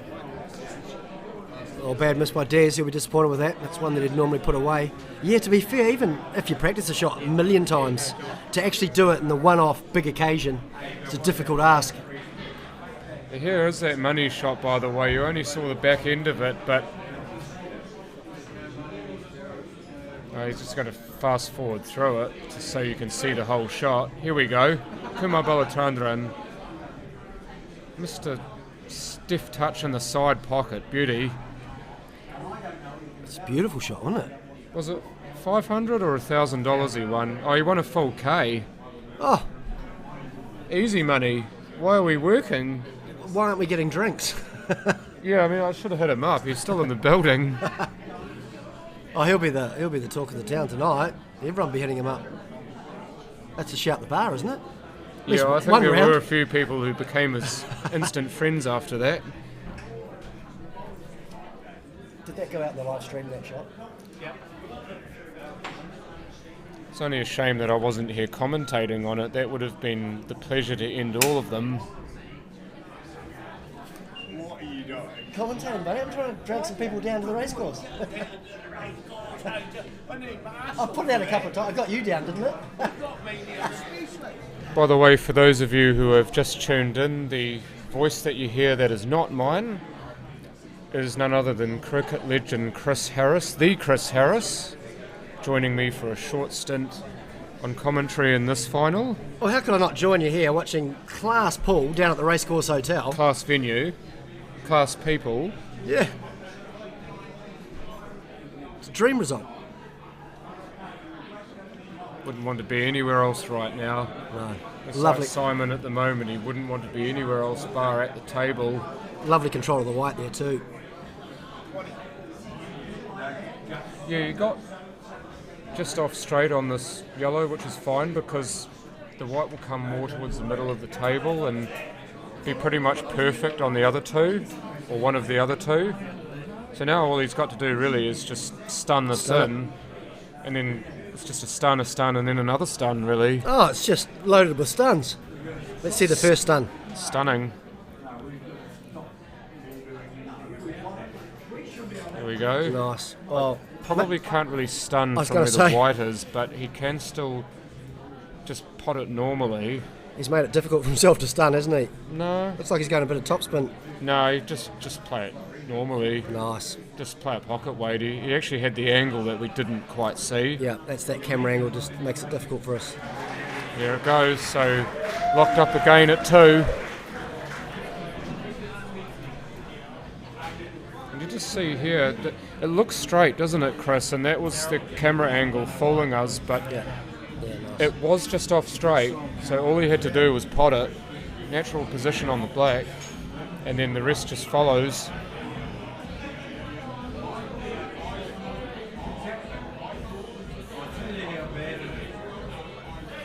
Actually, it looks like there's less people here than there was earlier.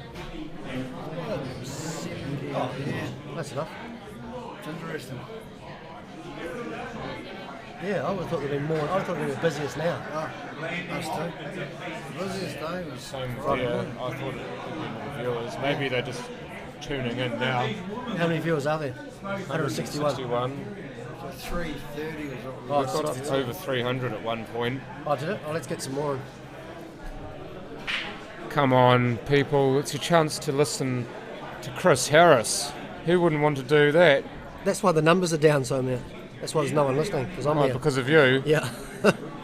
I thought the numbers would be up because of you. I thought they'd be down because No, maybe the numbers, they don't know what's happening. No, the and numbers- you need to tell them what's happening. the numbers were high, but then the word got out that I was doing a little bit of commentary on Paul, and then everyone just signed off.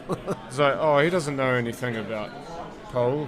Why are we listening to him? But turns out you do know a fair bit about Paul. Yes, indeed, Grant Loveridge. Did you read that? Nice, Grant. Yeah, I'm not sure if I do know my way around a dance floor. But You I sure had, that was not Vanessa showing you around yeah, the dance floor? I had a great teacher and she showed me around and I just followed. Yes, dear. I tried Yes, to follow dear. with some rhythm, but Yeah. oh, lovely touch. Promotes the yellow beautifully.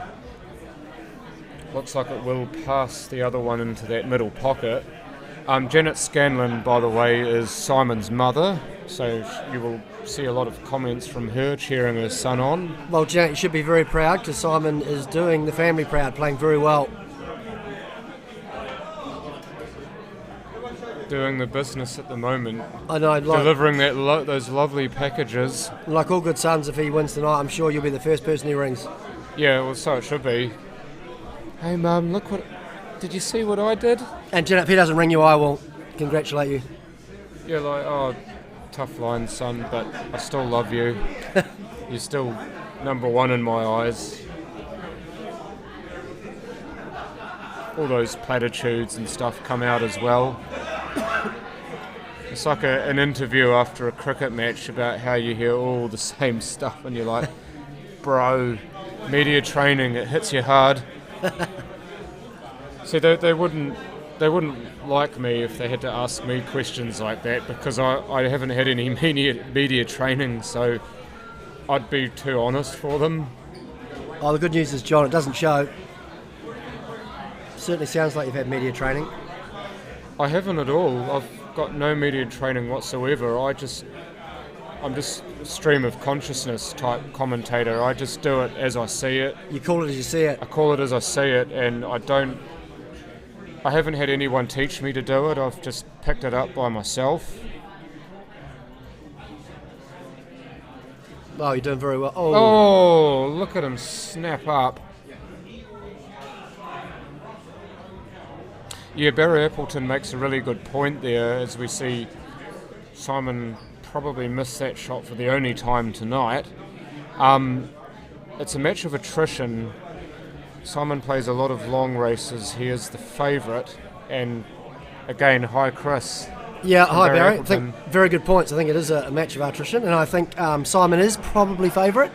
Oh, how did that happen? Des will be disappointed with that. Got himself a chance to get back in it. Just a cruel deflection. He got the clip that he wanted, but watch the white. Yeah, watch how the white sort of straightens up into the pocket. He's almost looking at it like it killed his family. It's like, how? So you wouldn't get away with saying that on a MediaWorks cast or commentary or anything like that. Oh, you could on some brands. Yeah, some people would look at you like, nah, this guy's no good. You'd be right on the rock. You could get away with that. Oh, sure, yeah. They get away with lots on the rock. They do. That's why I like it so much. That's why it's so popular. People say what they want. Well, not say what they want, but say how they feel, and they don't get judged so much for it. Yeah, I like that play there from Simon. The obvious thing to do, take that free ball, get rid of the difficult yellow on the table. Now it's a pretty standard clearance from here. Although he's taking his time. Yeah, he's just wanting to make sure of it. He's worrying about that one right in the jaw. It's just hard to get position, maybe. Probably because the ball over the pocket's harder to get Control the position white. on the black from. Yeah. So he's wanting to perhaps play for the ball over the pocket more so than the one he played, because the one he played was pretty much pretty much straight in anyway. Could he not clip it on the left edge as we see it and then just roll back nicely? Oh, it looks like he's going the other way. Oh, that's worked out fine. Probably a bit fortunate. Yeah. I don't think he wanted to hit the black. No, but if he'd, it's worked out okay for him. if he got closer to it, he's going to be in trouble, wasn't he? Just If he enough. got the wrong kick on it, he'd be in trouble. Enough of the deflection. Pretty standard down the... I think you go down the corner. Oh no, he's going the middle. Johnsy Ford Drone, big Des Wilcox fan. There we go, Simon Singleton though, gets that frame and leaps ahead 3-2. So what have we got here? We've got Johnsy Ford Drone, Sam Newman is a Des Wilcox fan. No moderators tonight, that's just the way I like it.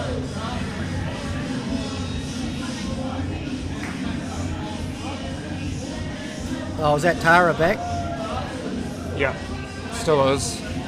Unless Chloe's sat next to her.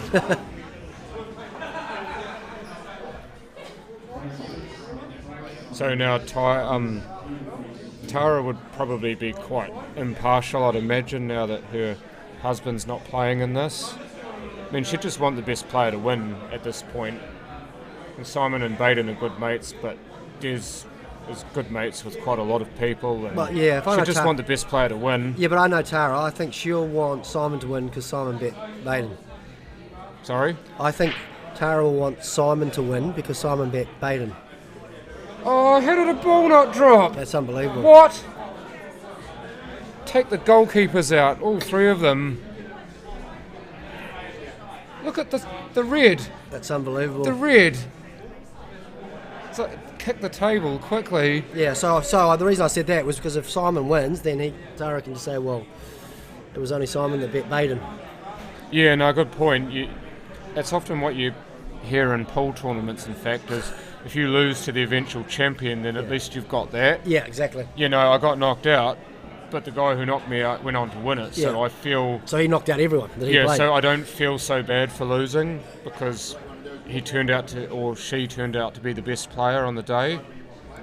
Well, it's more, Tara, good point. It's more because they're good friends and partner. Yeah, he's played pairs with Baden Jackson. She's talking about Simon, by the way. Yeah. Oh, that's good to hear.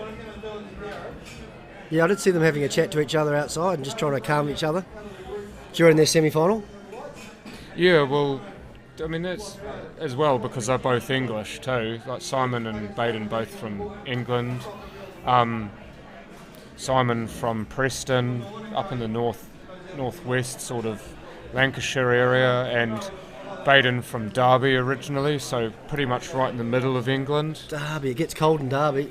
Played a bit of cricket for Derby County. Derby County. Yeah. The Rams. It gets very cold. And that's summer. Yeah, that's their summer. That's amazing. Oh, that's a lovely what a shot. plant. Des is on fire. Oh, that's interesting. Baden partners both of them at different comps, so yeah, she's got a foot in both camps. But that's great. Great to spread that pool knowledge.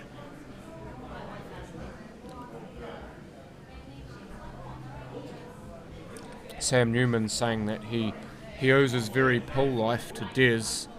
He taught me the game of pool. I would never have picked up a cue if it wasn't for Des, so that's obviously something that you're always going to treasure, isn't it? Yeah. Sam.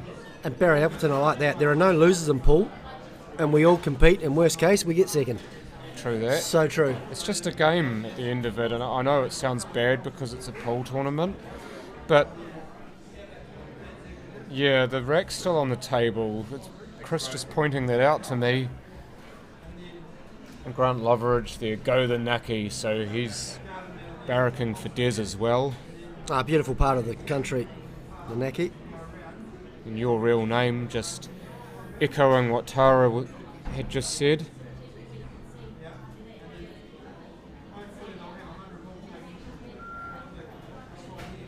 That's probably a touch short. Imagine if that had rolled about another 100 mil, that would have been perfect. Yeah, I'm still rating Des here though to finish this off. More, maybe. I think Des is going to finish this off. A little bit of stun, beautifully on the 8 for the corner. Lovely. Oh, overcooked it a little bit. No stress for Des though, the way he's playing. Just got to watch out for the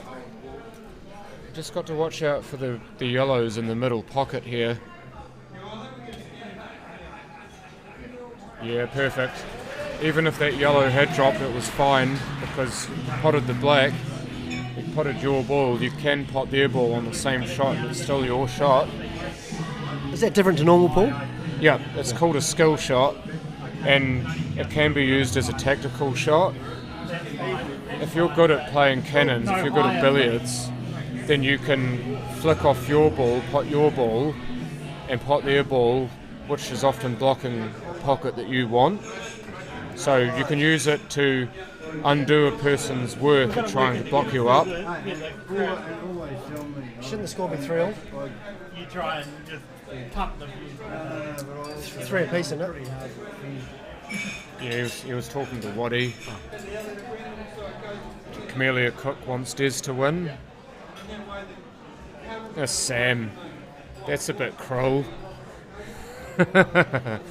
If you get nervous, you couldn't either, could you? Well, no, I did get very, very nervous as a young man, and that's the reason that I can't do it any longer, because I've got none left. Thanks, Samuel. Yeah, cheers. You're starting to make me feel a bit self-conscious as well. I'm starting to go bald, but apparently it's virility solar panel, so I've been told. Tell you what, another dry break. Balls dancing all around the pockets, nothing dropping. Yeah, still amazes me, because see how well he hit that. He absolutely rifled it and nothing obliged, but every single one of those balls just gave him the middle finger. Well, it's one of my favourite shots in pool, the 6 pocket search. Just bash it and hope it goes in. Well, that's effectively what you're doing on the break, isn't it? I know it's more calculated than that because we've discussed it earlier, when you hit on a certain side, with depending on the way you play a certain way, you're only playing for one pocket, aren't you?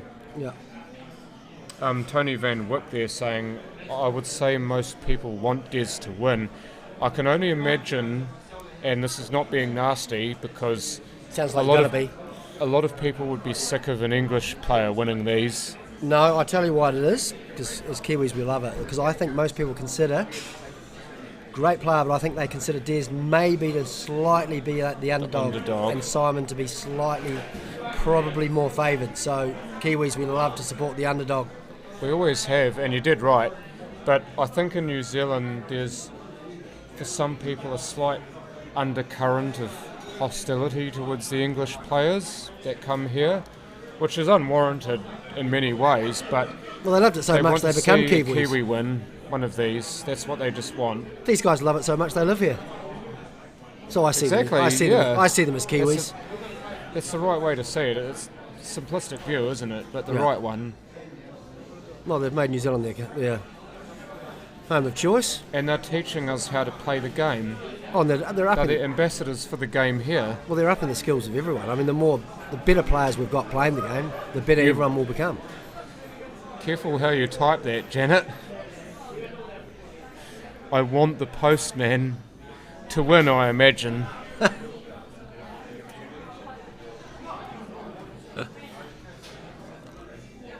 Yeah, I'm with you, Terry. I'm sitting here wishing for heaps of 8-ball runouts and 16-16 with the 17th game, or rather 33rd frame going down to the black. Yeah, I'd love that. That would be an absolute dream. I could literally die happy if that actually happened. Or maybe not. Oh, here's one. I'm too young. Here's one for you, John. What sort of cue is Simon using? It's from Devi David. A 9-ball cue? No, it's a Miz cue, I believe. He's actually got the logo on his chest. I believe it's a Miz Kamui cue. He's even got the Kamui glove, if you can see that when he's got his bridge hand on the table. That's what I would have guessed as well. Right. Just eyes closed. That's just put a pin somewhere random.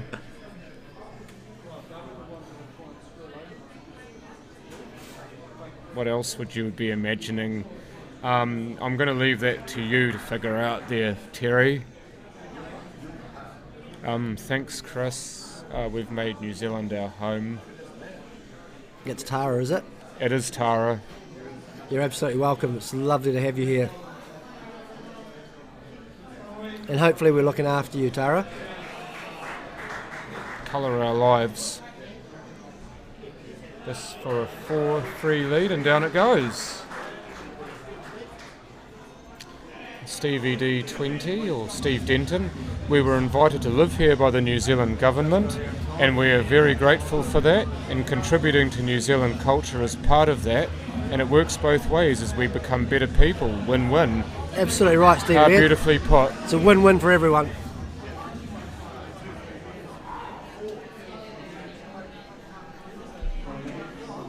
Yeah, I mean, countries do better, in my opinion, when they have a more welcoming attitude towards people from other countries. That's just how I see it, because you can learn so much from each other, and your life yourself, you can say, look, I've got a mate from this country or this country or this country, and I've learnt from them, they've learnt from me.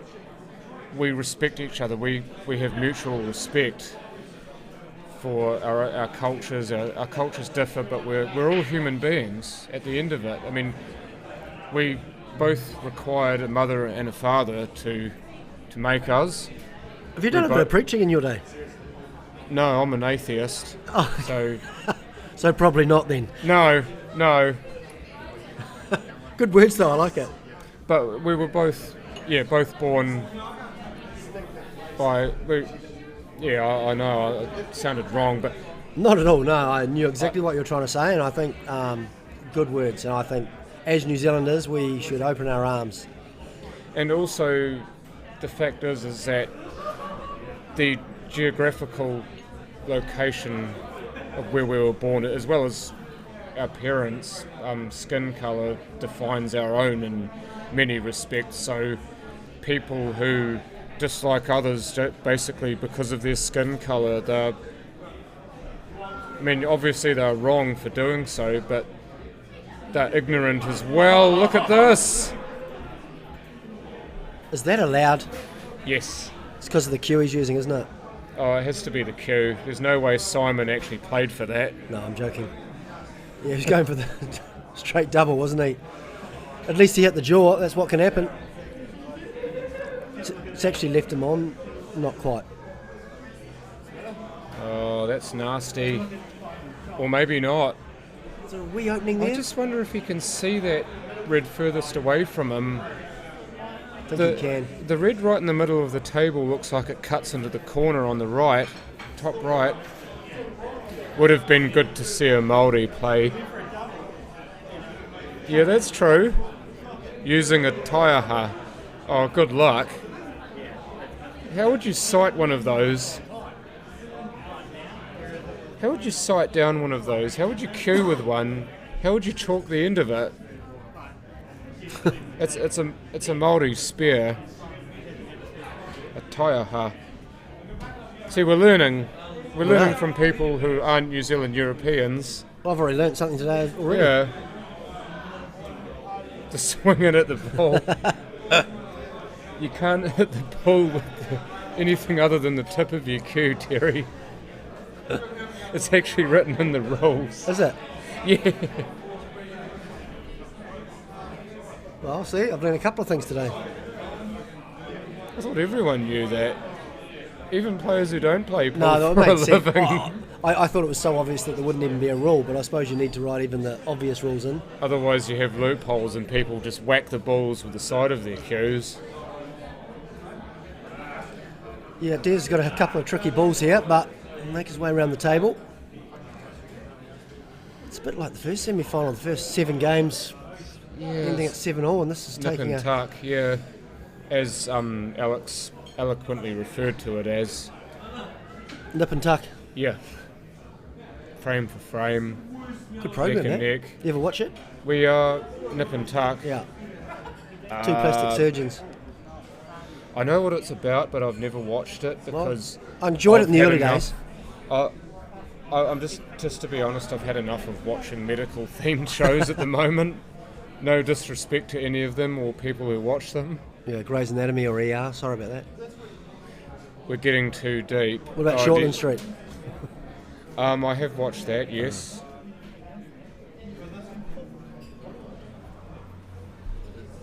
They bring up some really good social issues on Shortland Street, I'm not going to lie. Things like sex, gender identity, or sexual orientation, different cultures, different people, how to treat people who look differently to you. I think it's a great advertisement for New Zealand, and especially if people follow the example of those on the show. Nice. I've got a wee question for you now. It's coming from Jordan Scott. How do these guys qualify for this tournament? These guys were invited by committee to participate in this tournament as how they felt the best 8 players in New Zealand. Now, going by the rankings, they're not all the best 8 players in New Zealand, but most of them are in that top 8. So, yeah, you have to be A, very good player, and B, you have to have received an invitation to play in this event. Oh, just for... Didn't want that to go. No, he did not. What? Who can aim the highest?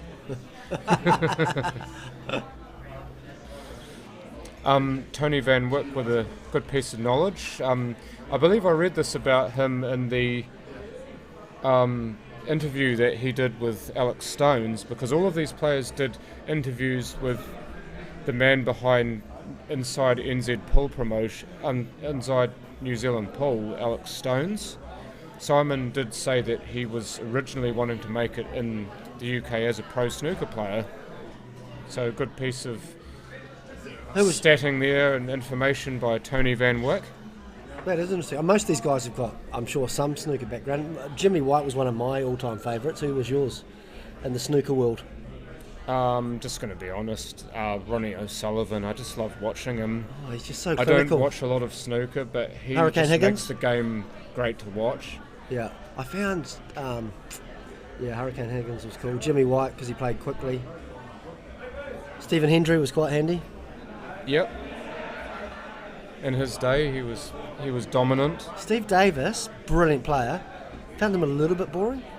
Because he was so good. Too slow, too methodical, Yes. too much like a robot. Yeah, brilliant player, and you could never take that away from him. But Brilliant. robotic. Yeah, just a little bit. But A bit like, some people would say Pete Sampras in tennis was a bit like that. Just clinical. He And said he brilliant player and you'd never take it away from him, but boring.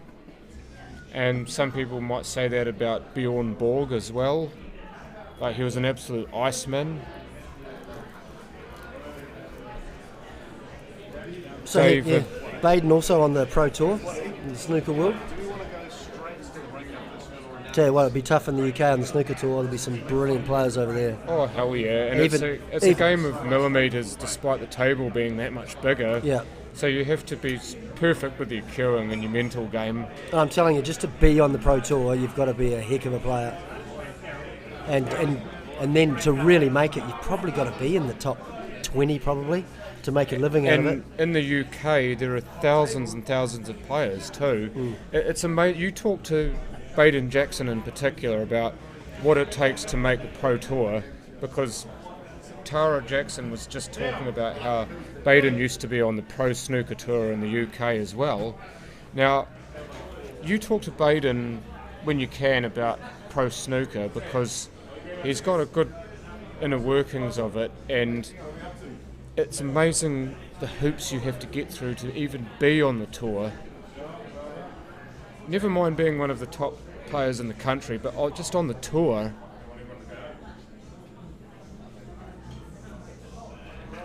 Wendy just letting me know, I guess because of some of the snooker stars I was coming out with. Yeah, exactly. She said I was showing my age. Yesteryear. Hurricane Higgins and Jimmy White.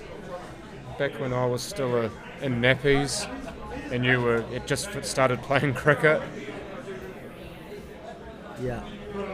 Oh, can I just say that I was a young man when I was watching them? Or a young boy? Well, in that case, I wouldn't have even been born. No, I don't think it would have been. I would have been the apple in my father's eye, so to speak. But I tell you what, we've seen a couple of brilliant shots from Simon Singleton in this frame. Great to have you supporting us too, Janet. Thank you for your comment. Oh, he's not happy with that. No, he didn't. The black rubbed into the way. Done all the hard work, and now he's left himself. Well, he's snookered himself. Just after it's a commentator's curse. Just after I talked him up. He went and bigged him up, and now he's just gone and done that. He's played a shot like I would have, and now he's left himself. Well, the game there for the taking. Now he's left himself no option but probably to go up and down the table. Rail, just pot it. Damn the torpedoes. Just top the ball. Yeah. Pot the ball. I tell you what, even if he doesn't pot it, but if he hits it square on at dead weight, there's not an easy shot for Des to get back into it. Yeah, just needs to make contact. Yeah, that's a pretty hairy cut into the middle. If the white stops around where the yellow is, I'd imagine he'd play this for the weight. Yeah, I'm not sure if he won't mind too much if he doesn't pot it. He just got to make contact. Yeah, and don't let the white ball go too far off. No, he's done it well, I think. He has done it well. That'll do just nicely. That, I don't know whether he can see that red into the middle. Well, what it does require is a brilliant shot from Des, and I can't see any other option but him having to try and play it. No, he's got a snooker. Is this still timed? Seem like they're taking longer than other matches. I believe it's still being timed. Yes, it's still being timed. Beep. Yep, there's the 30-second beep. I wonder if he's got an extension or whether he's actually got to get on this quick smart. You can ask for an extension, can't you? Oh, lovely. Oh, love your work. Still not easy though, No. but I imagine there'd be a snooker in the offing here. I think he's going to pot it. Connor, he's digging the spikes in there. Two-way shot.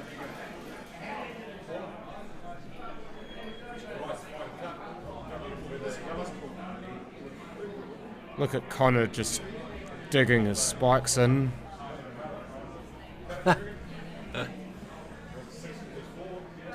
Are you saying that he's unfit? Is that what you're saying, Connor? Or that he's unmotivated? Tell you what, Des might have to ask for another extension here. You only get one a frame. Well, you better hurry up then. Tara's saying double it back. If you don't pot it, you'll at least get it over the pocket. That's exactly what he's doing. Oh, that's all right. He's done well. I think he was playing for the pot, but thinking if he missed, that was boot the yellow out. He good played option. it with positivity. I like it. What's that? I looked at the clock, there was 25 seconds still Remaining. From that shot. Really? Yeah. That's only 40 seconds, isn't it? Yeah. Looking for the snooker. Didn't get the snooker, but he did get the yellow in the way by the look of it. Well, that was the second best option, wasn't it? Make sure. What he actually thinks it's on. He was just standing behind me looking at the screen. We may find out if it's on here. Well, even if it's not on, he's going to leave the white safe down the far end of the table, and he's going to leave the red over the pocket. Or he could try and snooker him behind the black. Oh, what a shot. It was on! And he got the lucky draw. He has too. You need a little bit of luck in this game. Otherwise, the white would have buggered off down the table and it would have been a long black. Now it's a short black. It's like how you have your coffee, isn't it? It's a short black, yeah. Got it! Got it! What a shot! And as we've seen a lot 4 today, apiece. It's all even. And I do believe that we are going to an intermission, so 5 minutes, folks. We will be straight back. Please stay with us. Wow. I've actually got to shoot again. I'll see you before I go. No, I've got to shoot. I've got to shoot now. I've got to take Sophie into town. Take care.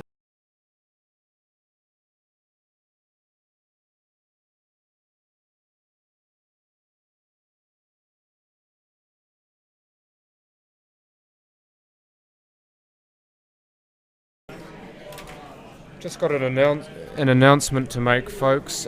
Chris Harris is about to leave the building, but once again, it's been an absolute honour and a pleasure to do this commentary with you. Cheers, John. It's been an absolute pleasure to be here and be part of this amazing event. Love this game. Love these guys playing. Look, the only reason I'm leaving, I'll tell you guys, because you're streaming, you deserve to know. I've got an 18-year-old daughter, and I've got to take her into town. How unfair is that? And then pick her up. Better than her driving potentially with alcohol in her system, so you're doing a good thing there. The thing is, parents, we have to do. Yep, you've got to look after your children, but much rather be here with you guys. But what a tournament it's been, and good luck to both of these guys. I think it's going to be a ripper. Oh, no doubt. But thank you very much once again, and I hope you stop by again next time we have an event like this. Thanks, John. I'd love to.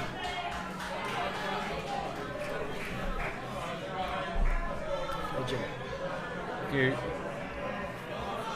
Right, I'm going to go and rush them into town.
Hi guys, Michael Hayes here, back on the commentary, taking over from Chris. Co-commentator John has just temporarily gone AWOL. I'm not sure quite where he's at, but we'll be getting you guys kick-started and he'll be back with us shortly.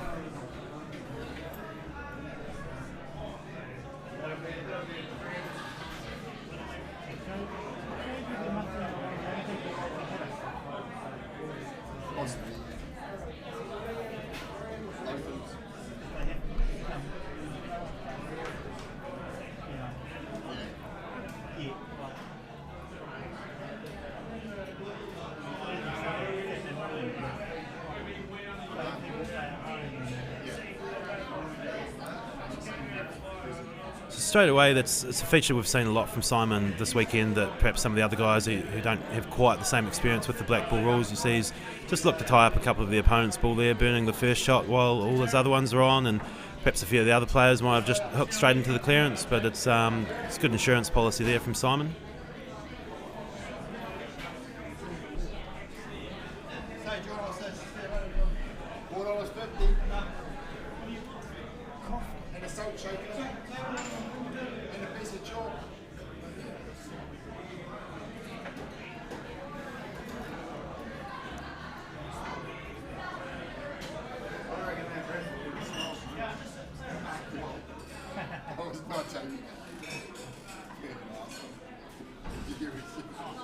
Luckily we weren't on the audio and on the mic.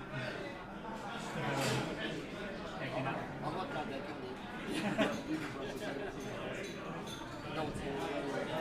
What are you doing that mode? Looking pretty straightforward for Simon from here. Just 3 balls left to run out, all on, shouldn't make any mistake of this.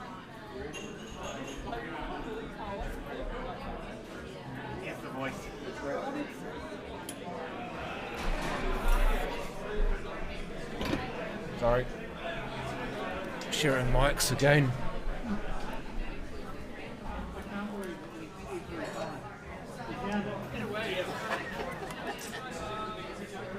No. Are you? F9.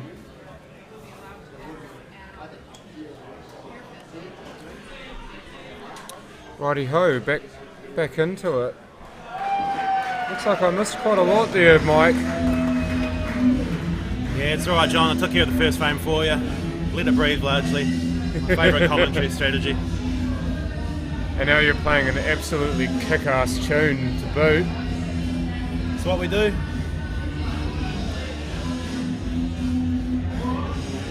Look at all the comments since I left.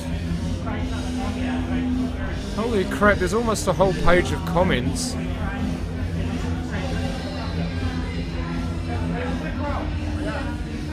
You're right, John. It's great to have not just so many people watching, but also, you know, just sort of getting involved on the stream and chatting with us and stuff. It's been fantastic, and appreciating the few comments in there about how well the tournament's gone. As you know, as one of the guys involved with running this thing, it's just been, and we've been so stoked to see it come together this well this weekend. You know, we were pretty confident we're onto a good idea and thought it would be pretty successful, but it's one of those things, you know, trying to convince others, and you're never quite sure until you see it happen. But no, this is fantastic. Yeah, just the work to be done for this, and we've said it before, is absolutely amazing.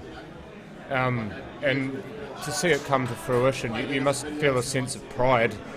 Oh, massively. I've been saying to a few of my friends recently, this is one of the proudest things I've ever been involved in, you know, and it's pretty rare I'd probably put this much sort of work and effort into something that's not, you know, like work or study related or something like that. But no, I think all of us have got the passion for the game and we love it, and we felt this was the sort of event that's been missing from the, you know, New Zealand Q Sports calendar for a while. We've got the talent here, and we just needed a better platform to showcase it, and I think this event is nailing it. This is what we've got.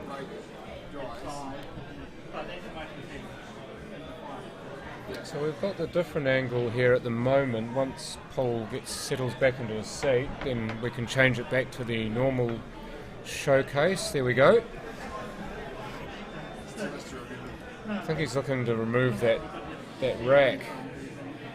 There's something that we have seen quite a lot still, is the fact that players aren't removing the rack straight away. And Simon absolutely lives and breathes by the shark rack, but sometimes it's not always possible to remove the rack straight away. No, there's not always the rush. If it's not going to interfere with the play substantially, then it's often easier to leave it there until it's a bit more open. But I think this one does make sense to get rid of. Asking for Adam to be the referee to remove the rack safely. Yeah, you've made a lot of comments too, Tony. It's great to have you on for the whole time, as it is to all the viewers who have watched any part of this magnificent tournament so far.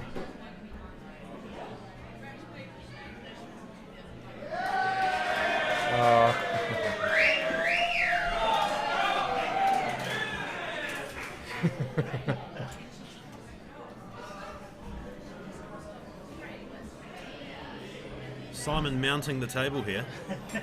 Suggestively, might I add. Are you getting a bit jealous there, Mel? You had to show a replay as well. Right up on it. What were you wanting to change his entrance music to Pony by Genuine? No, that's my walkout song, John. He can get his own. I mean, surely if you're playing in something like this, John, you're going to be coming out to "You're the Voice" by Johnny Farnham, right? Like that's got to be your walkout song. No, if I had to choose, I'd choose something else. I know. The Voice, it's your song. I know, but if I had to choose, it'd be something different. Any chance of getting some? I think that might be Phil Wilkinson asking you for coaching. Well, I'm not sure if I'm qualified to coach Phil Wilkinson. Well, it's probably had 2 extra balls in it, yeah.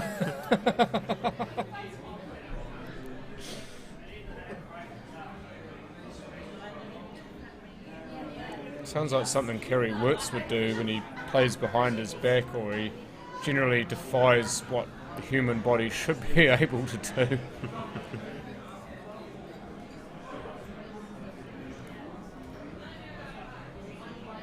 Why aren't you here, Steve? I love it how you're actually on the chat and you're watching the stream, but why are you not at the venue? Not wanting to diss or anything.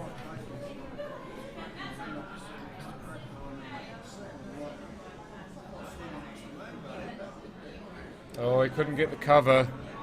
He's trying to put it in the way of the red, but he overcocked it.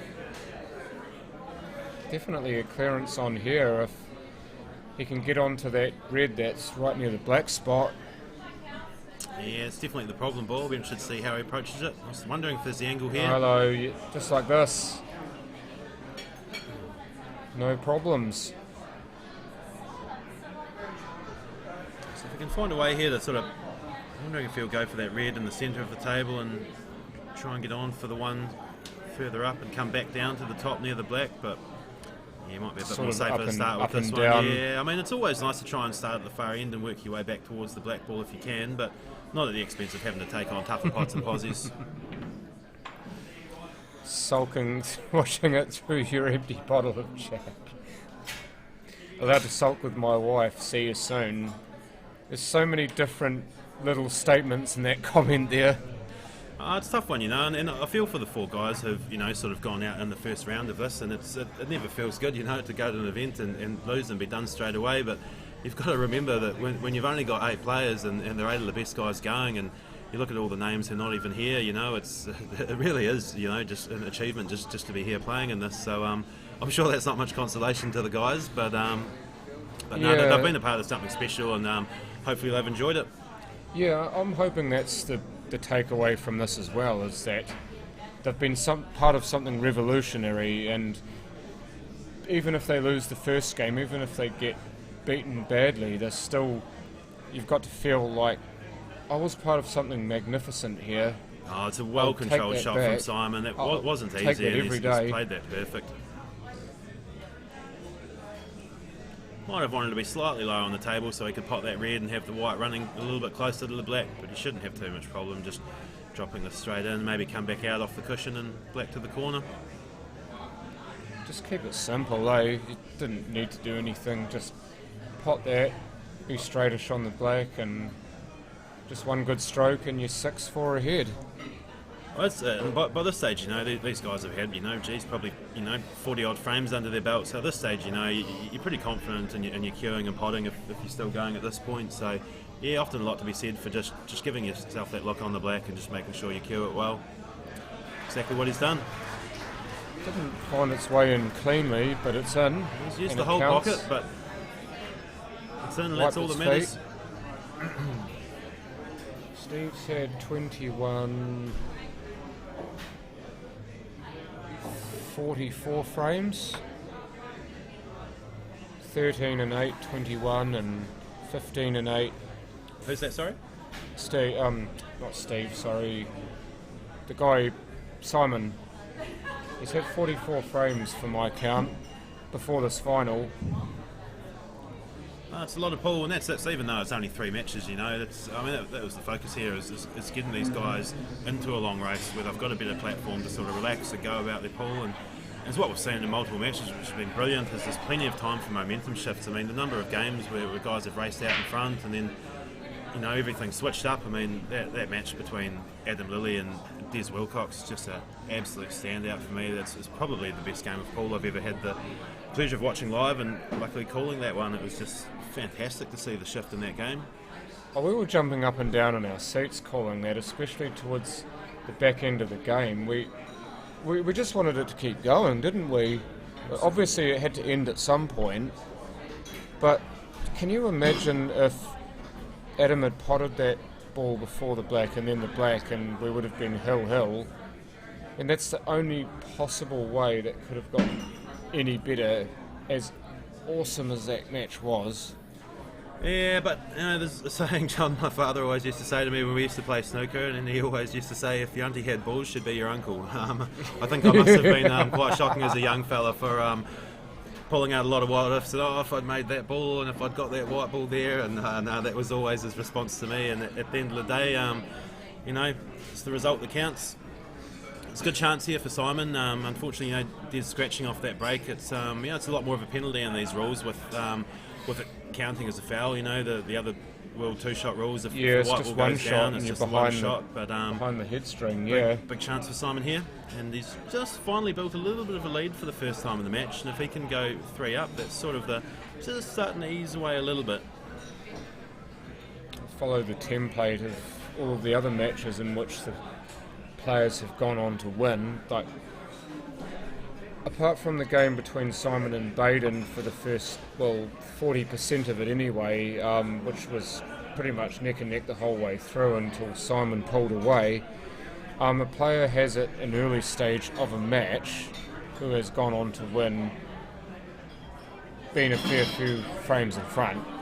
So that seems to be the recipe for success here, is to be that few frames in front and build that cushion. I wonder if Simon can go 2 yellows in the same time, 2 shots in a row. Yeah, he did it again. 4 balls and 2 shots. Bit of showmanship, we love it. But all necessary as well, because every shot segged into the next one. That's cool. Got into me.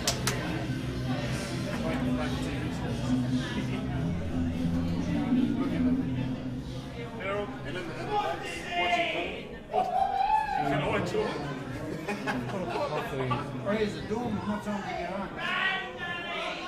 on? I ordered coffee.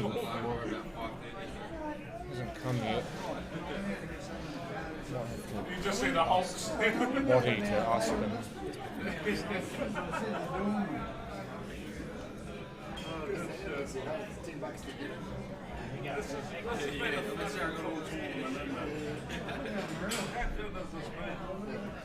And the stream, I was watching it online. Another good break from Simon. He's pointing out earlier how when he gets his tempo right, he hits that yellow in the centre pocket every time, and he's done it again. Yeah, this is the virtue of the break from the side. It's also the benefit of breaking using the template as well, John. When you're racking without the template, there's a lot less consistency in the racking, and you know how the balls are connected, and you get a lot less consistency in the spreads. But using the template, it gives you a lot more opportunity to sort of work on your break and practice it and get an idea of where the balls are travelling. So he's using it to good effect. This is awesome. I hope. Well, the one thing that you... This is the setup it looks like. The other thing that you do get as well when you have the rack template is that you know all the balls are going to be tight, so the rack is the same every time. You've got that consistency in the rack, so the only thing that changes is where you spot the white ball and how you hit it.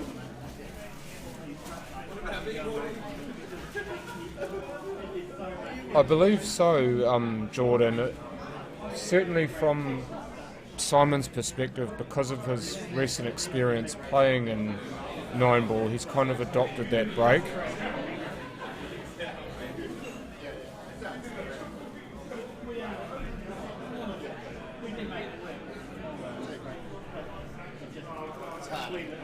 It's always the challenge at any event, you know, when you turn up and you've always got new tables, different cloths, etc. And it's very important early on to try and get a feel for the table and how it's breaking. And say Simon's obviously done maybe a little bit better than some of the other players with coming down and using his practice session to work that out. And the break's working well for him, which actually traditionally in the past, I know it's probably one area of his game on the 7-foot table he has struggled with a little bit. I know any time he's bowed out of events in the past, he's often been blaming the break he can't break, but seems to have finally worked something out. Looks like a snooker break. Generally you're not looking to disturb a hell of a lot on a snooker break though, whereas you're looking to disturb the balls with a break that's not really hard.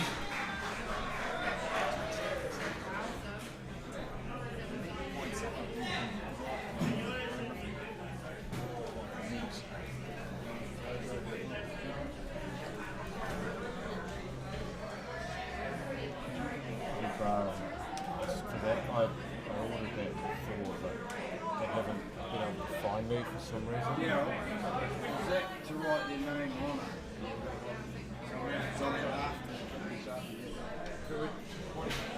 And just to stay away from the reds. That was the scare on that shot.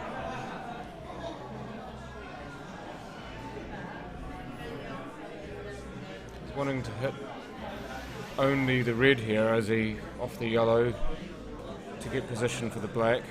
Yeah, I'm not 100% sure actually. I mean, it feels like a slightly risky option for me, If he catches the red a little bit thick, he can kind of glance into the black, and for me I feel like he might get a little bit, potentially come unstuck there if he's playing into them, but I almost would have wondered if you'd sort of stun or screw over towards the other red, but he might lose the white if he goes that way.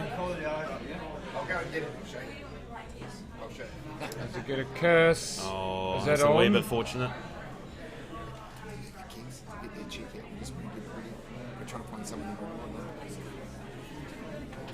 I think this is on, Yes, it was. 8 frames to 4 now. Simon Singleton kicks out into a bigger lead.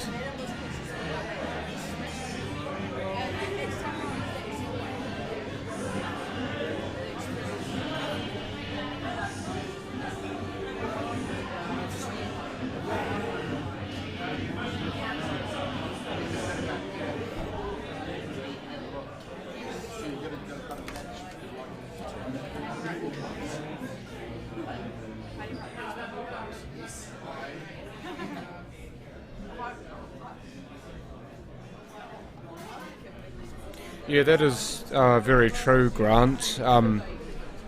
Timing is everything in pool, and the break in particular being such an important shot. It's about how well you do time it. You see, he's played that quite... He's broken that really well again, but it appears like he's gone dry, and once again, yes, he's gone dry, which just seems to make no sense when balls are flying around the table like that, but pool's a funny game that way.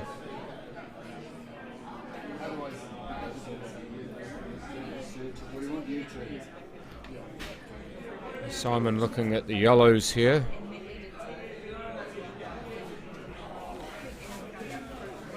Yeah, that definitely was a possibility, Camellia, if he'd managed to pot a ball off the break, but unfortunately, as good as the break was, it's gone dry, and now Simon gets to do it or have a go at it.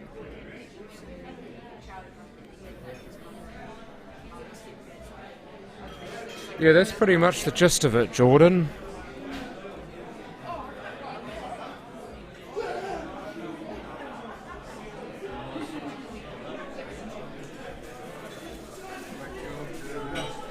Looks like he's going to try and break that yellow away from the reds. She has got.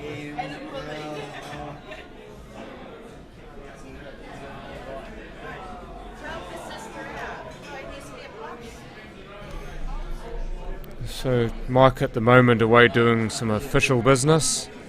So for this point it's just me.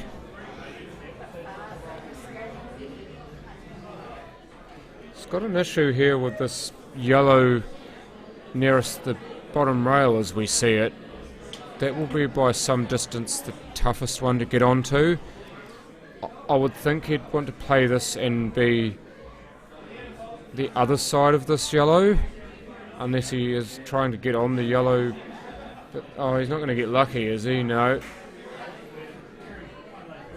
But yeah, he was trying to get on that hard yellow first, which is probably the right shot, but just putting into the middle pocket deserted him on that occasion.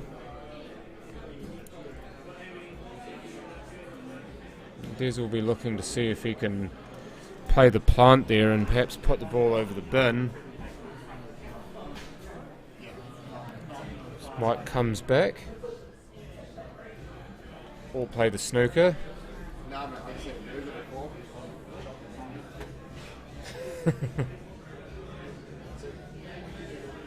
Gilly.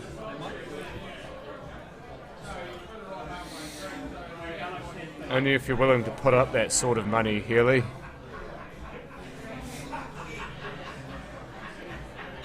There was a lock just before on the screen, but it should be working fine.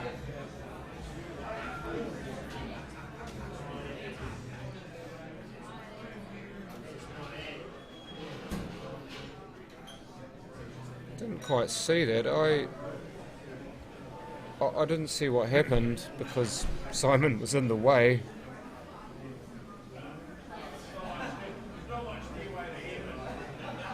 That's not Healy.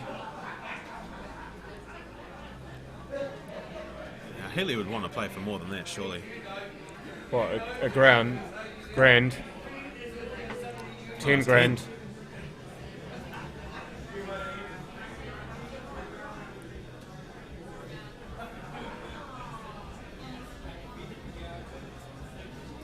So taking the yellow as the free shot. So obviously Simon unable to make contact on either of his two yellows. So Des now with a chance to stem the flow of blood, so to speak. He's got the same sort of issue as Simon had with the red on the bottom rail being the hard ball. Simon's ball was the yellow on the bottom rail and he ended up not being able to get onto it because he missed the pot. Yeah, I think with the balls Des got here though, he's got plenty of opportunity to get right in the position where he needs to be. It shouldn't be too much of an issue to run this one out. Obviously those couple of yellows in close proximity always make things a little bit riskier, but yeah, nice touch.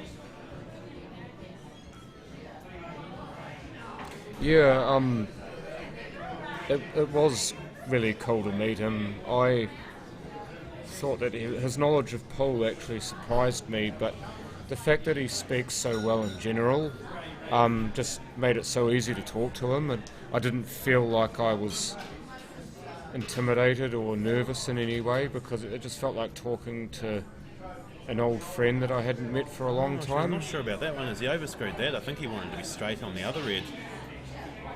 Might not have gone the best way about that. I wondered if he might take the red to the other side of the table, take the one on the cushion, then finish with the one next to the black. But no, obviously the way he went about it would have worked just fine. It's just had to get the distance control on the screw right.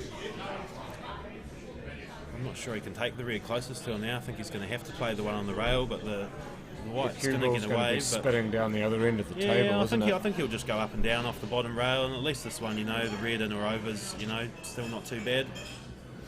Alternatively, could try and cut the other one to the corner and kind of cannon onto the red, but there's a lot more risk attached to that shot. I think the better option will be to cut the one fine down the top rail and send the white up and down off the bottom rail and back. Definitely the weight control in the shot becomes quite tricky though. Yeah, I think just for the fact that you get the cover if you miss. Oh, so he's tried to use the yellow to hold the red. That'll do just fine.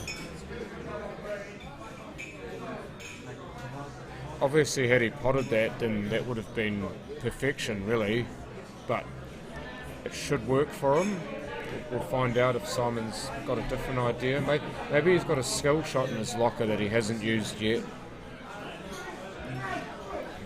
Not too sure. I mean, yeah, it's still looking good from here, but you never like letting your opponent back to the table when you've had a chance to finish. You always know that there's nothing stopping them pulling off 2 or 3 ridiculous shots in a row. So I'm sure he would have much rather that red drop, but still looking good.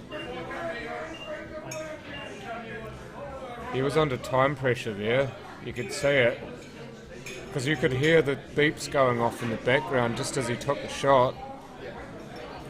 The distance he's left in this shot makes things a wee bit trickier. I don't think Des will want to play the red close to the black. Just a little bit too much risk on those shots. Even though it's over the pocket, it looks easy. You catch it a fraction too thick or a fraction too thin, and that cue ball could end up nowhere near you want it. So I think he'll take on the central shot first. In or over the bag. If it drops, he can finish from there. Yeah, I'm with you actually. This is kind of like a shot to nothing, really. If he puts it near the bin, then it makes it harder for Simon, really. Because Simon then's got more pressure on him to finish when the finish isn't really on. Were any women invited to this comp? There you go, Mike. There's a question. No, they weren't, but it's a fair point. We all actually discussed the fact after we'd sort of invited the players, and we said, yeah, we're probably going to get canned for not having enough diversity in this event. But like we've been saying all the way along, is that our vision is a long-term one, and this is just the start, hopefully. And there's nothing to say we won't be doing any variety of events in the future, all sorts of different codes and all sorts of players. Men, women, juniors, the works. We've got a lot of ideas in the works, and we don't want to say too much too soon. Much like this one, we wanted to kind of get our ducks in a row first and make sure we knew it was all going to go well before we put it out there. But no, we've got plenty of big plans in the works. Tomash, 123 ABC. No, it was done on ability, not gender. That would be quite true, wouldn't it? Apart from what you said as well. Obviously, you don't have as many female players in this who play these rules or this sort of pool, so that does make it a little more difficult. But you do have enough. Oh, drop! Come on! I'm surprised that one didn't drop. And again, even though it's a tough shot for Simon, there's still a chance he can make it. I'm not sure if he'll look for the snooker or whether he'll take on the double here. There are an awful lot of really good female pool players in New Zealand, though, who would be acquitted quite well in this competition, I would say. Camellia, I'd say you'd be one of them. Tara, if you're willing to pick up a cue, I'm pretty sure you'd do pretty well here. St. John, do you reckon Simon's going for the double here, or is he playing safe? No, he's playing safe. Not sure if it's quite where he wanted it. I guess the risk here, if he covers it, and Des wants to go up and down, the risk is if Des catches that red full, the yellow's blocking the black. So it's a pretty smart shot from Simon. He's almost pretty clued up on those options. I'm wondering if there's enough on this. If I was Des, I'd almost be looking to swerve this. If you don't need to get too much turn, and you catch that red thin, then the white should zip back out earlier. But both of these shots, an element of risk attached to them. If you catch it fat, though, then you risk getting snookered or going and off. I'd do it this way because you're more likely to spit out past the yellow, and the black's pretty much on from almost anywhere. He's going to Bale hit it. first. And he will get past the yellow for the black. What a shot. The crowd love it. The crowd love it.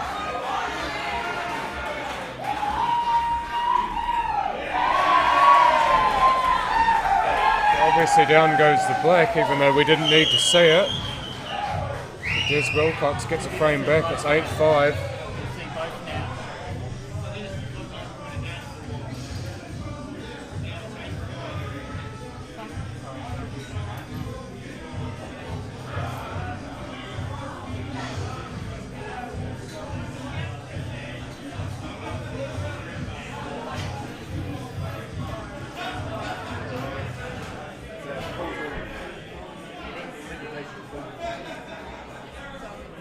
Because no one wants to watch men play with balls all day. Ordinarily no, but on a pool table it's all good.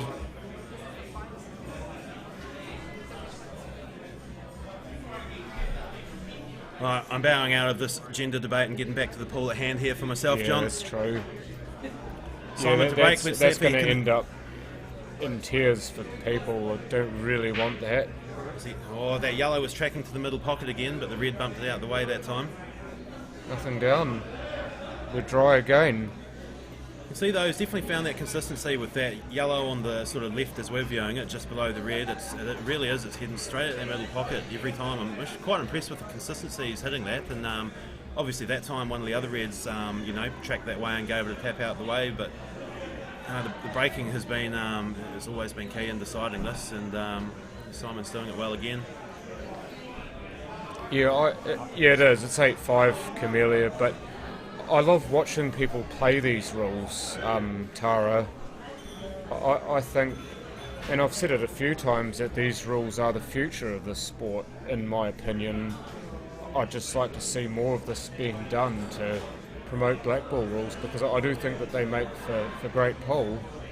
They make for attacking pool, but you can still tailor a game to them. If you know how to use the rules, and you've got the advantage, and everyone can learn a different rule set and a different way of playing pool. I think everyone wins if they get on board.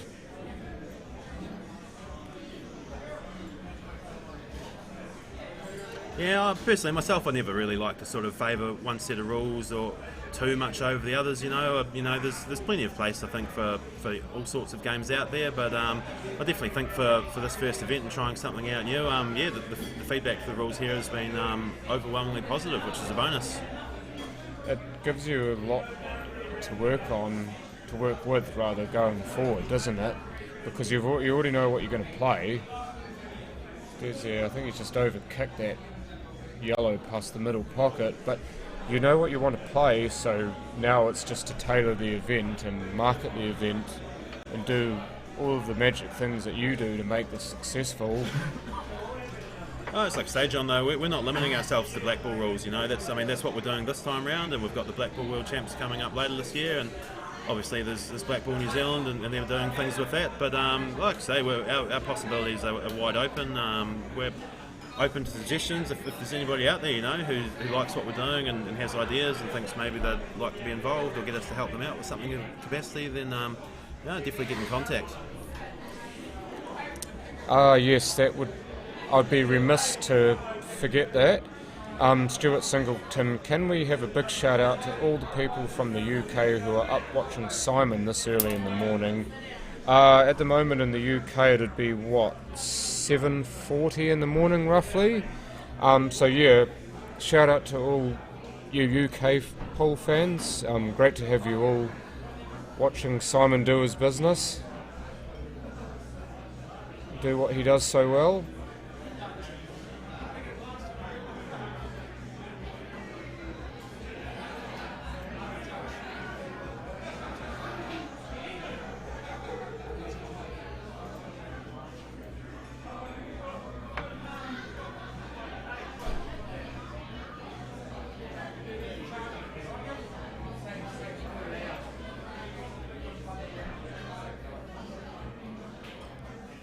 Simon and Des on the chat are having an absolute jolly with each other here.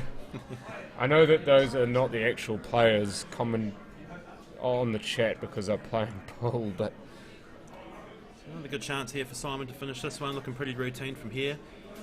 Just maintaining that 4-frame lead if he can see this one out. Like I say, a 4-frame deficit, definitely not a massive hurdle in this length race. I don't think Des will be too worried, but definitely as the match progresses, he'll definitely be looking to close that gap. And so it's always easier when you're front running, so you'd be keen to try and get a few frames together at some point, just to try and get a little bit of momentum to swing back his way. so this black would be to take it to 9-5, so to be reopening that 4-frame lead. There we go. So 9-5 it is, so Simon halfway there already.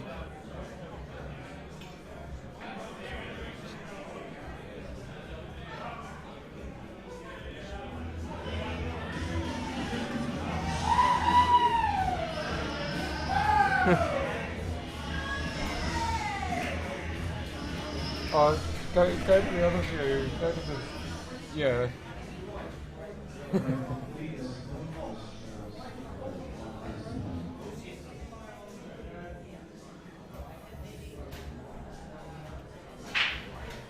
Oh, and off the break, and he got a million balls off it too.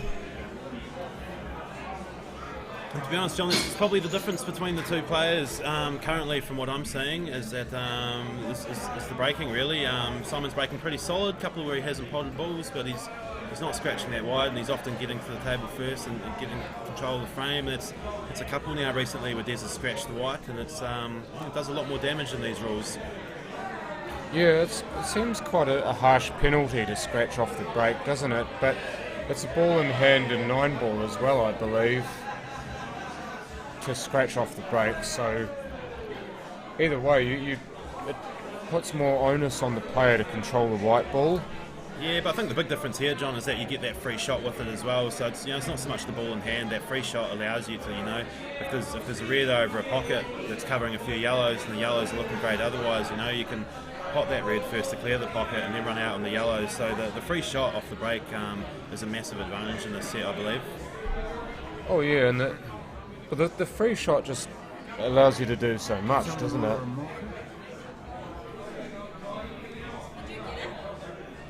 No, I haven't got it yet.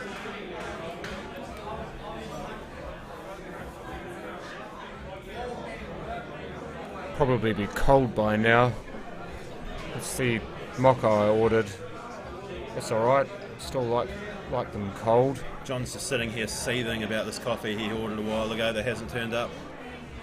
I'm hoping they'll bring it out so he'll shut up about it.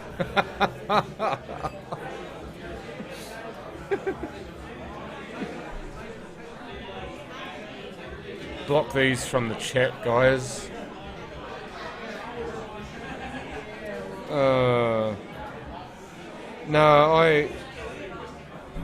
I'm not really doing the blocking and what have you because I'm trying to concentrate on actually commentating on the match. I know it might be a pain in the ass for a few people, but there is a bit of entertainment to be had. That looked like it funneled into the pocket, Mike. I'm not sure if I quite saw that myself, but he's got the weight spot on, which was key. Daryl's got a keen eye on that.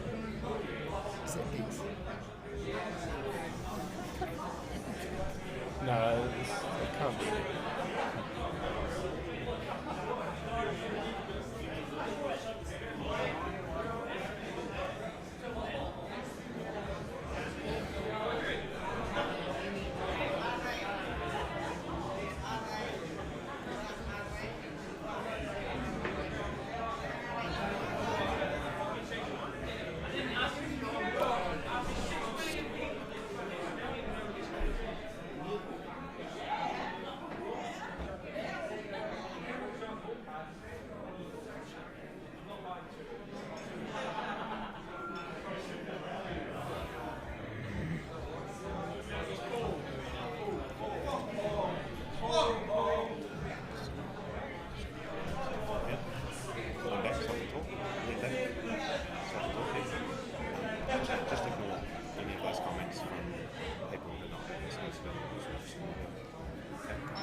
Right, so Des, no, that's still Simon. I didn't notice the glove. So Simon here still on the charge, and again the beautiful control of that screw shot coming to the fore. Quite impressive that weight control on those screw shots. Say it's nowhere near as easy as it looks. The ball's reactive when you're screwing back; it comes back quick. The table's quick, the ball's in use. So he's impressed me with those shots today.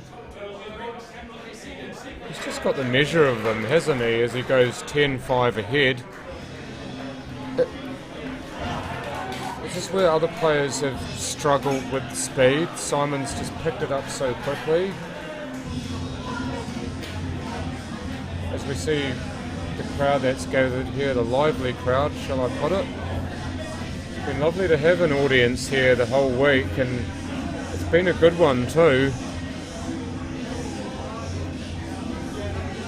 People have stayed here as well to watch every single match, and this is the finals, so why wouldn't you want to be here?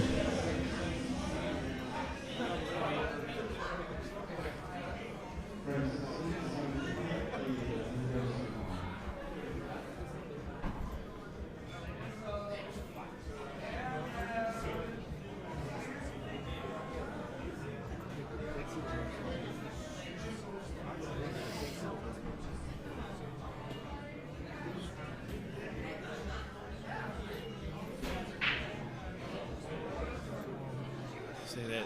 Nothing off the break. Interesting one. Looks like they didn't really break that well. Usually when you're using the shark rack for the balls, they sit together and pop apart quite nicely. I wonder if he, got some sort of looseness in there somehow. Or he didn't cue through the break. Yeah, perhaps. Which does sometimes happen. It's a bit strange, just 4 or 5 in that bunch right around the black spot. Oh, lovely shot. Gotten nicely onto the red. Not a large window of... Yeah, but so what Des is looking for very early, we've got those 2 balls around the black, and if he can sort of get on the higher one first with a slight angle to sort of run that white through into the black, he should be able to pop the ball and open them up. A couple Just of other like reds this. in the area that he should be able to leave himself on afterwards, so let's see if he can execute it. Always one thing saying it, another thing doing it. True that. If we could all see it and do it at the same time, then I wouldn't be sat here. So is he still on for that red to the centre? I can't quite tell from here. I reckon the shark rack might have mugged him here. Yeah, every now I and then. think that ball was running somewhere different. Back live. But I think if that shark rack hadn't been there, then that ball would have been on.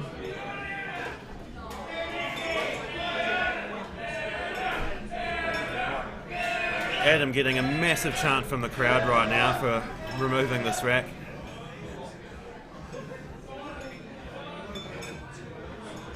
Hope he remembers where that ball went.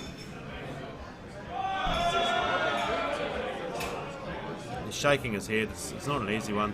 If it's too hard, I think sometimes you've just got to leave it in place and they've got to play around it. It's not ideal, but if you can't get it off without disturbing balls, there's not much other option. It is the risk, I guess, you know, that you take with the game when you are going to be using that rack. Well, it seems like he's managed to do it. A lot of the players are pretty understanding and happy if the balls are just sort of being, moved and returned slightly in the process of getting it off. Everyone's pretty happy as long as the position hasn't been changed drastically. Yeah, I mean, and it's consistency as well. Otherwise, you end up with people whinging that, oh, this got moved and this got moved to somewhere where it's now on, and you end up doing it that way. But if you ask a neutral person to do it, then you can't have any complaints. But generally, players are fine with their opposition doing it as long as you agree on what happens before it does. Are you...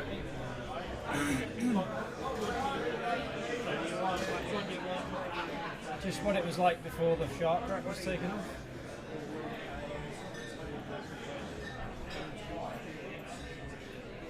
Okay, go on. Yeah. Okay.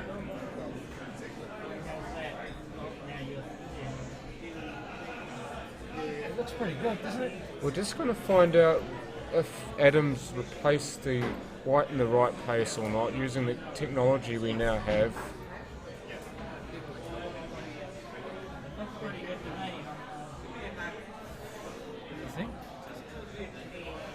We're trying to overlay on the table where the shark rack was to see if the white's in the same place. Yeah, I think you've got that dead on, Adam.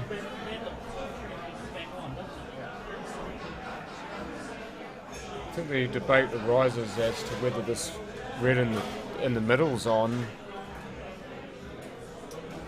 'Cause maybe it was on before and now it's not, or it wasn't on and now it is.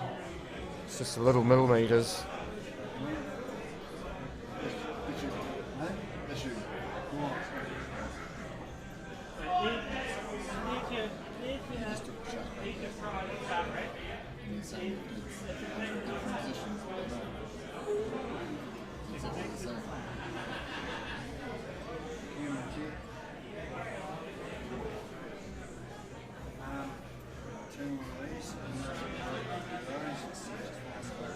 Oh, so Jordan, you're saying that it's closer to the black than it should be now.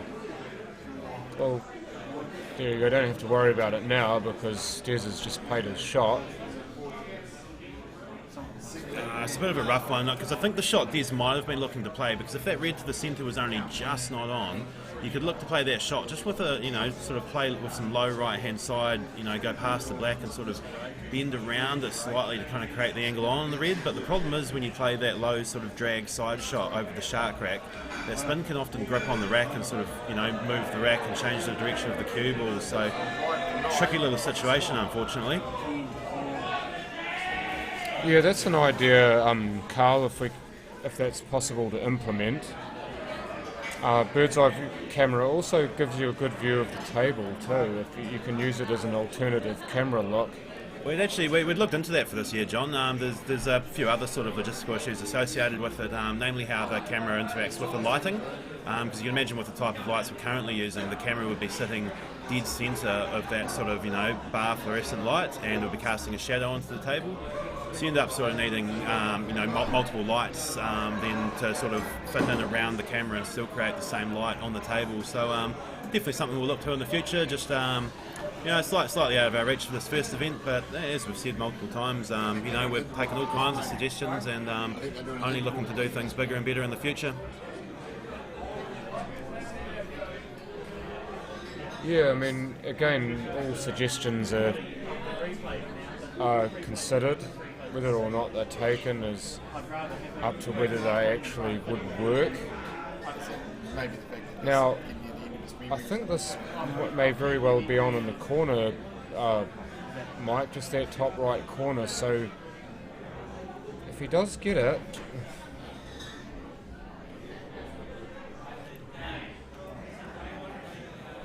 Well, that'll do.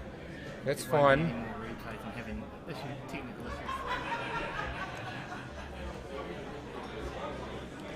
Right, John's gone silent momentarily because he's just received this mocker he's been banging on about for ages, and he's just fully focused on that and barely paying attention to the commentary currently. But we'll see if we can see you through this frame. Does frame then break? And the Hershey's chocolates I got as well.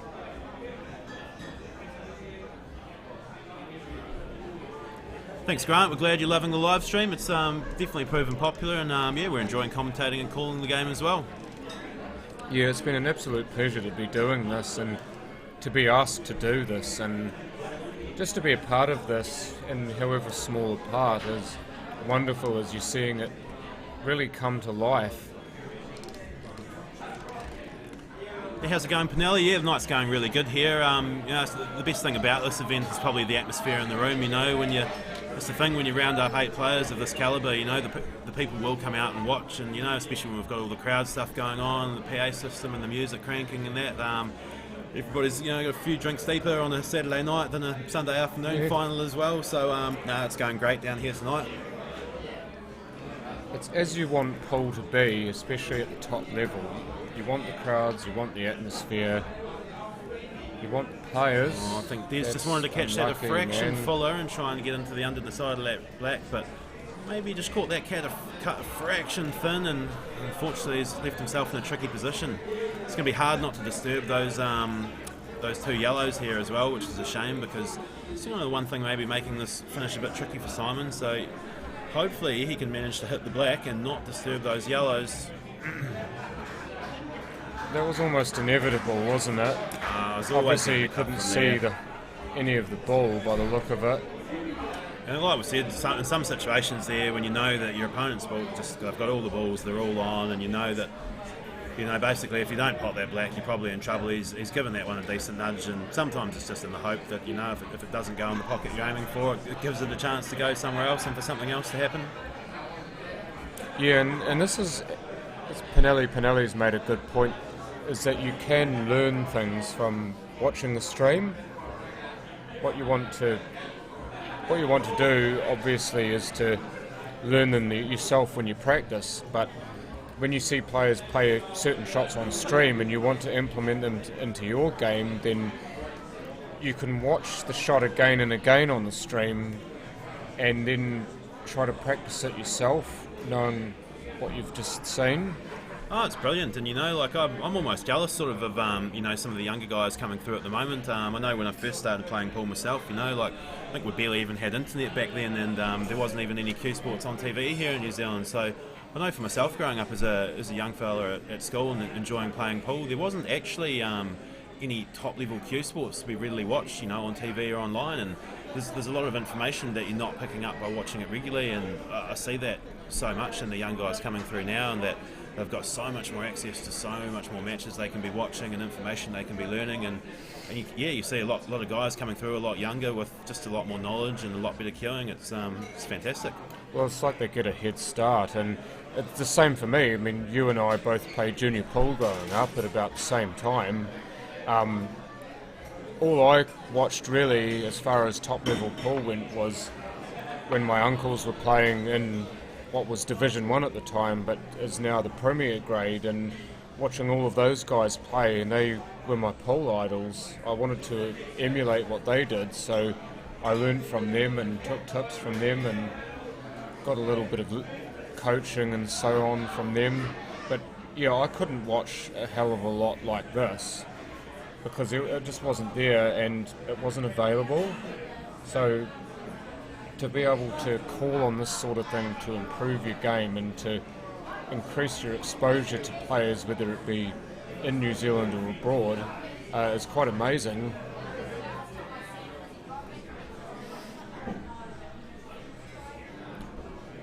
It's a good shout there, Jordan, about getting the games televised. It's absolutely on our radar, and I know, towards the end of my time involved with the Super League, we were working on that quite hard as well, and we did actually get one of the first Super League nationals at the Wolston Club televised, covered by a local television channel, CTV, and with this event here, it wasn't quite possible for the stage we're at, but what we're hoping by running this event and fully streaming it and having all this coverage and media that we can show people is that going forward we've actually got a product now that we can show people who are running television productions and whatnot, and we can show them our product that we're trying to sell, and if they like what they're seeing, there is potential for us to hopefully head that direction in the future. So very early days, but it's definitely one of our goals.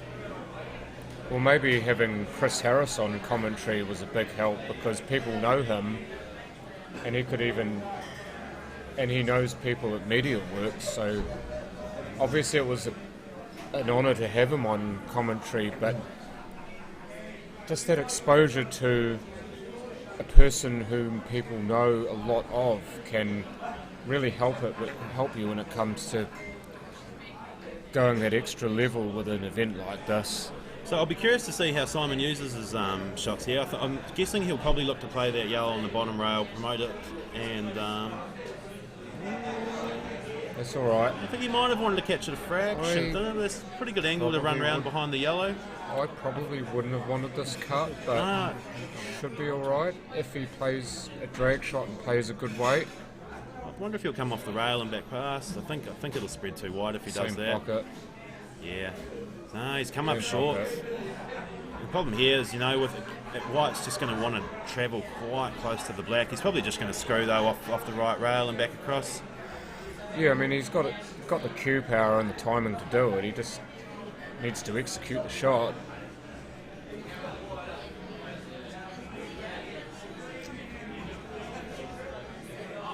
Oh, what's he done?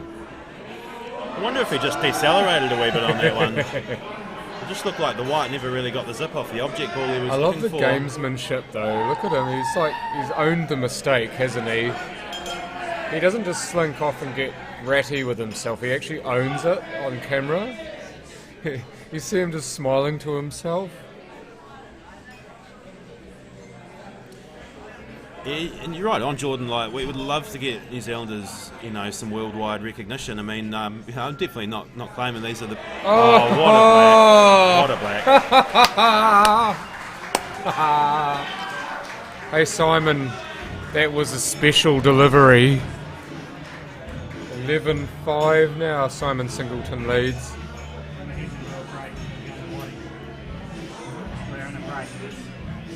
And we shall go into an intermission, so back in 5, over to Watty.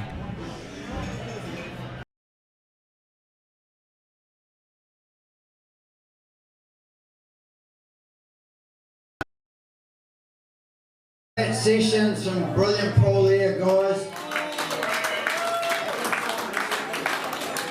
We're getting near the end. We've just about given everything we've got. We have the magic randomizer. So first draw is another $50 bar voucher, so you can knock into that. 212. 135. Yes.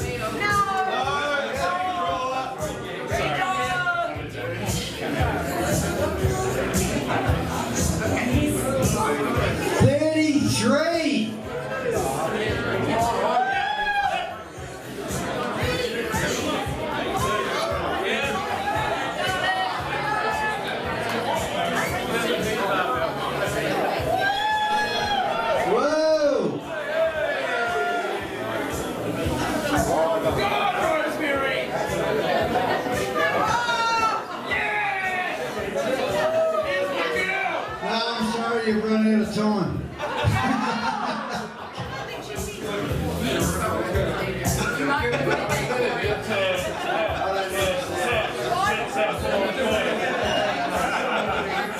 Do you get a date with someone?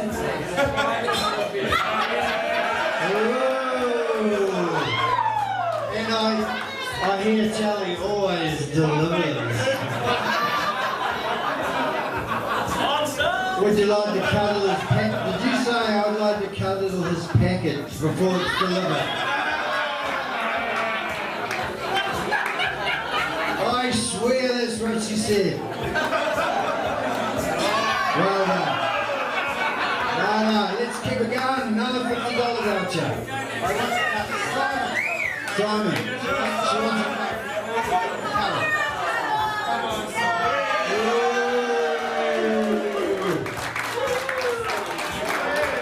I hope someone photographed that. Right, let's go. 101.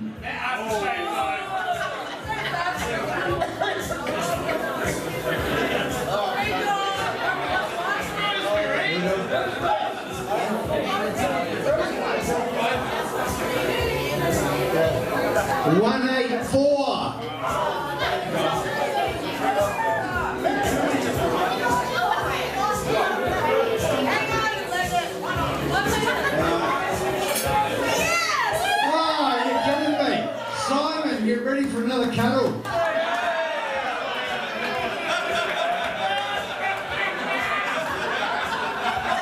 Hang on, Diz is there. Take it.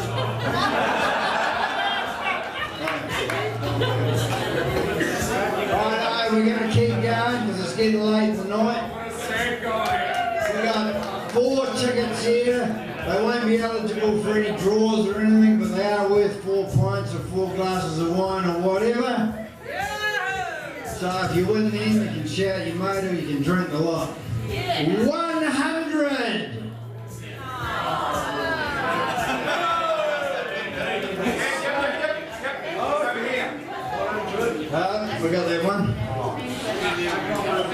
We've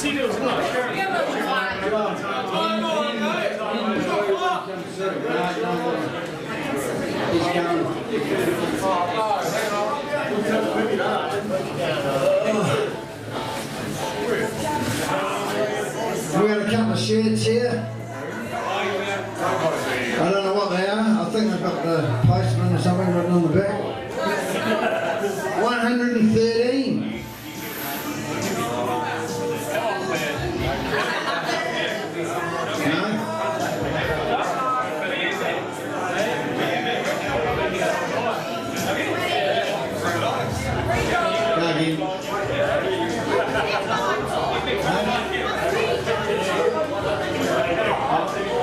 We're going to redraw the 100 one. Redraw the 4 drinks. 29. 29 over the back here.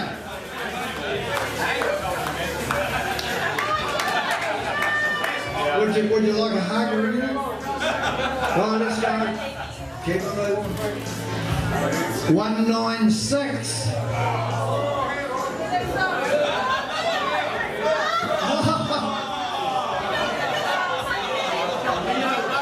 Actually, I made a mistake. It's not a shirt, it's a pair of underpants. Right, one more, let's go. Last one. 180!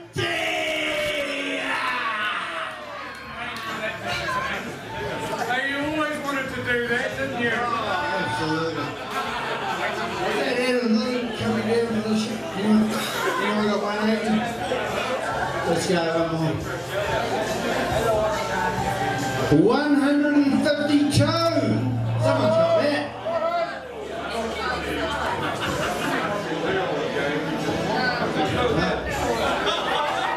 Oh, they've got matching underwear. Hey, thanks guys. Awesome crowd. Back to the players. Let's get some action going. Whoa.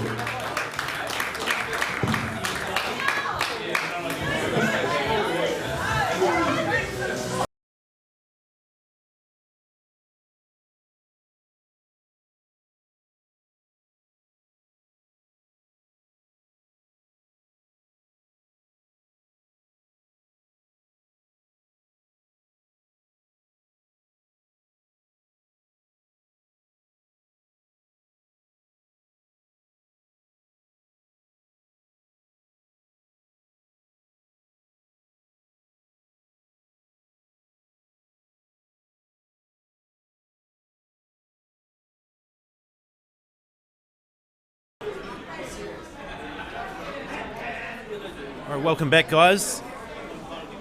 Simon Singleton currently leading 11-5. Probably key factor in that last session was the breaks. And Simon doing well off his breaks. Des with a few dry ones and a few scratches. Simon was able to get to the table first pretty much every single frame, and the results spoke for themselves. What started as a close match, Simon's really pulled away off the back of that session. So I think the key work on for Des coming back into it, it's just going to be to try and get that break going. But benefit here is he's got to the table first in this one, so I'm sure if he can capitalise here, he'll be feeling much better about his chances going forward in the match. Yeah, well, that was most definitely Simon's session, so to speak. We went in, 4 each, was it? And now it's 11-5. So Simon won that last session 7 frames to 1, which is quite amazing when you consider how tight the game was to start with, and it almost has parallels to Simon's game with Baden earlier on, how Simon was able to kick into another gear. But this is a slightly longer race, and Des is not Baden, so how much it will matter, we shall see.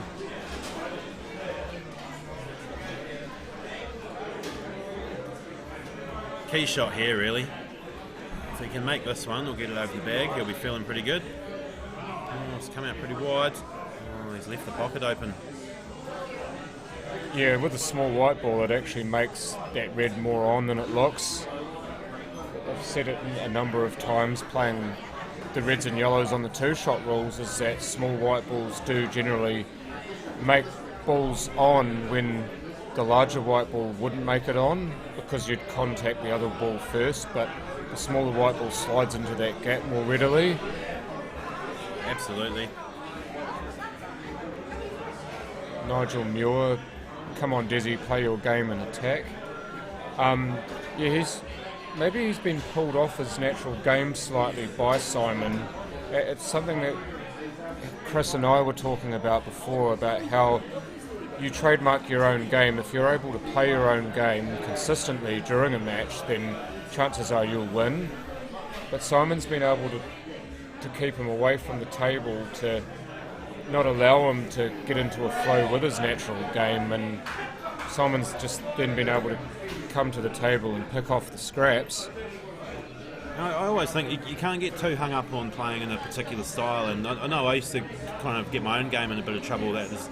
Saw myself as an attacking player in the past and felt like I always needed to attack everything, and it's great when it's coming off, but the reality of pool is that the balls aren't always there to attack and clear up, and especially in that last session, what we saw is when Des is coming to the table second, he's getting the worst set, and when you're getting the worst set, there's often balls there that are just tricky to get out and get at, and if you just keep blindly attacking at all that stuff, on a good day it's going to come off and you're going to look amazing, but unfortunately I think slightly more often than not it's you can open things up and give chances to your opponent, so you just kind of have to play as the match dictates, really, and no doubt everyone's got their strengths, and Des will back himself, as his strengths to be running out when the table's open, but he needs to get those opportunities first, so I think a great start would be just finding a little bit more consistency with that break, getting a few more first visits, and I'm sure the attacking pool will flow off the back of that. Well, that's exactly what happened to Adam in his game against Des earlier on today. He got enough opportunities. There's a chance. Can remove that red quickety split. But I'm just wondering, am I allowed to say where's the cue ball going, or has that been copyrighted, or is that fair game, that statement? That's fair game. I don't think John Virgo has copyrighted that just yet. He should have. It's brilliant. But it's just what happened with Adam Lilly earlier on, how he got chances, got himself hung up at the end, and then Des was able to use the rules to he's played that throw skill him in shot jail. nicely to open the frame up there. It's another good example of the skill shot. Sorry, not skill shot, more of the free shot there, where he's able to nominate the black and play it on there and open up the frame. Well played, good option. And it again tells you how well Des uses the rules, and it's been that way all weekend, that Des has picked up these rules very quickly and used them to great effect throughout all of his matches, really. It's probably the same be said for both these players. Slow down. It's all you good. kind of expect it with Simon because he's already played them in the UK, but Des has just come in leaps and bounds with this rule set, and he's almost on a par with Simon at the moment, I'd imagine, and that'll definitely help him if we do have more tournaments under the black ball rules. You can just pretty much walk in knowing that he's played this tournament to this standard and be able to just boss it. Nice black from Des, good finish. That's exactly how he wanted to start the session. First frame on the board in the session, he'll be feeling like he's back in the game now.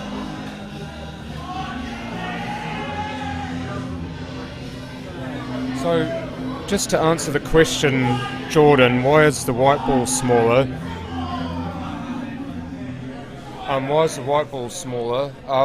It's because when this game originated in the UK, you used to play on coin-operated tables, and if you potted the white inadvertently, you'd have to put another coin in the table to get the white to come back out. So they averted that by making the white ball smaller, so it followed a different rail in the table mechanism to go to the other end, so you didn't have to put a coin in to get it back. And of course the English, being the English, they decided that happened on a good thing, and when tables became non-coin operated, they stuck with the smaller white ball, and that's why we keep playing with it today. And just for some of our overseas viewers, they might be wondering why we're referencing, about the small white ball so frequently, and So that's because the bulk of competitive pool in New Zealand for quite a long time has been played through our chartered working men's clubs, and they have their own set of rules. We use a cue ball that is the same size as the object balls, and so for a lot of us who've maybe played a lot of snooker and stuff as well, we're probably a bit more used to playing a game where, with the cue balls the same size as the object balls, you're playing a lot more shots with top side, where you're going, through the ball after the pod into the rail and turning with side. And so I guess for the guys here who've just started playing rules with the small white more recently, that's just probably been the key factor for our players here adapting to the games. That's probably why we're referencing that slightly more often than if you were just calling a black ball game normally. Yeah, sorry, Tara. I honestly assumed that they'd played these rules in the UK, so I've actually been putting you guys crook all week about that. But yeah, it helps that they've learned world rules, so they've been able to pick up black ball rules quicker, I suppose. But no, the white ball is smaller, Phil. It's 1 7/8 inches versus 2 inches for the object balls. So it's a 1/16 of an inch smaller. Yeah, and to be honest, I think the more of the advantage the English players have is it's not so much around the rules, because rules can be learnt relatively quickly, but I think it's just that familiarity and confidence playing with the small cue ball. I know myself, I've played with a large white ball my entire life, and it's only probably in the last sort of 3 or 4 years now playing with a small cue ball. And I know that sometimes if in a match in a pressure situation, that sometimes I just don't have quite the same confidence playing with a small cue ball, because I don't have the 10-20 years playing with it to fall back on. And while our players are they're adapting well and getting the hang of it, I think just sometimes in those key moments there's just a little bit more doubt in the back of mind, because you might have only played that shot 1,000 times in practice versus 10,000 times in practice that some of these English guys have. So I think it's just that experience with the small white ball that just lets them be able to be a little bit more relaxed. But that's the main reason we've started playing these, is that we can start closing that gap. Simon. Yeah, we're disappointed with that one. He was odds on to run out from there. The last thing he wants to do is give Des a sniff to run a couple in a row and get right back into this match. You do not want Des to feel at any point at this stage like he's getting back into the game. So if you really want to shut the door on him, then you punish. So Des here has the opportunity to get another one back. You did right, Terry, that the answer to Phil's question, you are correct. The black is the same size as the colours, thus larger than the white. And it is an 1/8 of an inch, not a 1/16 of an inch, as I erroneously said before. Sure, Simon got a wee bit lucky there, that even though he missed that pod, he didn't leave Des the best starter. And that would have been so cool if it had dropped. What a shot that would have been to start off with if it had dropped. Very good chance for Simon here, though. He'll be hoping to make amends for that last miss and close out the fame from here.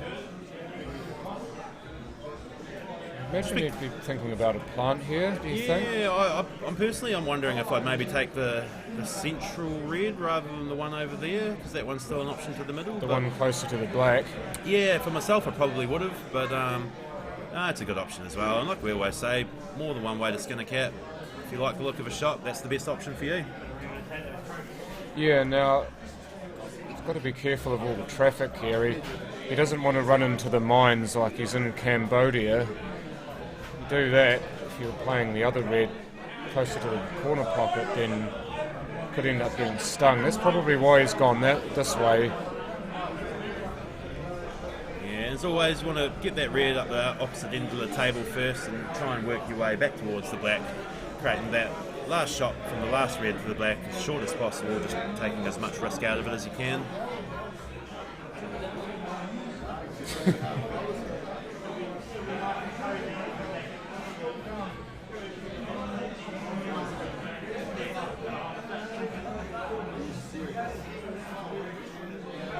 Oh, Jesus.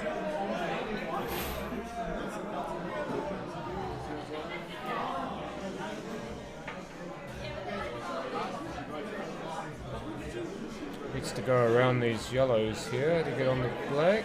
In fact, it's 1-2 rails and perfect.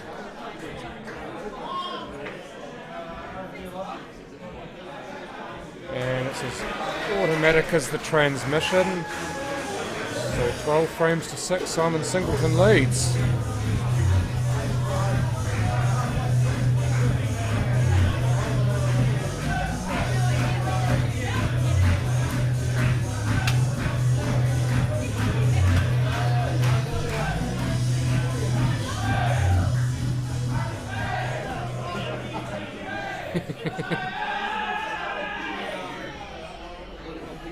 They want more? Is that you? Yeah.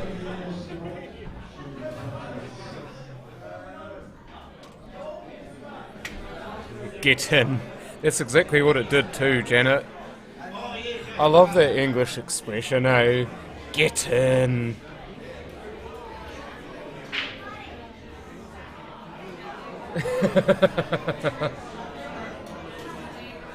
Oh, it'd be just like what you'd have to laugh at some point, wouldn't you? Some of the horrid breaks that Des has had. If he didn't laugh, he'd cry. Oh, I don't think he'll be laughing at all, John. There's a decent deficit at the moment. He really needs that to come right if he's a chance to get back into this match. Simon only 5 frames away now, and Des definitely needs to get that going and needs to start closing that gap quickly.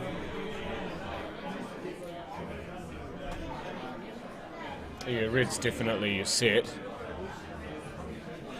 You've got to getting rid of this one over the corner pocket. I think it's a good move because you don't want to have to go to it later on and risk running into the yellows and fouling your position up. Oh, so the other thing I like about that shot is it's a little bit of a psychological thing. You know, when you take that red early that's covering that pocket, you're saying to your opponent, "I'm clearing the table here." You know, you're not leaving it there and saying, "Oh, I'm leaving it there as insurance because I think I might not finish." You're potting it straight away because you're thinking, "Yep, that's going to get me the position I need to run out this rack." He's not planning on missing. Yeah, it's a stamp of authority, isn't it? I love it.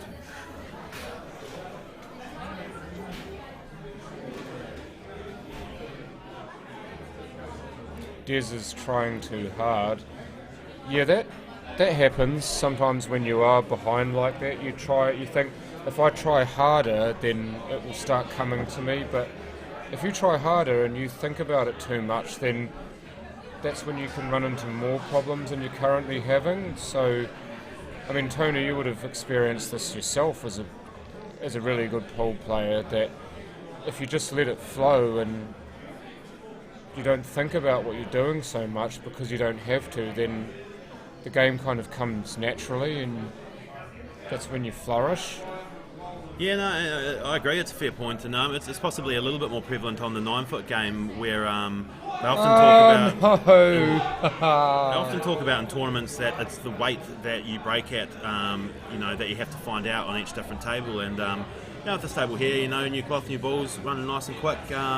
You don't necessarily have to put 100% power in it to get balls down, and often, just taking it back to 70 or 80%, it's enough power to get the balls down, and it just allows you to be a lot more accurate with where you hit that front ball. You can control the white better, make sure you really hit that front ball sort of full, and often just taking a little bit of power off can do the trick. Just trying to get right parked in behind the red here, not quite. It's a really good shot to know in this game, it would seem, because with the full ball snooker you don't have to hit a rail after contact, so if you get the weight and the direction right, you can just put them straight back into the snooker. And yes, you're right too, Sumit, experience is a massive difference in this game. That's why the English players tend to win these tournaments.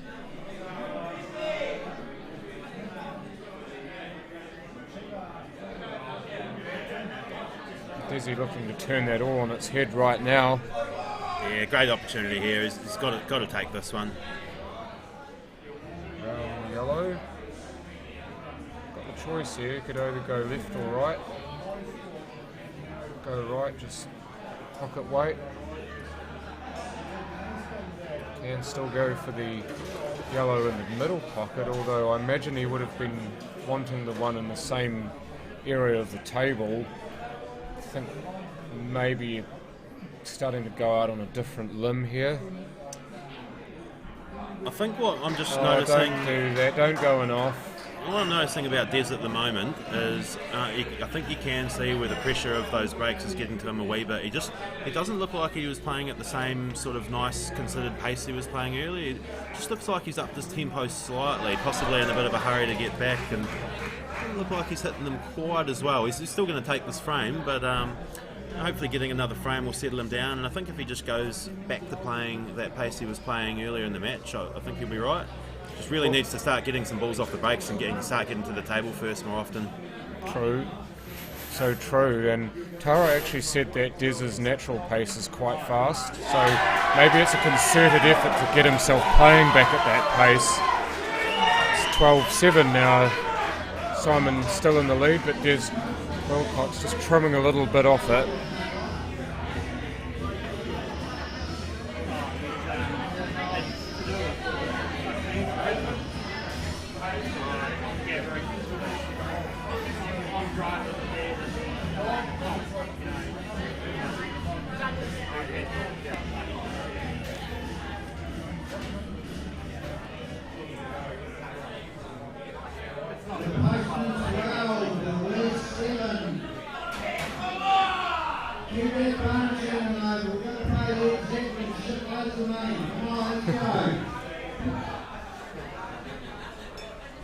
You see Simon there, he's still lining up that break. Pretty much every single frame he's lining up exactly where he wants the white ball for the break. So he's so focused on that, and again that head ball got bumped away and he didn't get a ball off the break. So Des with the chance right now to run a rack and get to within 4. Yeah, not a straightforward one here though. Reds are probably the pick of the bunch, but a couple of these ones down the bottom of the table, just going to need precise posies to get in there. Definitely a great chance though.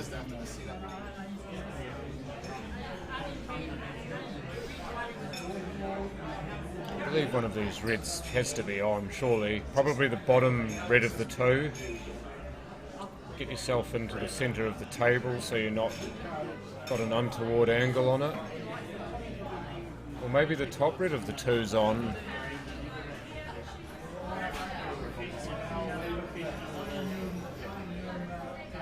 It's the one that's surrounded by all those yellows there. That maybe you can get a bump on that and release it from that prism. That'll be just what he's trying to do there. Just get a bump on it, but he's actually put it into a different jail. Yeah, he needed to catch that one a lot fuller, and unfortunately because he's caught half the ball there, the white's just sprayed wide and the red hasn't travelled very far, and yeah, unfortunately it's going to be tricky from here now. The yellow's tied up for Simon as well though, so it's definitely not going to be simple for Simon when he gets back to the table, but it's probably going to be the turn running out soon for Des. Perhaps bottom rail here for a safety. Yeah, just tie him up, play a containing safety.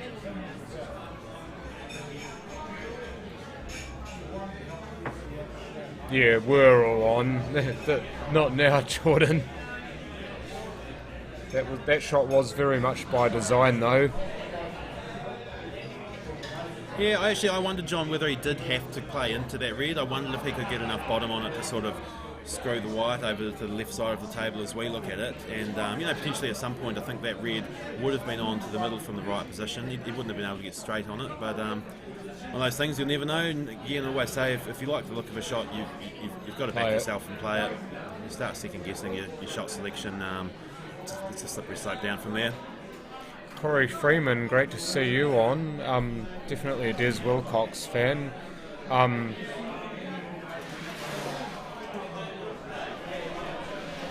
Grant, are you playing in the Masters? That's obviously not aimed at me.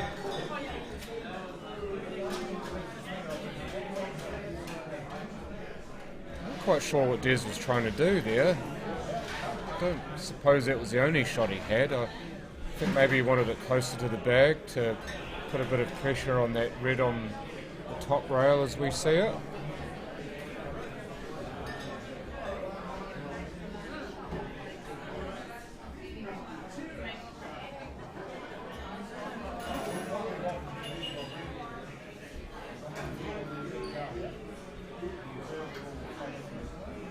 Yeah, Simon's got a bit of time here with a couple of the reds safe. He can just bump that one, the yellow, out somewhere where it's potable, and Des has got everything to do if he wants to finish it, and he'd be well advised not to attempt to finish, just to try and keep developing his ball so that when the opportunity is there, he can strike. Maybe he's just made one for himself, though. What do you reckon, Mike? Yeah, nice double to get going. It's going to be interesting to see how he approaches these two reds down the other end of the table. I'm not sure if he's got the angle here. Maybe if he had a little bit more angle, he might have been trying to drive the white through into them and develop them. We're just looking. He's trying to just advance slowly in this frame. Maybe he's just trying to test Simon out to see if Simon's willing to take a risk or play a different shot. But Simon there's just put him in a good snooker, so maybe the plan could backfire. It's often the risk, and often once these frames get a bit tight and tactical, I actually think having more balls on the table is an advantage. You've got more balls you can play at if you get snookered, and you've got more balls to snooker your opponent behind. So once things aren't all on, I think having balls on the table is your friend, and Simon won't be in too much of a hurry to pop balls here. He'll just be just trying to slowly promote them, keep theirs tight, and wait till he gets a foul and a good opportunity. Oh, that's even better from Simon. You could just see the edge of the yellow, so he could run in behind it.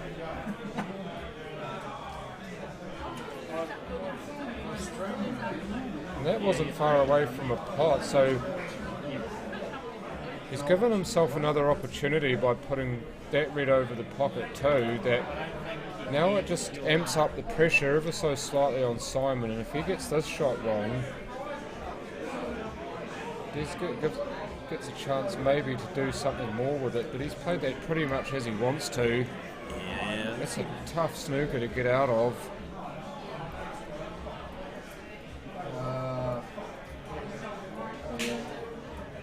Julie Alderson, good to see you watching this. It's a tricky one here because he's pretty well limited going, pretty sideways across the table, and whichever way he goes, and it's going to be pretty tricky to get any of those reds doing that. Always tough to tell here from the view we're watching on the screen and the commentary exactly how much space he has to get past those yellows, but how much can he check up off the rail that he's close to? Check up enough to maybe hit one of those two reds over the corner. Yeah, just trying to glance that edge of that red on the way past. Couldn't quite make it.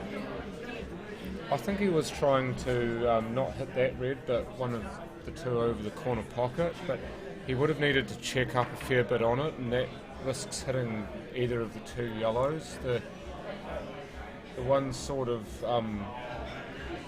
between the red and the black, and the one next to the red, if that makes any sense. Oh no, it does. I think that's where the table can play a little bit trickier with new cloth on the rails when you're trying to double off in a wide angle like that over short range, and you put that spin on. The white ball tends to slide a bit before the spin grabs, and it makes it very hard to get the white ball to sort of turn as sharp as you want sometimes from certain positions. See what Simon did there? He's taking one of those workers away with his free shot, so now it's easier to get a snooker if he needs it. And Simon can mop a few of these up and just put Des in a snooker again. And he's got a bit of license here to just try and chip away at the balls that are stuck because of where that red is, right up next to the yellow, and it's reasonably easy to get a snooker.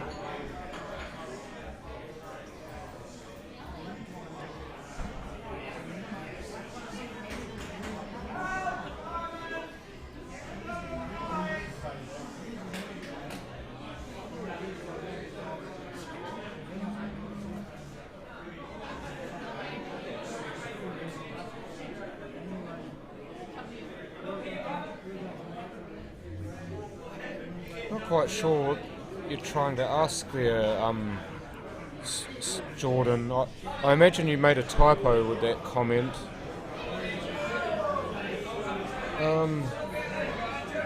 Yeah, I'll just see if you 21-inch pockets maybe. sound pretty generous. Yeah. that's a good shot that Des has played, and now Simon's got a little bit more on his plate. Although I imagine with Simon he'd probably just nick off something and go for a snooker.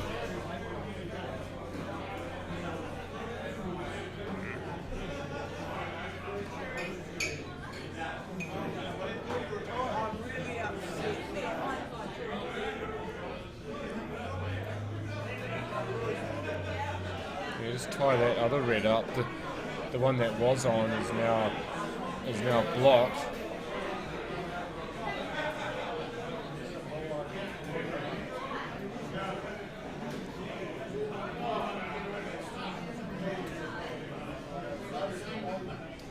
Are you talking about that, Jordan, are you talking about that joke table with the absolutely massive pocket at one end?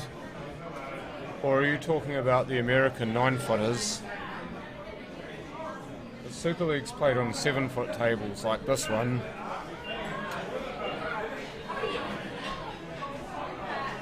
It does make a rail, so it's a fair shot. The canny frame this. Definitely, it's a wee bit of a change of pace. It's been frenetic for parts and slow in others. This is definitely one of the slower frames. So important that Des actually does use his smarts, because he's used them so well in this tournament so far. It's a beautiful shot from Simon. Barrels that in. Kind of out of nowhere, after a lot of containing shots, he's just really launched into that one and opened things up. If he can run down to that yellow on the bottom rail here, it's all going to open up from there. Jesus, he's gone a bit short. of a slow contact. It almost looked like it. I'm not sure if that kicked or what, but it looked like he gave it enough to travel a bit further. I don't know, maybe if he caught it a wee bit full or something happened there. Fuming too. I think it must have kicked it. It just off the Q-tip. It looked like he'd given that enough to run down there, but. When you haven't gone from second gear to fifth, that was the chance to really put a number on Des in that frame.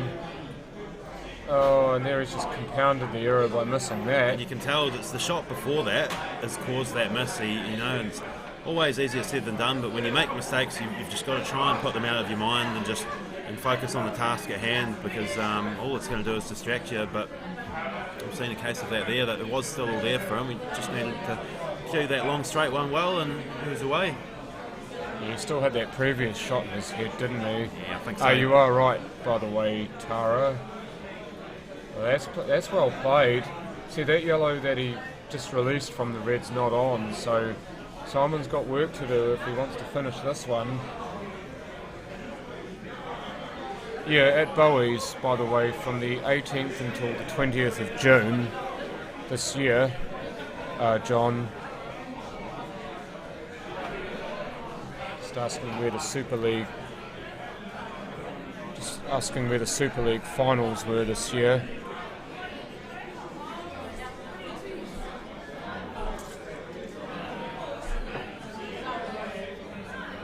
Well, good to see you, and I hope you can rejoin at some point, Jordan.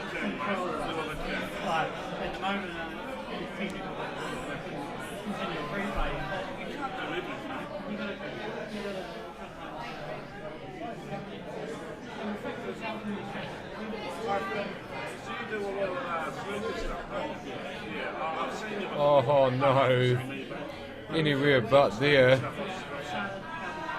Does he still have a shot though? In the middle? Yeah, I think so. I'm not quite sure if it, again, another one I just can't quite tell from this camera angle we've got on the screen if that yellow passes that black, but would have fallen into a bucket of fecal matter and come out smelling like roses here. Oh, he wouldn't pot this. Oh, that's so good. Just pot this black, why don't you, and make it official. Oh, there is no justice.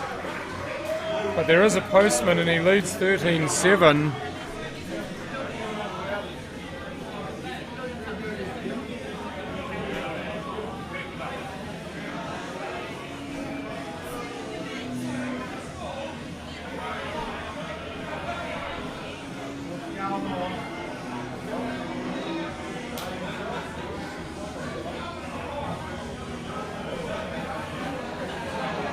That was sicker than the flu, Terry. That middle pot. Also because he knew that he needed to pot it. Where Dez's balls were, you don't pot that, you lose the frame. Curious to see how Dez goes with his break here. It's definitely going to be weighing heavily on his mind. We'll see if he can somehow psychically pick up some of our advice and apply it. Yeah, just sending him vibes now. Oh, look at that cue ball. He's caught that one much more flush. Held it central. Spin. Dropped the ball. Good start. So hopefully he can capitalise. Well, we've already established that thoughts and prayers don't work, so maybe sending him some vibes from here works. At the moment, we can't deny or confirm that they have, but that's a good start.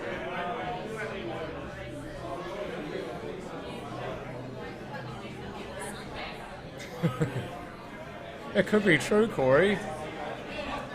Sometimes he plays like he's possessed, just like that. Starting to look like it might be worth it if he has. What, played like he's possessed? Sold his soul. Hey, if he becomes a gun pull player, I'd take that deal. Maybe that's what I need to do to get better. Or practice, one of the two. That is how you get into Carnegie Hall, after all.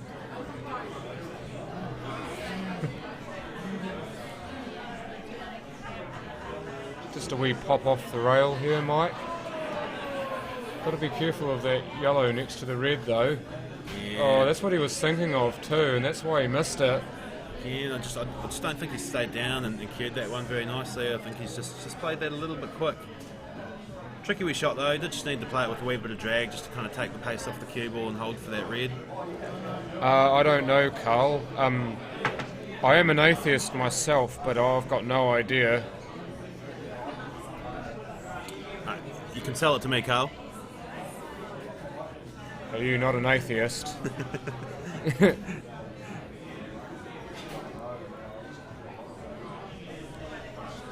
Yeah, no, that's true, Tony. Well, it could be true. Either that or he was thinking too much about his posse and not pot. We have seen that, and then the pot goes wrong and you sat there with nothing in your hands.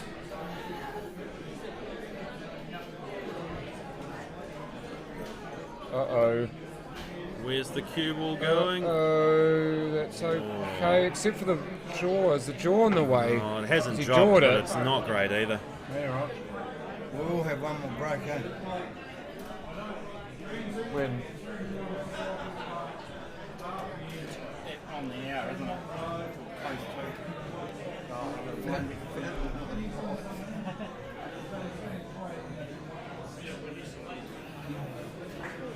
Is that all he can do as from good there? as he Yep. could hope for. Now he's just got to hope that Dez doesn't have a finish in him. Just got to cue this so beautifully though into the middle pocket.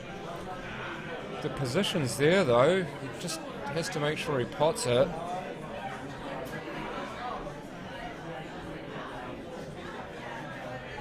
No. At least he got the blocker in.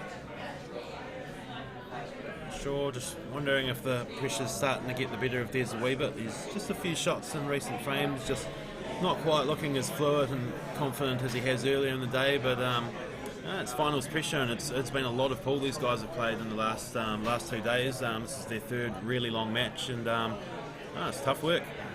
Jazz Hodson there is firmly Team Dez as well.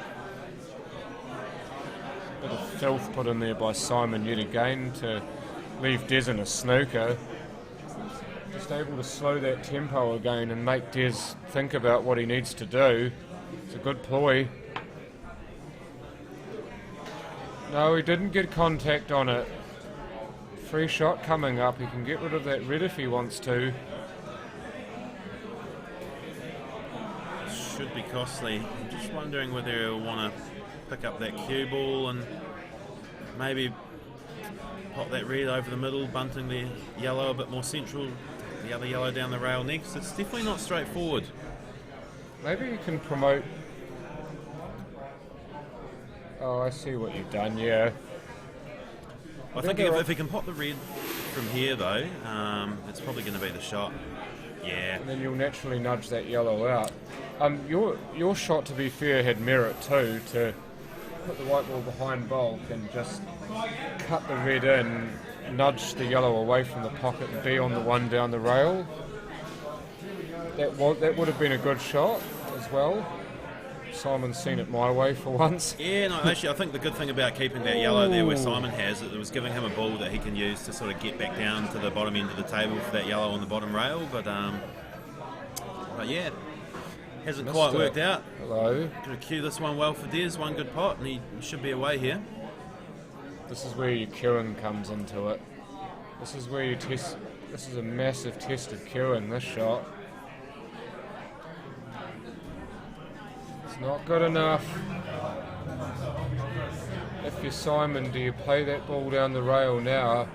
You know the white's going to come back towards the other corner of the table where neither of those two reds cut. Do you just play it now? Play it now with control in case you don't pot it. I think I'd be playing that yellow on the left rail on the screen right now, just dropping that one in pocket weight. If you miss it, you're sweet. If you drop it, you're in a very good position to clear. Yeah, that's the shot, isn't it? Bit of pressure. Well, Des has put so much on himself though, just by not potting the crucial balls. This frame in about the last three, he's had crucial balls in each frame, and for whatever reason he just hasn't been able to put paid to them.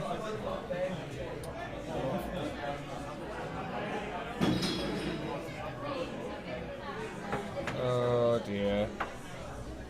Interesting option, and would have looked incredibly good on stream if it had worked, but I think that's definitely sold the frame now. What was that? Well, Simon hasn't left that straight over the bag as he'd like. He looked a bit annoyed at that. He kind of clutched his cue. It's all good though. It's all gravy. And I think again the lead's gotten large enough now that there's just that the pressure's come off Simon that little bit, and even if things aren't going quite right, he can stay relaxed because he knows he's got that buffer, and if he does make a mistake and drop one frame, it's not going to hurt him at the moment. And I think that's what we're seeing as match progresses, is that the pressure's coming off Simon gradually, and it's that pressure's adding on to Des. And doesn't want to get too relaxed though. No, I seen it before. He's probably learned his lesson from yesterday on that one. Someone get Des a red ball. Yeah, that's probably not a bad call, your real name. There is a break coming up, by the way, at 10 o'clock, so he'd need that quite a lot, I'd imagine. Simon drains another black, and he's now just 3 frames away at 14-7.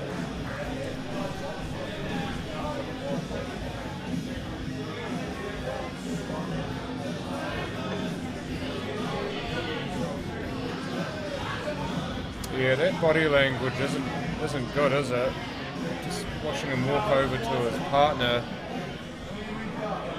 He hasn't given up, but his shoulders are starting to sag, and he's kind of trudging off rather than really walking with bounce. Just the body language tells me that he's starting to deflate, as Tony called it.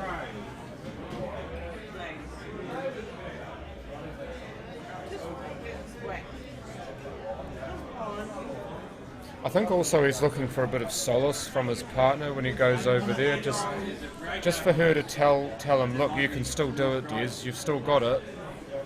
So he needs to be told that at this point, because maybe he's not believing it so much.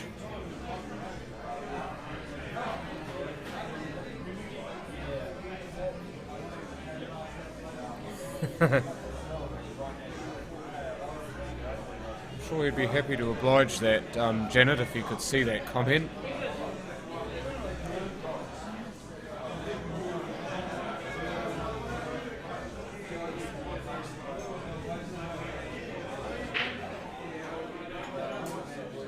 Oh, the yellow got nudged again. And again it's run dry. This time, Des. Come on, this time.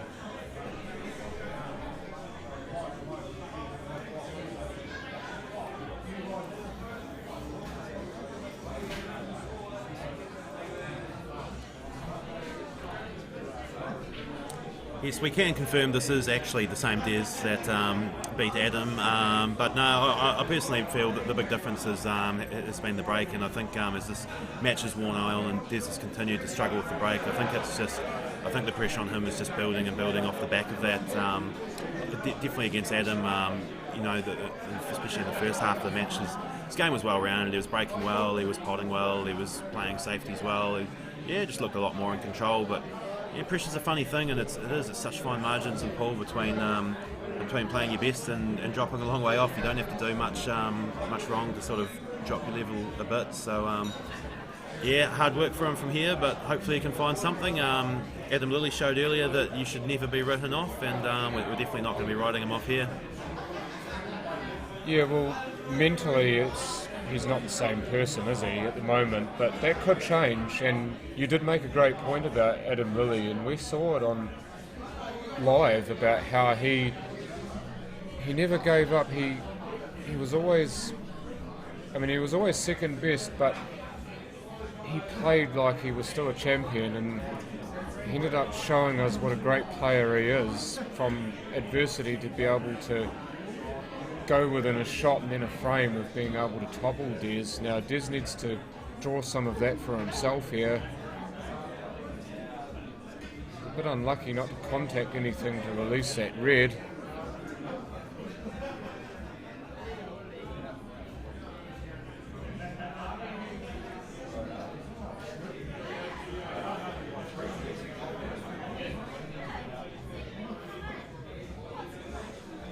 And also Simon's a different beast too to Adam without being disrespectful to him. And Simon's just absolutely proven it at this level. I mean, he doesn't win the last 3 Super League Nationals for nothing.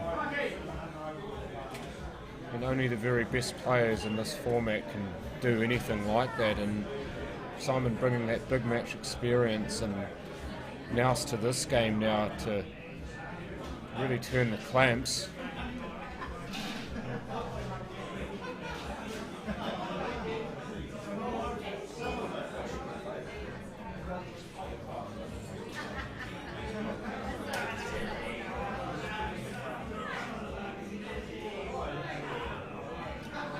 Would have liked to have been slightly on the other side of this yellow mic so that he could just coast and be on the yellow next to the red there. Yeah, I was wondering if he'll go through with top left. I think, we saw him do this shot a few times already. There's enough pace in the table just to screw right round off 2 rails like that. Why is no one clapping? That deserves applause, that shot. He's gotten onto the hard yellow the long way. Brilliant. And again, the fact he's able to control the weight and the distance on that shot that really stands out for me, because you come up a bit short or go a bit far and this yellow gets a lot tougher, but he's left himself near straight on it. Yeah, something's given him cause for pause there. I'd imagine looking to see if that yellow closest to the middle pocket still goes. Now, it does from there, and maybe he can pot this and just screw back a little bit so he's got the same lie. But with that shot there, he's given himself a few options. Play the yellow into the left middle pocket and then just beyond the yellow closest to the other middle pocket, and Bruce is your uncle. Yeah, I think he'll go that way. I think if you get sort of slightly straighter on the, I think play that yellow to the left, it gets, the straighter you get on that that next yellow, a little bit easier it gets to control the contact onto the second yellow. RM putting in a big message of support there for Des. Definitely not straightforward these when they're close proximity. Touchy little shot. See what he's got. Yeah, he doesn't really want to touch the yellow on the way back. To be honest, he could almost pop that closest yellow up to the corner. Yeah, they're both fiddly shots.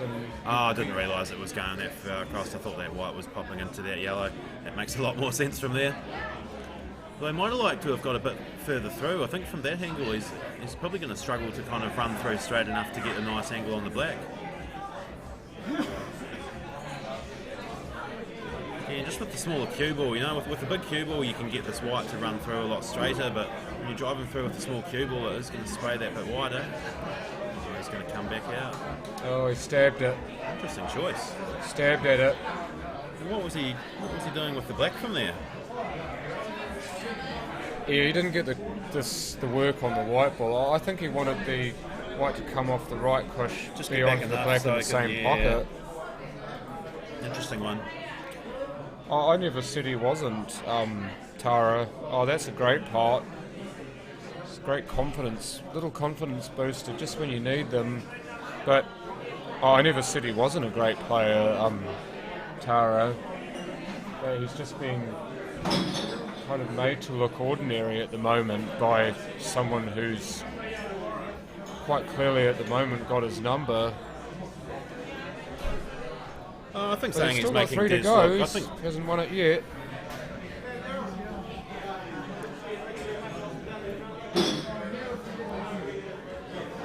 Oh, look at the pause. Every roll's a winner, baby.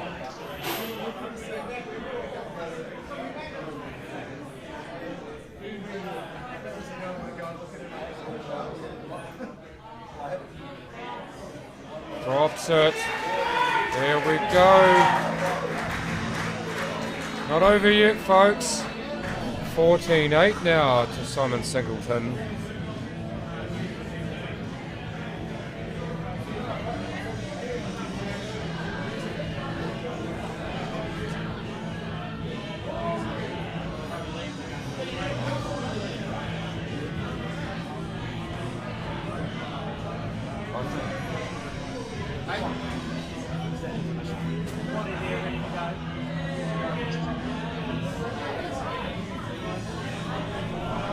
So we are going to a quick break, back in 5 minutes.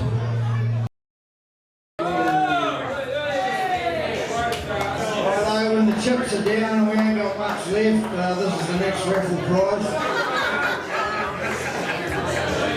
We are really getting down now, we don't think we're going to anything left. But we've dug deep because you guys are still 70 odd people floating around here, which just shows how much you guys appreciate the whole venue, the tournament, and the spectacle that these guys are putting on. So anyway, we managed to come up with something. Oh no, actually Madam Kimmis is leaving, so ladies, you're going to miss out tonight. So anyway, the random draw number 84.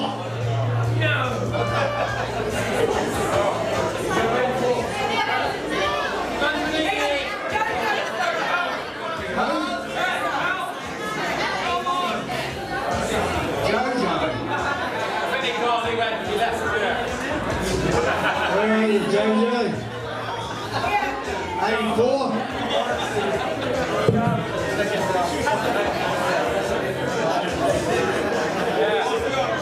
It's a leader land.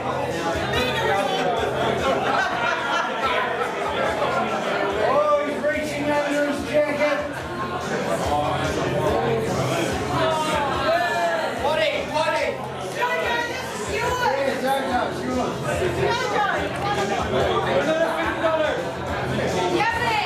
But I think we need the chips as well.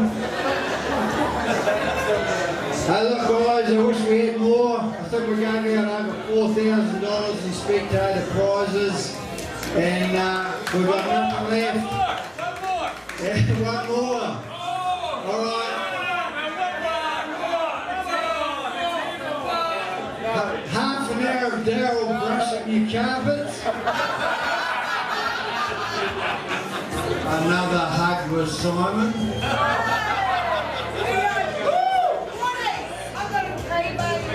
That was a K-bar. I think we're getting really desperate now.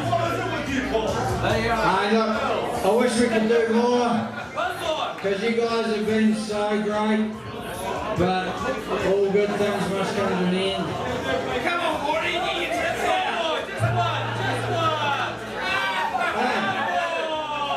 Who told you I had tits?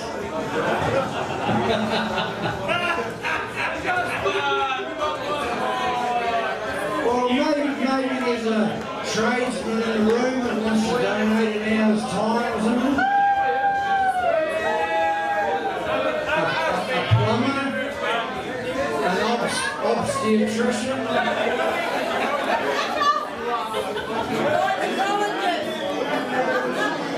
Like even Simon's sweating after looking for a hug. Okay guys, back to the action. Look, so appreciative that so many people are still here watching this. Let's get back to the action. 14 to the postman, 8 to the whiz. Let's go guys.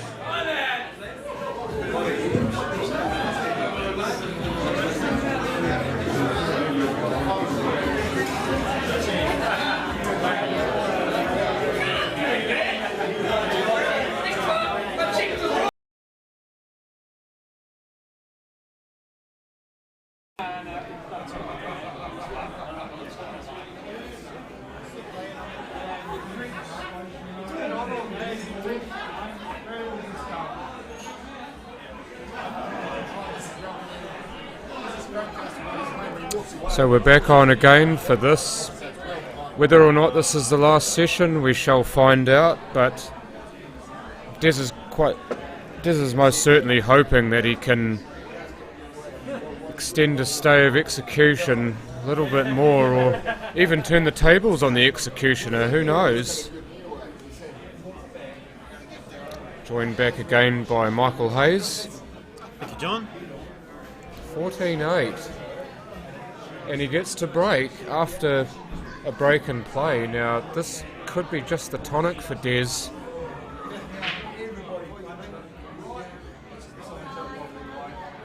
And he's got no luck on the break again. You would not credit it. You can see it's really getting to him now. He's just when he's doing these dry breaks, he's looking very frustrated. And I know from having some of the matches, it's so hard to get in and get going and playing your match when you're just starting to feel like you're starting every frame on the back foot. Well, you're sat in your seat watching the other dude doing what you want to be doing. That's quite deflating. Now, Simon's got a nice open table here, but he's got a couple of balls that are in trouble, no matter which set he takes. So, sort of judicious use of the cue ball here in the first few shots could be the key to unlocking a finish.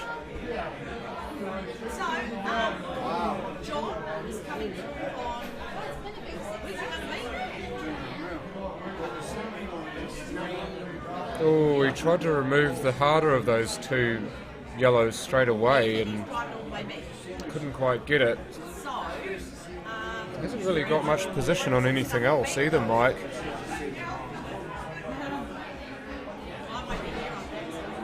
What would you do in this situation? Doing that yellow just above the D, if you'll try and cut it towards that bottom corner and maybe cover that corner, get himself a bit of control at the end of the table, or take it on the middle. Don't exactly hate that shot because he gave it a chance.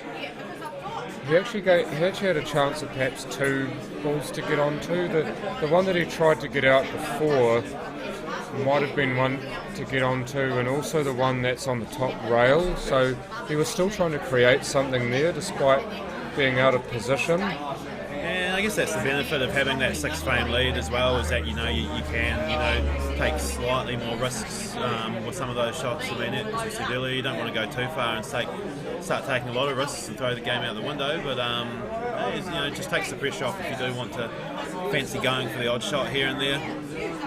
Yeah, you did right too. Nigel Muir on cue have done an absolutely spectacular job on this table. On pretty much every table they make, they display the highest amount of craftsmanship and attention to detail. So Daryl Chambers and the whole team deserve a massive thumbs up for what they've done for this. This whole table with the cloth and everything just looks absolutely beautiful, and it's received so many positive comments by the players. And I mean, it is the players after all who benefit from having the spectacular table to play on. Robert Henderson there. I can't disagree with you there, John. Always enjoyed the tables. Yeah, look at this funnel in. Wow. Does it have the weight? No. Man, that one's really hugged the rail. Don't know what happened there. He's blocked that yellow that's stuck on the red. He's actually blocked that from going into that pocket because it was on in there before, and that was perhaps Simon's out. But now he's actually blocked that, so Simon may need to get a split on that. Yeah, I would love to see it in other venues. I'm not going to bag this place at all. I think it's great, but it helps when a tournament is moved around every so often, because what you get is then you get different players, people come to watch, and opportunities for venues to show how good they are at showcasing events like this, to be in consideration next time. Like the Racecourse Hotel and Motor Lodge, they've put on a beautiful venue for this, and as much as I'd love to see it here again next year, if another venue does put its hand up to host and can host it, then it needs to be considered to be held there. Yeah, well, like you say, John, I mean, there's a couple of ways to look at it. I mean, you know, this was an idea we pitched to the Racecourse Hotel, and that was all it was when we first spoke to them, an idea, and they really bought into that idea and you know, supported us straight away, gave us the freedom of the building to set things up the way we want. They, you know, helped us, out with sponsorship and things like that. So, we're very, very grateful to the Racecourse. You know, they've done a great job here, and you know, we'd love to support them again. But at the same time, we're very open to doing, you know, a variety of events and a variety of locations in the future. Like I say, that's the whole beauty of what we're trying to do. Is not really being tied to any one place or any one game or any one format. It's like I say, we're not looking to set up a new league or a new format or anything that people in New Zealand play. You know, there are great leagues and great competitions already running. We're just trying to supplement what we already have by filling, you know, the one gap that we do see that is just a little niche for some you know, high-end elite events that spectators can really come and enjoy and get involved in. So yeah, no, I guess equally we're trying to show people that you know, that it can be done, that you don't have to be tied to an organisation or running a clubs tournament or running a Super League tournament or running an NZPA tournament. You know, there is nothing stopping anyone anywhere in the country running their own tournament, and I think we've shown if you've got a good group of people who are prepared to work together and make something happen, it can be done, and if you make a good event, the players will come. Well, that's how the Super League started, wasn't it? It was quite humble beginnings to... The Super League was always part of a much bigger vision, John. Definitely the intent of Super League was always to run a Canterbury League, and once the Canterbury League was successful, to go nationwide. So like I say, this is very different to Super League. Like I say, we don't want to be doing the same thing, you know, regularly or every year even, or whatever. You know, I guess the appeal for us is that we can do a variety of events with a variety of players, variety of formats.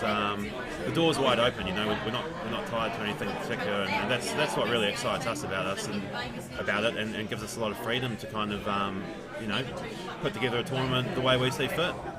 That needs to woo, baby. Perfect. That's lovely. Comeback could still be on, folks. This for 14-9.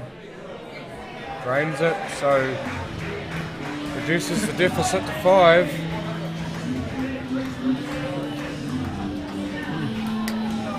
The old creeping body.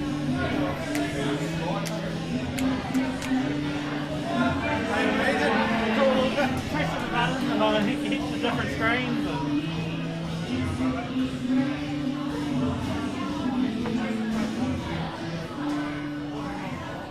See, we've got a few Iron Maiden fans in the crowd. Got a couple of, I imagine we'd have a couple of Iron Maiden fans here too, Mike. You and I. Yeah, I used to listen to them a lot when I was a bit younger. Probably not quite on my playlist at the moment, but always got a wee soft spot for them. Bruce Dickinson, is it? Lead singer of Iron Maiden, I believe? Hell of a voice. Oh, hell yeah, and he's able to tailor it to a song too. He's able to change his voice. Doesn't sound the same all the time. I was thinking that. That's not a successful break. No, and another look for Des here, and again, I think this is just really illustrating how critical these breaks have been in these top-level matches. And you know, while it's easy to kind of see the deficit and say that maybe Des wasn't playing very well, it's so tough when you're not getting to the table first on a consistent basis. And suddenly if Des is getting to the table first for a couple of frames, he's getting the better set, and he's giving himself much better chances. So. If he gets to the table first in a couple more frames, suddenly that 14-9 gap can turn into 14-11, and if you're within a few frames, suddenly you're right back in it. Thank you for the vote of confidence too, Robert Henderson. No, the name doesn't only make it available for the South Island just for laughs.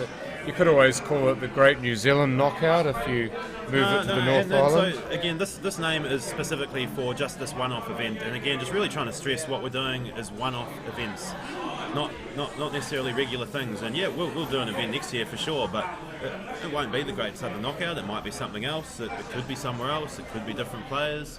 And that's why we've set up New Zealand pool promotions. So that will be the one constant. So to promote pool, the constant thing. Yep, exactly. So there will be myself, Daryl Chambers, Alex Stones, Adam Shaw, Graham Watson, and we'll be doing pool events. And like I say, just keeping it a bit more loose like that gives us some freedom and gives us some variety. And we'll probably just be gauging the feel of the players and the spectators from season to season, and just trying to see what do people want to play and what do people want to go and watch, and we'll be doing our best to try and put on something along those lines. That was a real opportunity that Des just let slip. Just got a wee bit loose having to queue over the top of the ball and missed the play into the middle pocket. Simon here has just got to consolidate somewhat and reset his breathing pattern, so to speak. Also would help if he pulled his pants up slightly as well. Could screw into this pack here and release that red. What do you reckon? Yeah, beautiful shot. He's played that well. Just hoping the shark rack doesn't have the final say on this shot though. Yeah, surprised he's not moving it. If I'm playing screw, I want to move it because sometimes the ball can see how the rack moved there? Yeah, that's exactly the why rack you jumped, want to move and yeah, he's just almost giving it the middle finger, like, why'd you screw with my shot so much? He can't complain. He had the option to remove the rack. He chose not to. And like I say, if you're just playing a plain ball pocket weight, you can run over that without any interference. But as soon as you're getting some ribs on that cue ball, and especially on these slidey cloth, the ball's wheel spinning a wee bit in that first short distance off the object ball, it's going to grab on that rack. Yeah, you create a lot of friction into the rack, don't you? And that's when you get the white ball whizzing back off it differently, so to speak. Absolutely.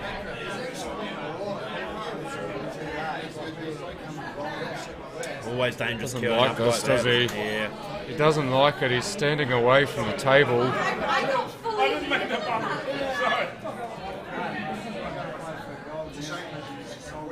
Is he going to absolutely drill this? Oh, he's played that well and got the wrong side of the red, unfortunately. Yeah.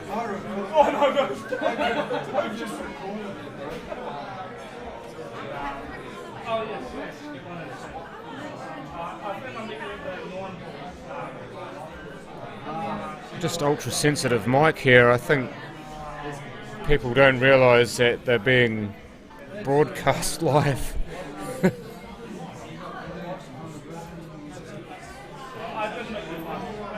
I've been guilty of that myself several times, Mike, been saying things to people that aren't meant to be broadcast. So I'm not exactly going to... Oh, no, don't. Yeah. Oh, just about the Hopoate into the middle pocket. That would have been a real eye-opening shot.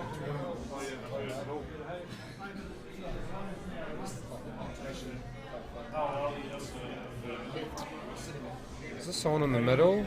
Definitely looks on in the middle, the yellow right middle pocket. Yeah, no, I think so.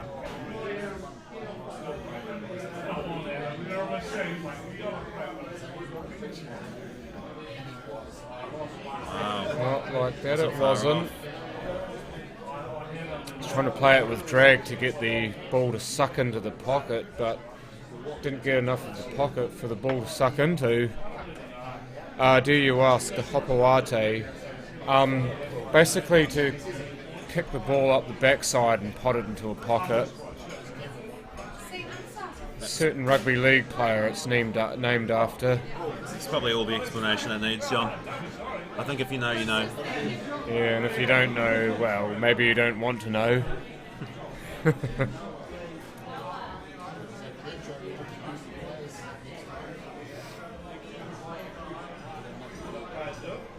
Simon's out of position again here.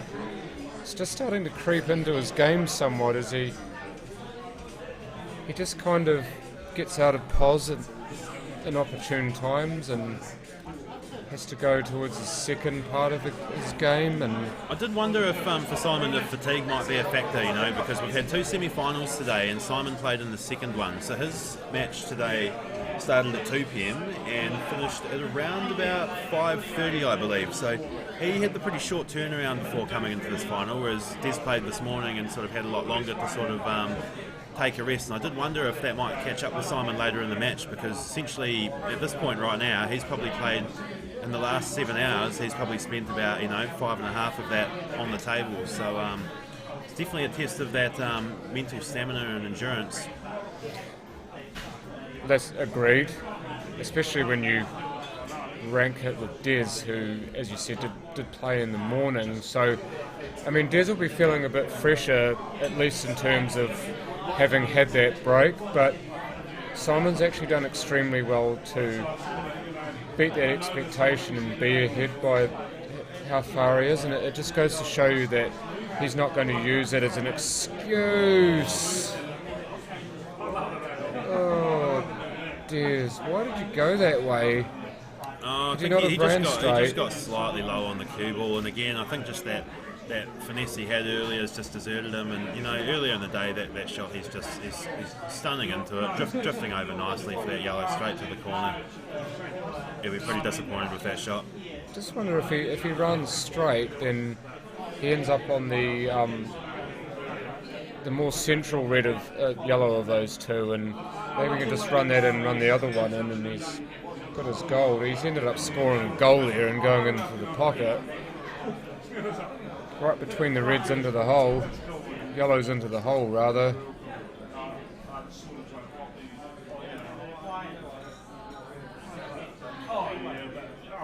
I just want to quickly interject here that often I do feel a bit guilty sort of sometimes having to critique the players when they're making mistakes and not playing shots as well as they like. I know a lot of these guys might be watching these back at some point, and you don't always like to sort of hear negative stuff about yourself, but I've been in the exact same boat myself. We've been on the matches on the stream table, and yeah, the reality is you just got to call it as you see it, and you can maybe watch it back and pick up on a couple of things. I've found that quite handy myself. You might lose a match on the stream table and you can review it later, and there might be a couple of comments about your form that you're not stoked with, but you can watch the game and see what you did well and what you did not so well and improve for next time. Yeah, I mean, that's especially so in my case because I'm quite honest, so sometimes I do say things that don't have the finesse that they need to be said with, but most of the time I'm pretty good. 15-9 now to Simon, so he's 2 frames away from winning this Great Southern Knockout. Janet Scanlon, obviously you're still watching.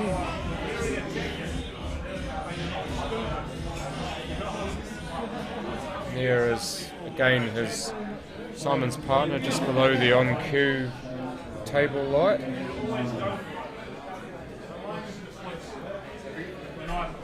Des will break this 25th frame, trailing 15-9.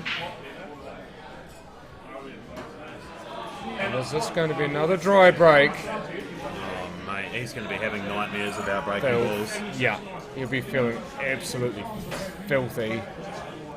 I mean, credit to him, I guess, the fact that he's even got 9 frames when a good chunk of this match, he's been breaking poorly and struggling to get in, and shows he is still taking opportunities when he does get them, but that's the reality. Is if you're not getting to the table first, you're not going to get enough opportunities to win a match.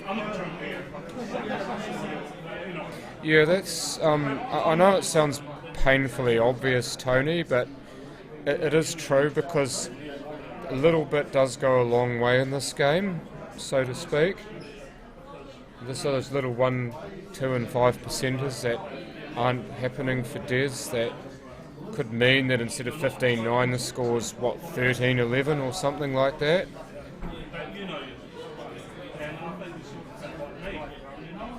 There is that meaning behind that comment that Tony had just posted. I know, even though it does sound obvious.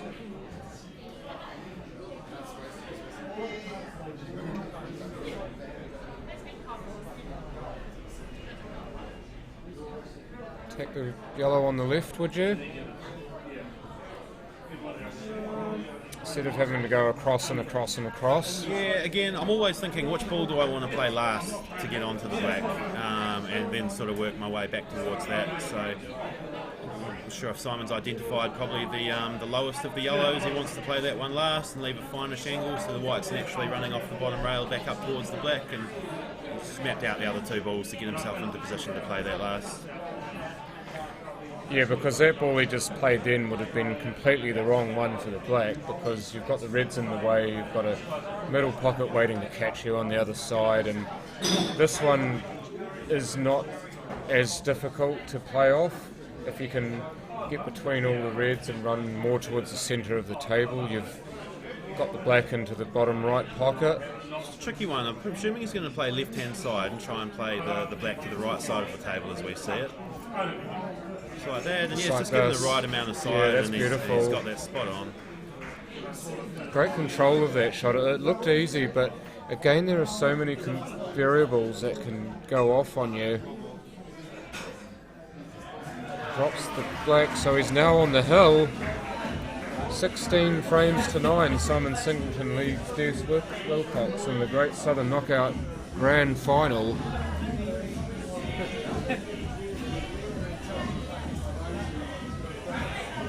You're just trying to amp Des up there.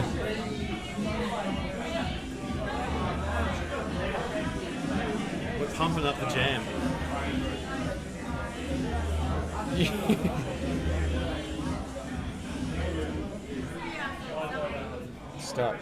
Start bumping it, eh? Start bumping the music. So Simon's on the hill now. Pretty tough for Des from here. Simon knows he pretty much just needs one more good look at the table to seal the deal. Des will know he needs something special to take it from here. But, as we said, anything's possible. One break to rule them all, is it? One to rule them all. So this is the one. Or no, maybe not, it's dry again. It seems that neither player can buy a ball off the break. What's happening? Yeah, it's strange how it goes, especially when you are using the template for racking on it. It's generally inducive of much better spreads and balls going down. And to be fair, the balls are spreading really well. Like the one good thing that stands out is there's not a lot of nasty bunches of balls, but double oops. Oh dear. Unfortunately, that just really hope maybe sums up where he's at the moment. You just really hope that that's not the last shot he plays in this final, but you've got to believe at this point that it is.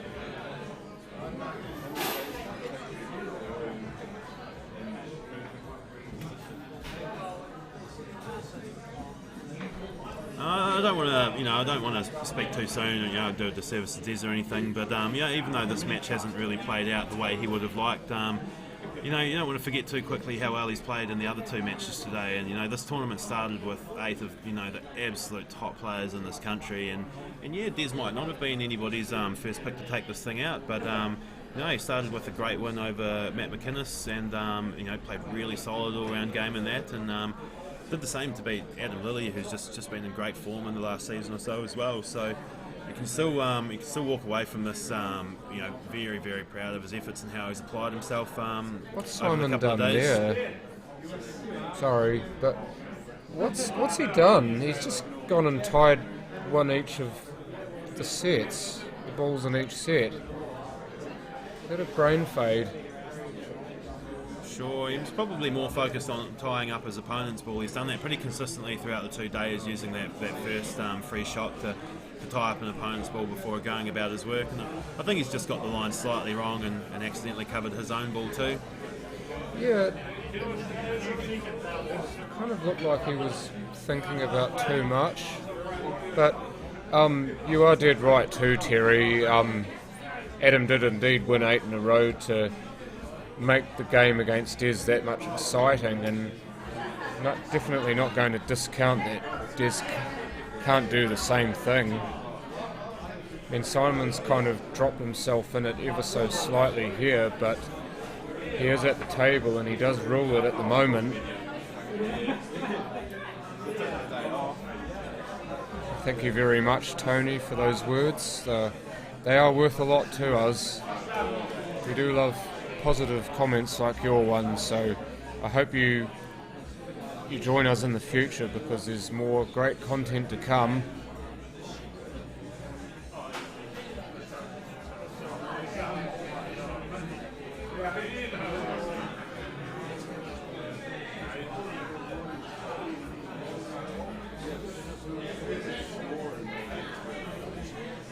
How thick do you reckon he'd want to catch the second red here? I'm not sure. About that? Yeah. Yeah, that answers the question beautifully. We don't even have to say anything. Simon will make it so. Picture clarity, bit blurry at the moment. Try refreshing, Hayden. That seems to work for a lot of people. Wow, I'm surprised he's gone that way. Oh, he's done that again. I thought he would have just stunned that and played the red to the right middle. He's overdone it just to try and make the next pot a bit easier. I really think he should have just, kept that one simple. He's made a habit of this actually in the last few games he's played, just overcooking something when he's got the finish at his mercy and making it a touch interesting again, touch more bum clenching. Oh, he's gone and off. He's absolutely bashed it as well, so it wouldn't, but it still made its way in there. But thank you very much for that, Terry. We do aim to please, and we're happy that we've pleased you. And you are true as well, Barry. He did go in as the tournament favourite, and it's proven to be so. Now just needs this last frame to mop it all up, but at the moment he's sat in his seat because of the foul that he made before.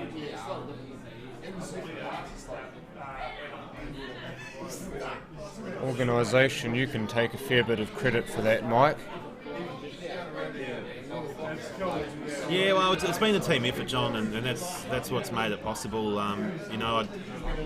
Knowing how much has gone into it over the last sort of 12 months, if something you're trying to do with one or two of you, it'd be a nightmare and pretty stressful. But when you've got 5 of you who got different skill sets and all get stuff done. Kind of takes a lot of pressure off knowing that you've kind of only got to manage 20% of the workload, that there's 4 other good dudes, doing 80% of the work. So, and I think we all feel that way. So, yeah, in a way, it makes it a lot easier for us to be organised. The fact that we've got a good-sized team of good people. Des has done really well there to finish on that hardest yellow of the bunch. It's just that red was making it a bit more difficult. So he gets on that early, and now he's really got the table at his mercy. Just needs to make sure of this one. Plays it down the rail. This is the shot.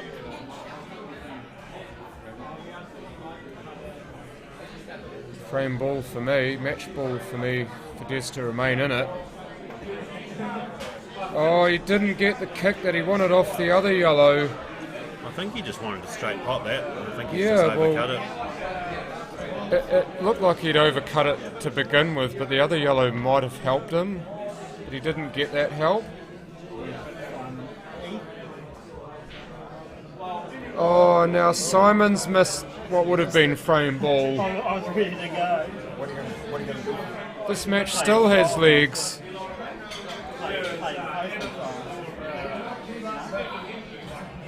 Jeez, what a nervous shot that looked.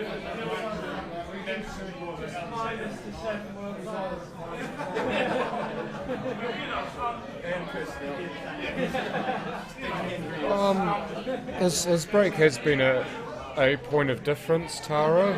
I won't lie, you are dead correct. But I just think his general play has been just that little bit better. It's like the little 1 and 2 percenters that I was talking about. He's had them in his favour, apart from the break. There's now to make this really a bit more interesting. 16-10, this match again not over.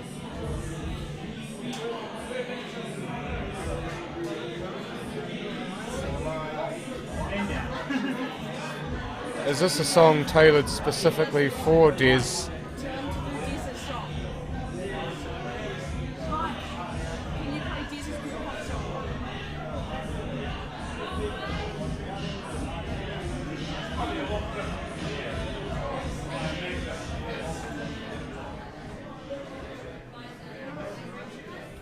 Can't really now.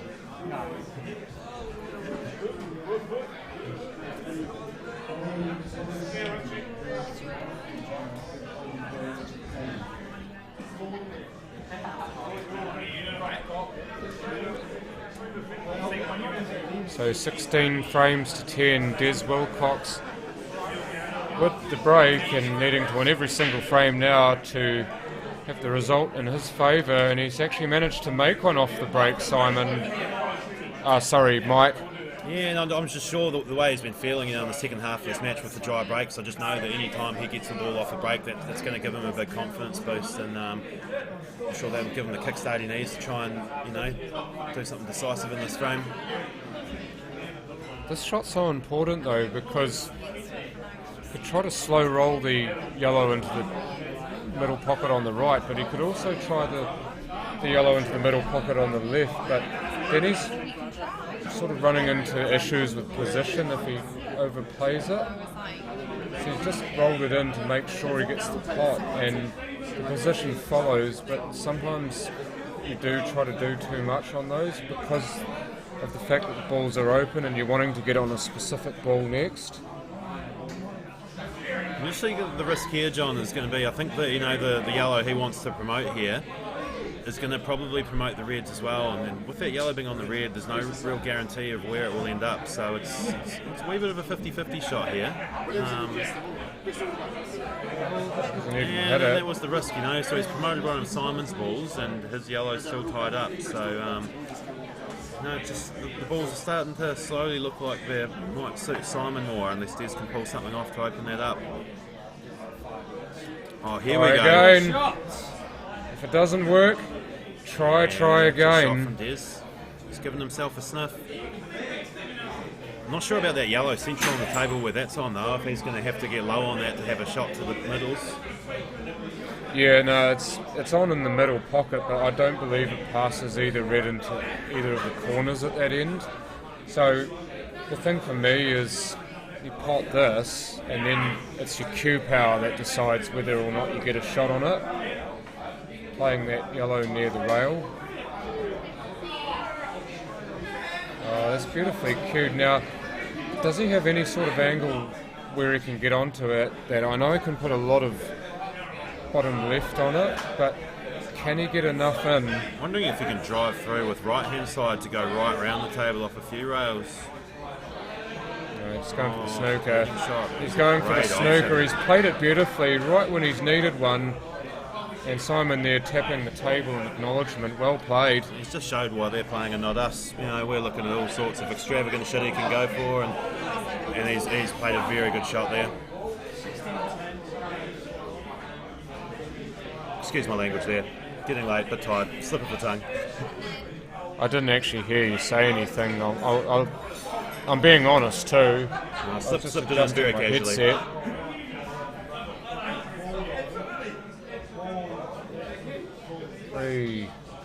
gets the red, gets out of the snooker. Now he's got a better angle to use to get onto that yellow that's stuck.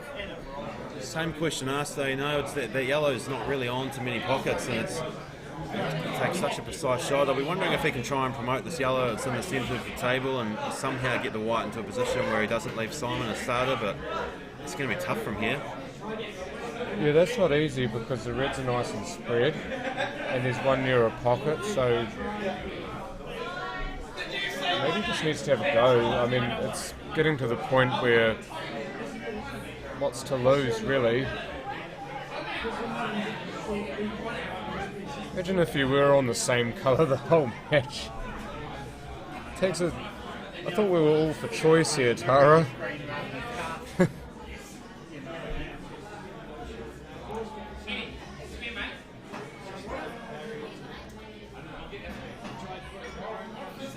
Trying to tie all those reds up, which is actually not a bad option. I don't know if he's done it to the extent that he would like, but he has freed that yellow up, so he has put that little bit of pressure on.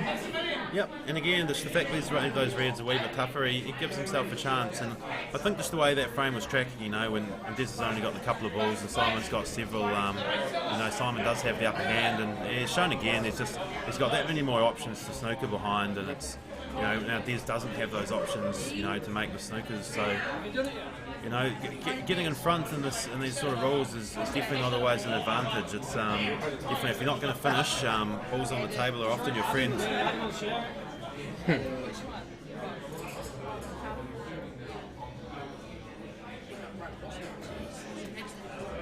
got out of the snooker, but you know what though? Simon's actually said that it's a touching ball on the rail there, which... See a tight snooker coming up? Yeah, I know.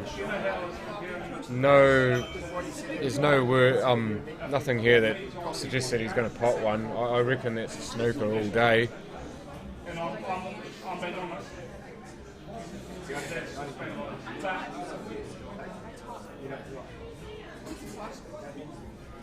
Yeah, and that calling the ball on the rail was relevant because he was playing into it, so the ball had to be driven to a different rail or the white had to touch the rail after contact. Playing for the jaw, is he? Oh, is he going to draw this? Oh, Nope. It's just pinged off the table. I think just because he had to bridge over that red ball and jack up his rear hand a wee bit, he just ended up hitting down slightly into the cue ball, just causing it to jump.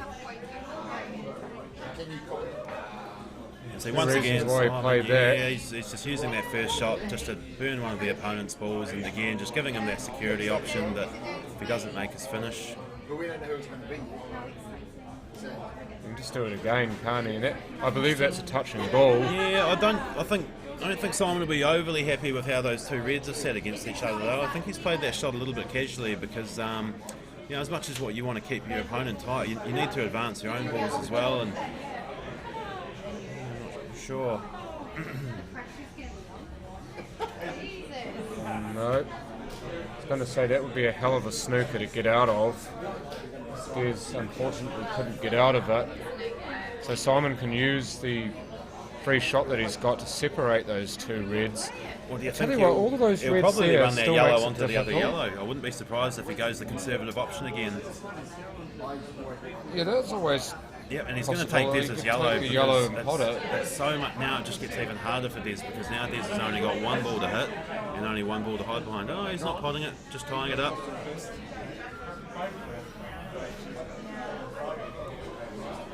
Yeah, I imagine just keep snookering and snookering until they're all open and he's got no choice but to pot them all. Well, these tactics, they might seem a tiny bit foreign to someone who's not as accustomed to these rules, maybe coming from Charter Club and going for the pod a bit more often, but it's just a good example, of how to best utilise these rules in a tactical sense, just to control the frame and to secure the win. Tell you what, if Des gets out of this snooker, then a little bit of pressure could go back on Simon because those two reds are still tied up and Des will most likely leave Simon at the other end of the table. Yeah, he got out of the snooker really well. Just a shame he double kissed the yellow back near the rail.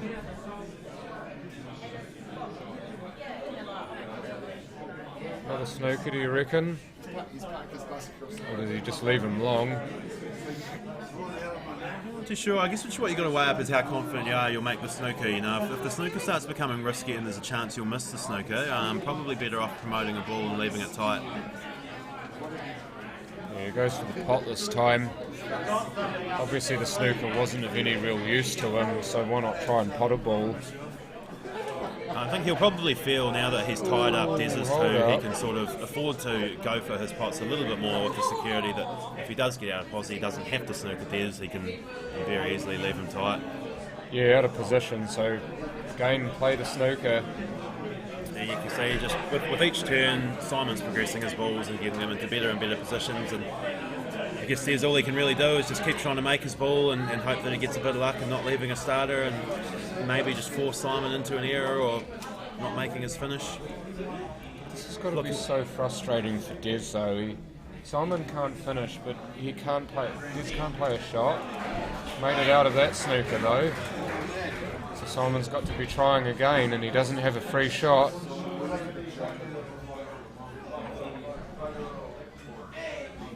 I think he'll just run this one down the rail towards the bottom corner, will he? White drifting towards the other red opposite corner.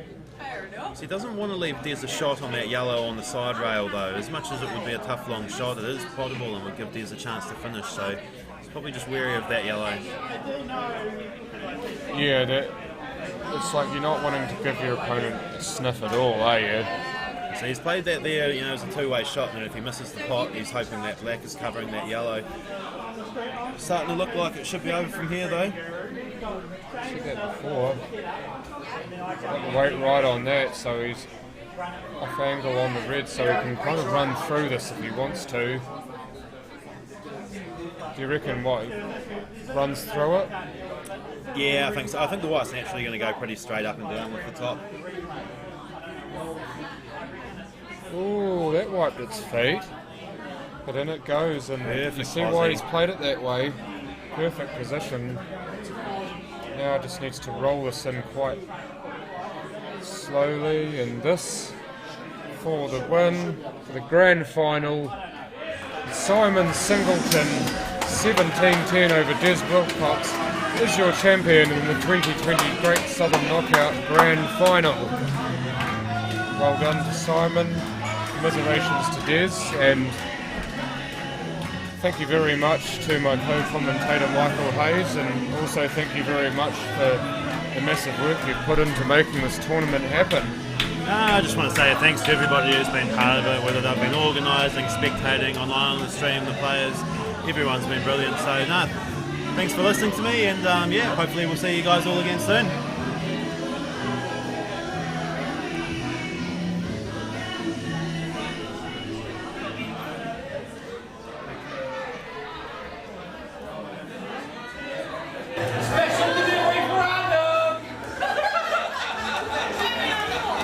Hey guys, it's still incredible so many people are here to watch a fantastic exhibition of pool. All great things have to come to an end. Commiserations to Des. Wasn't to be your night.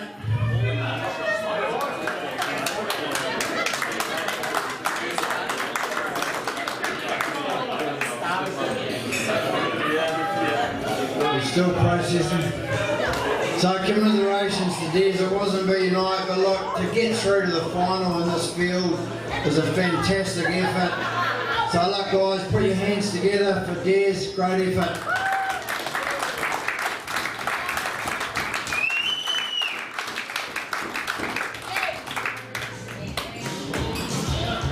I'm just filling in a bit of time until something happens. We've got one more prize. Can we get the random generator out?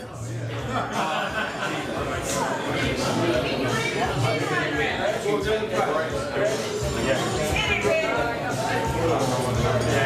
83. 83 over there. Here it is. Catch it because we know.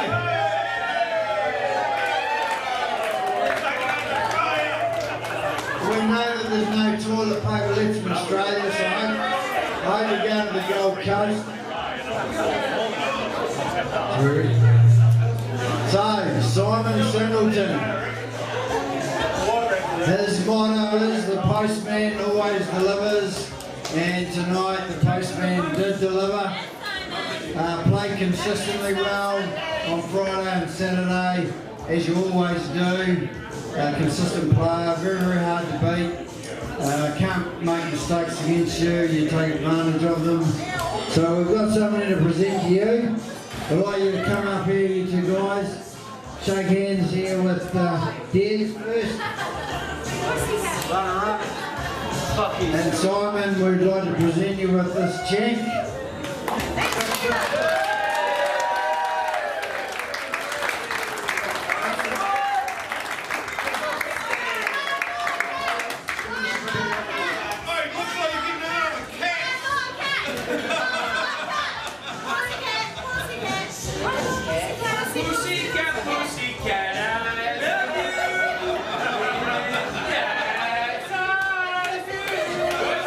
Congratulations, mate.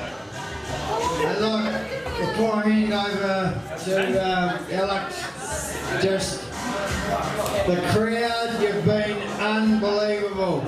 It's been one of the most exciting venues, tournaments that I've ever been in, and I've been in a few, like I'm 23, so I've been around for a while.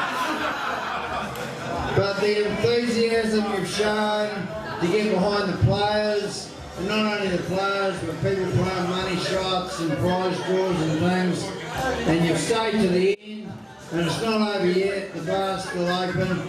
But look, this is a start of something for New Zealand Pool Promotions. Not only to win the prize here, but he's now the first representative for the 8-ball World Black Ball Tournament in Geelong later on this year, so congratulations to that.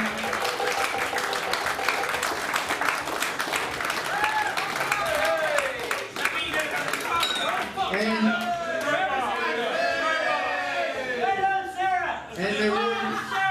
there will be plenty of opportunities for others to join Simon. This is a very exciting opportunity for New Zealand Pool to have a World Championships this close to New Zealand. So everyone else that's competing in those tournaments, I wish them all the best. So look, I'll hand over to Alex, but look, I've had a ball, absolutely knackered. Put a huge amount of effort into this, but it's been such a good event, really, really fun, and we've seen some tremendous polls, so I'll hand over to Alex. Well done, guys.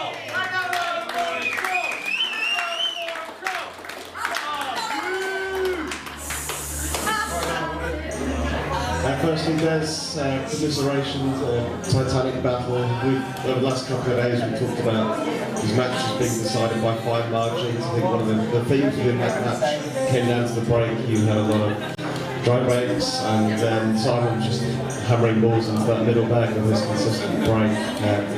Is that where you think a lot of the match went in Simon's favour? Yeah, you know, we were 4 each after the first session. Anyone's game, just staying with the net is always good.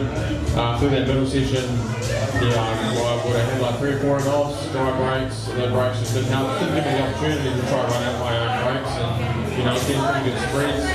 So and I felt alright, and then I did miss a few, but still I reckon if I had got another break for the middle session, the score would be a little closer. But I just couldn't apply pressure on Simon when he was just running my racks. It was too easy for him really with that big spreads.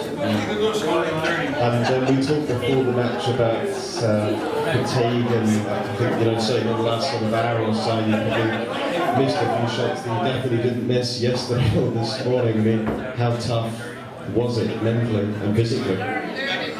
Yeah, racing at 17 is something else, but the last half an hour is like, you concentrate just in and out, and that showed me, even if I missed a couple we should have, and then I missed a couple, we'll both be sleeping well tomorrow, as Simon said earlier, but, it was big well done to Simon. He kept the most consistent player of the weekend, well deserved, he was clinical enough there, good on him.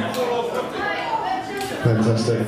Right, I'm sure I speak for everyone there, so I want to say, you played fantastic all weekend, and I'm sure your 3 boys are probably fast asleep, but I'm sure they'll be extremely proud of the way their dad has conducted himself and played over the last couple of days. So well done, guys. Thank you.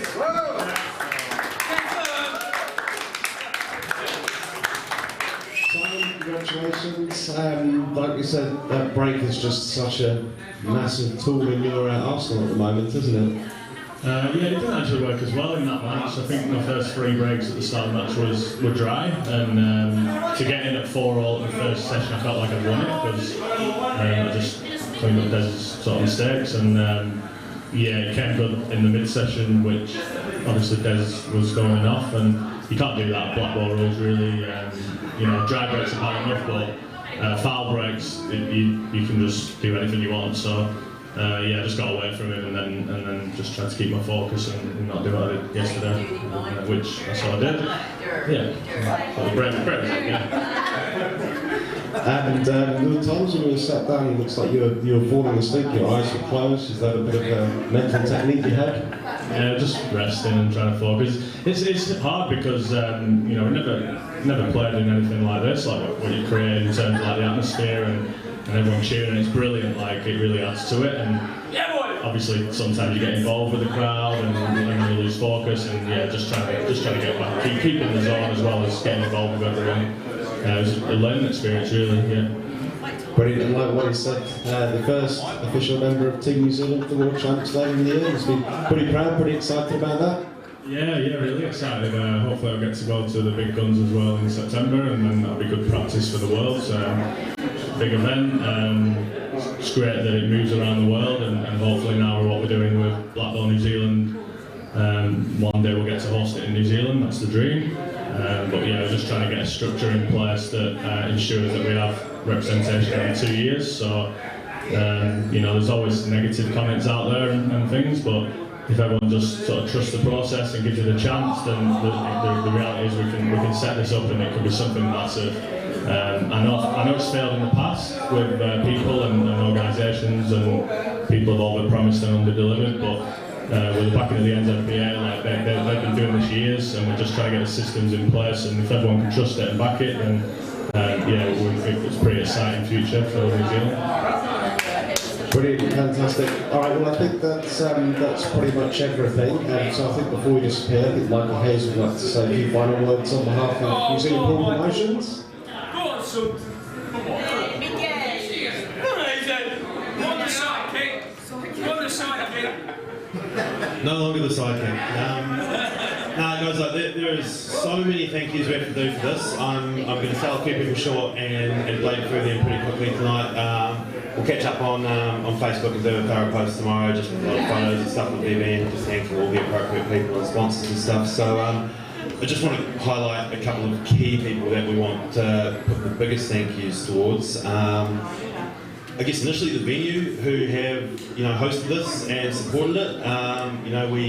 Between the 5 of us, we started with an idea really, and that's kind of all you can pitch to people to begin with, and you need people to kind of buy into that idea and support it. And yeah, Kimmy from the racecourse here, we pitched it to him, and the first phone call, he was excited about it. He was dead on. He said yes, sweet as. He was tearing up sponsors for us, within the day, and he was just really excited about it, and that gave us the confidence, straight away that yes, we did have a good idea. We had a venue locked in where we knew we could make it happen, and yeah, it just gave us a lot of confidence and sort of momentum to kind of build from and get the thing rolling. So yeah, big shout out to the Racecourse Hotel.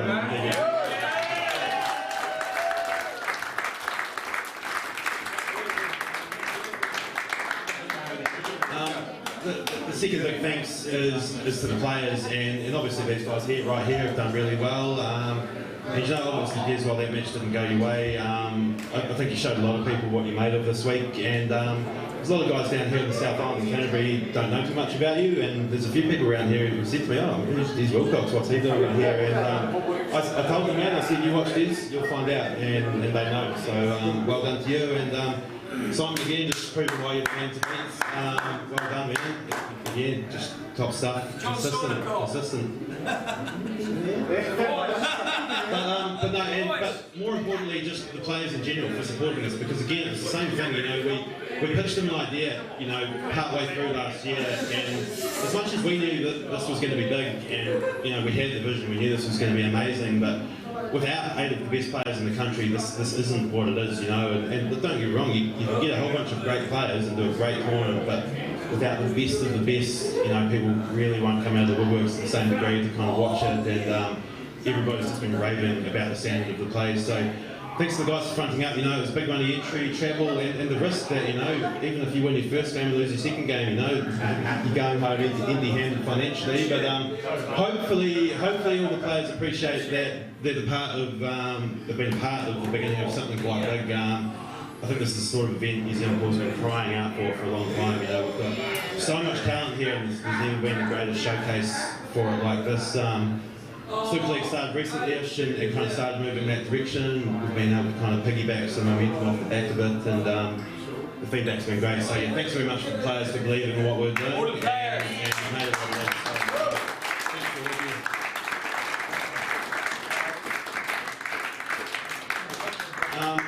And last but not least, just a team of guys with New Zealand Pool Promotions who we've brought together and had the pleasure of working with over the last sort of over a year now on this, and definitely a quick shout out to John and Paul Shivers and a few of the other guys who've helped us with all the technical bits and pieces. You know, they're the silent heroes who, you know, aren't in the limelight and they're rolling around and doing things, but stuff does not keep ticking over without them doing their bits. So thanks to you guys, that's wicked.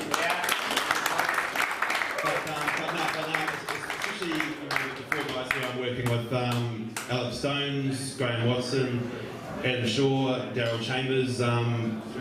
What was so cool is, I know me and Adam literally last summer were just bouncing around ideas about pool tournaments, you know, maybe some stuff we didn't enjoy about some ones, and what would we actually like to play in. And equally, you know, as players, we don't always enjoy watching pool, and we have to ask ourselves, what would we actually want to go and watch? And kind of had a few ideas, and then thought, you know, we knew Alex and Daryl had started some stuff with the money matches and thinking along similar lines, and thought, yeah, we should put our heads together with those guys. And as soon as we got chatting, you know, you could just see everybody was on the same page, and we were all genuinely really excited about what was happening. And you know, we thought about Waddy as well very quickly, and he was a great man to get involved. You know, we just, you know, could you ask for a better person to be emceeing an event, man? He's just been dynamite. He knows everybody. He literally knows everybody. You know, he's had a, you know, famous New Zealand sportsman down here commentating. The amount of hookups he's pulled together, you know, to get various bits and pieces we've needed for this. He's been great. Different skills with all the guys though, you know, like Alex has just been nailing all like the social media stuff and all the online stuff, and Daryl from the tables and yeah, that, and the streaming, you know. Adam built this arena, you know.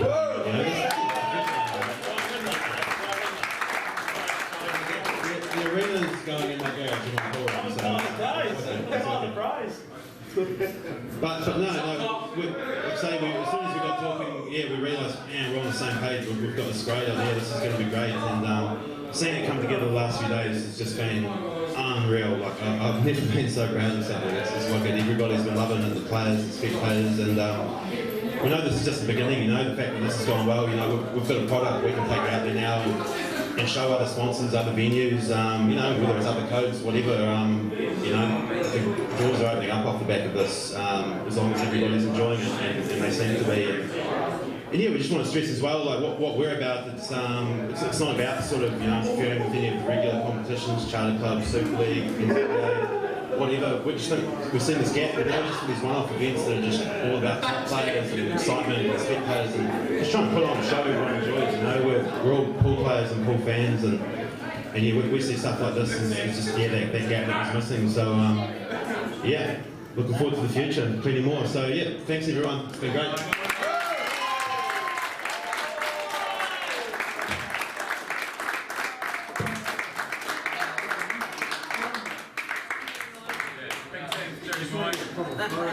Three cheers for Logan.